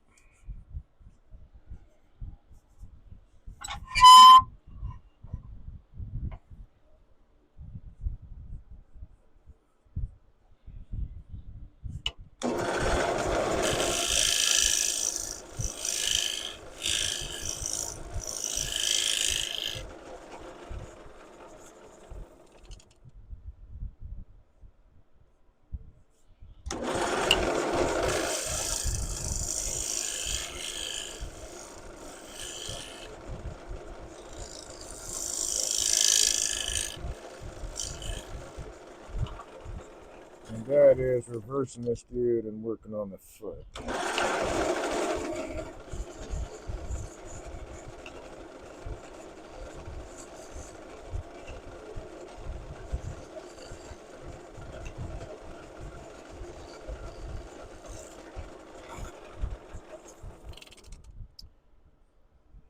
There we go. That's a nice, fairly smooth transition. There.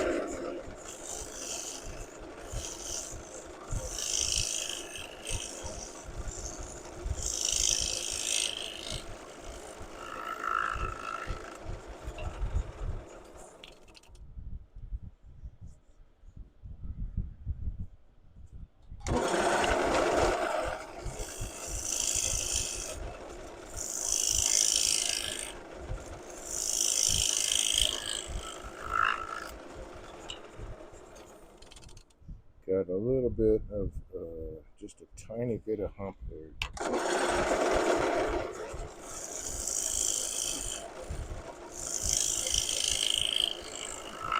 And as this thing dries, and it's fairly dry now, but as it dries, it's just going to make that more pronounced.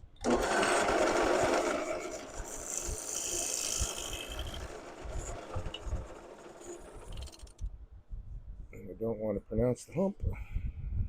There we go. Okay, that's pretty cool. I think I might even be able to sand that, like right now. Maybe. Let's go with this guy. I think that's 220. Yep.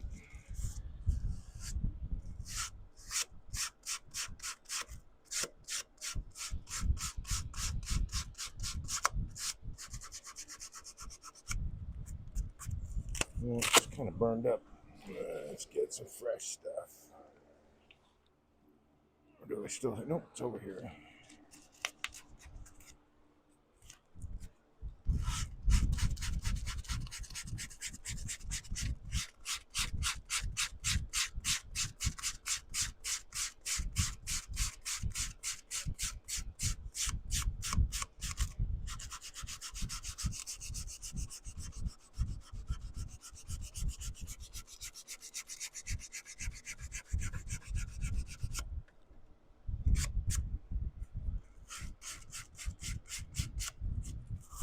Let's see if the direct sander will actually help me out on this. So, turn on the compressor for just a little bit.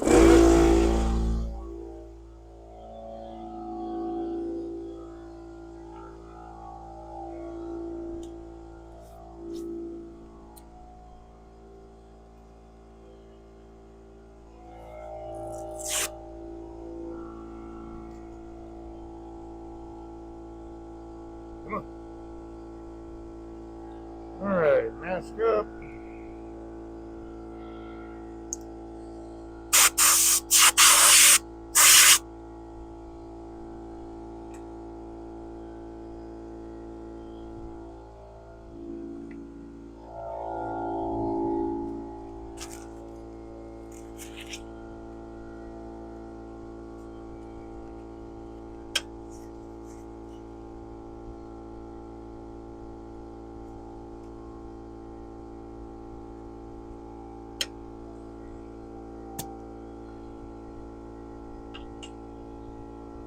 Oh my goodness.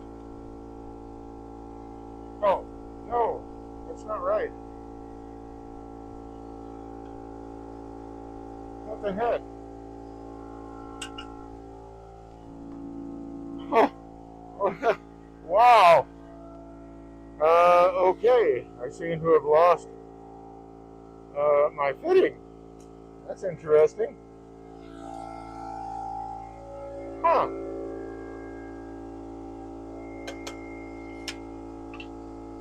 Well, certainly didn't expect that.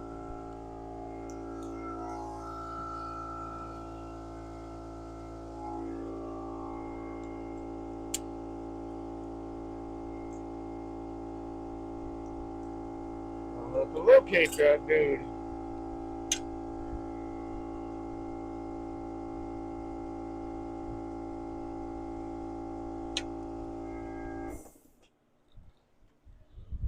I'll be.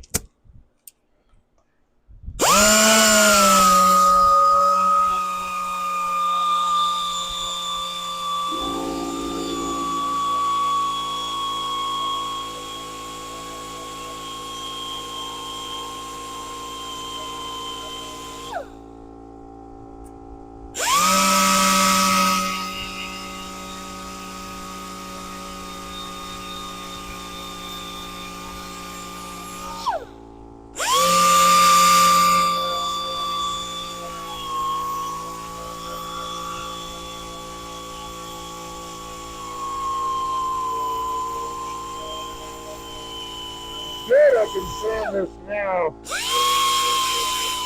because it is going to change shape.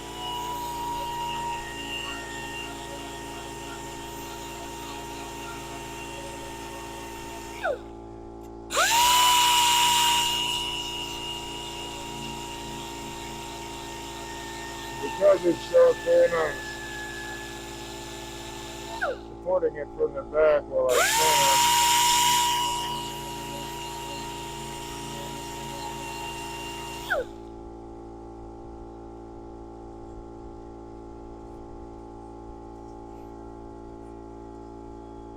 Wait for the compressor to catch up.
Well, I will say one thing, it's kind of rough on the abrasive.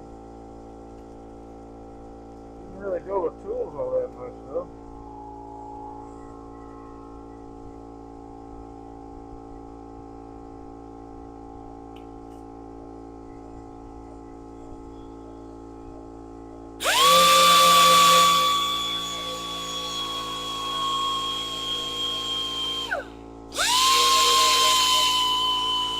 Well, a little bit of sand and grit.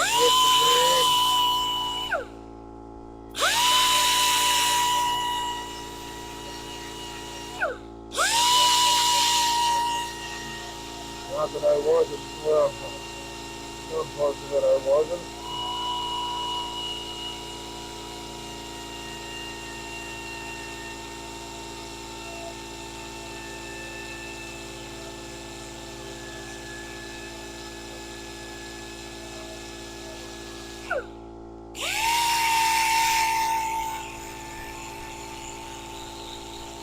Do something about this here.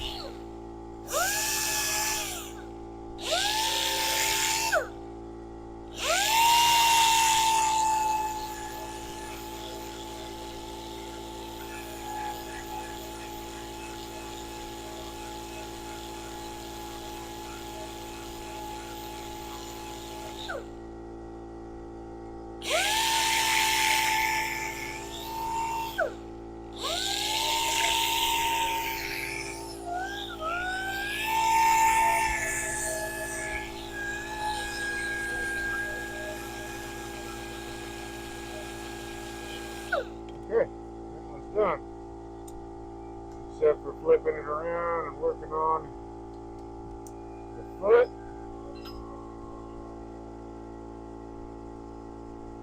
got nice patterns in it.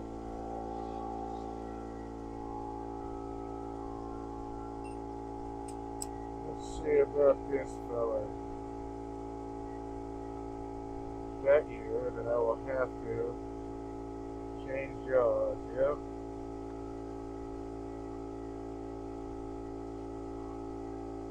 So we'll go with the cam chuck. Well, maybe not.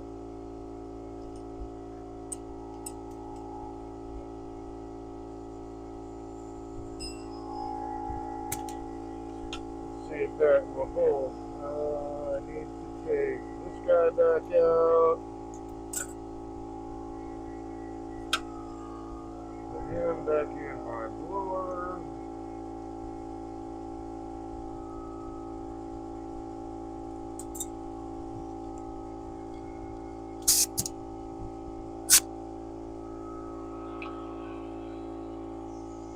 Oops, sorry about that. I knocked the camera around a bit.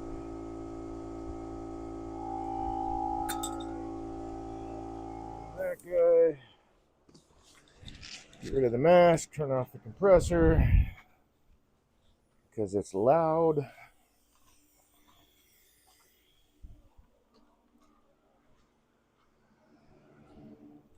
Okay.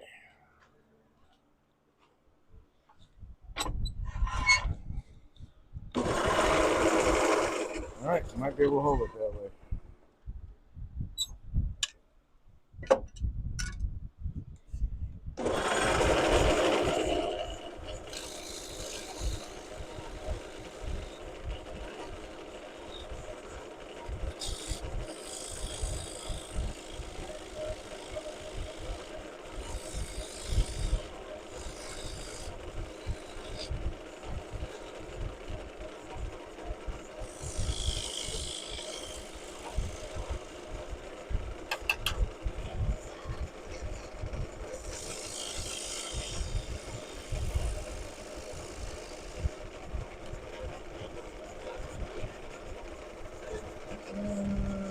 A little bit smaller foot here.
And we can finish this good.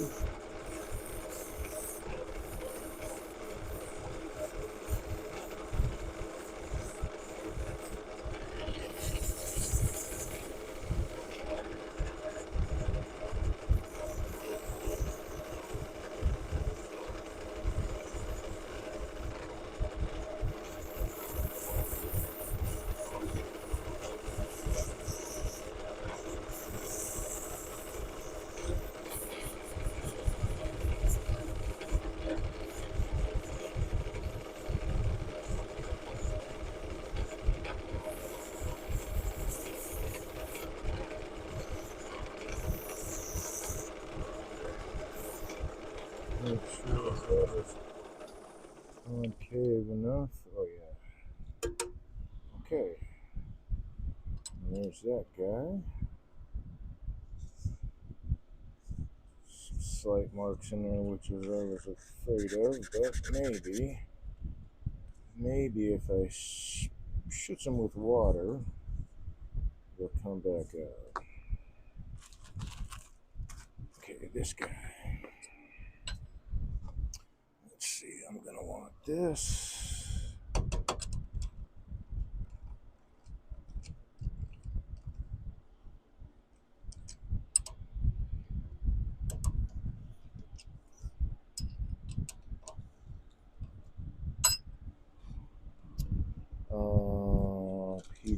live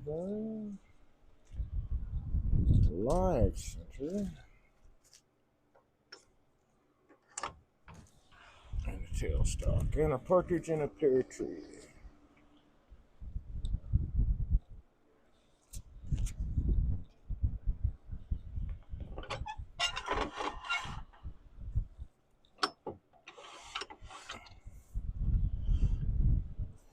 So Kentucky coffee tree is nice to turn, man.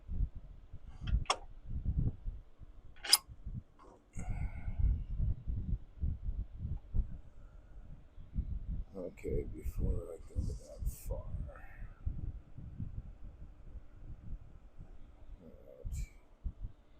Make sure I don't have maybe a block that's a little too big.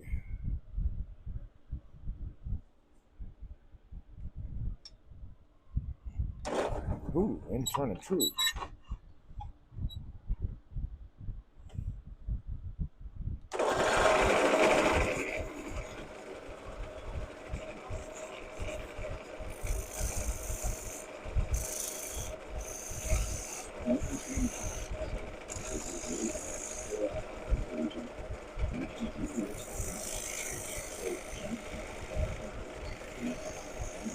This is definitely a thinner piece, so I'm going to make the foot also very thin.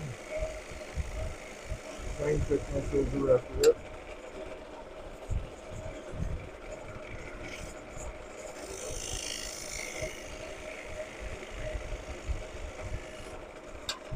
I don't think that's concave enough. It is not. It is actually flat.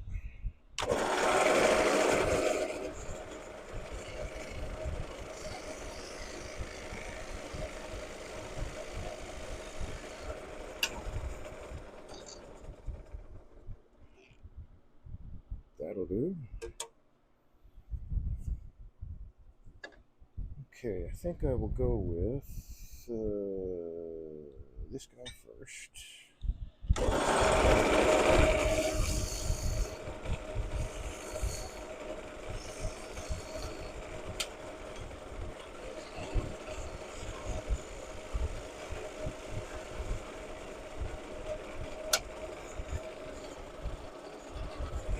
Maybe I can use this here. Let's find out.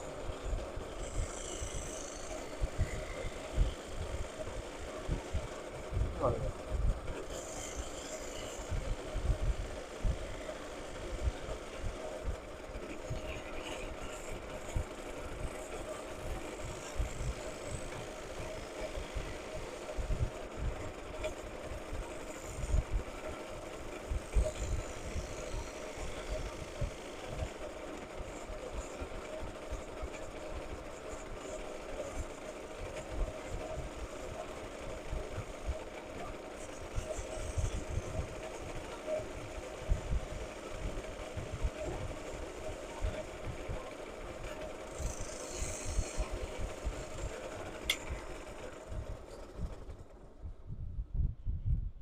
That's pretty good. Make sure I have a concave bottom.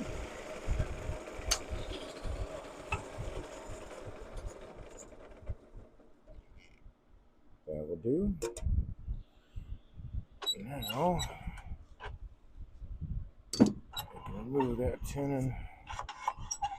Do a light, actually, I'll do a light bit of sanding right now. This guy.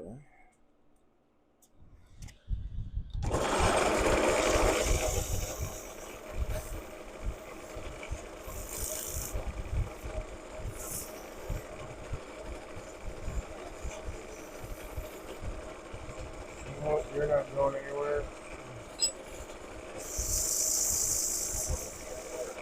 And that I can sand off the lathe. Let's see what my surface looks like. Okay, I can do a little work right in here.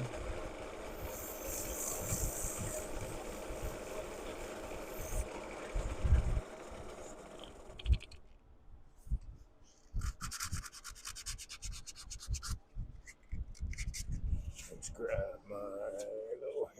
find a Velcro guy.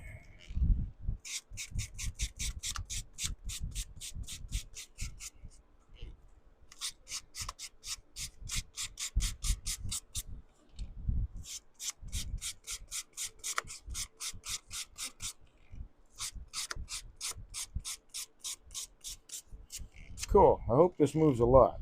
I think that would be neat. See it all curled up and stuff.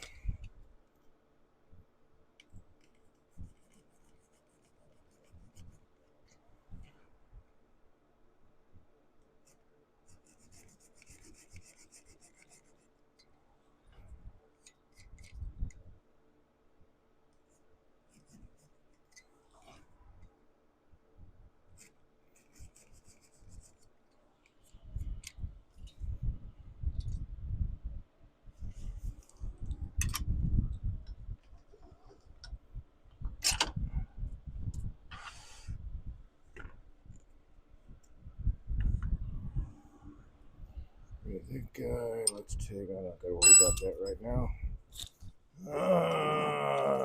I need this dude though.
We have sound now. Yes, we do. Sorry about that, folks. That microphone died.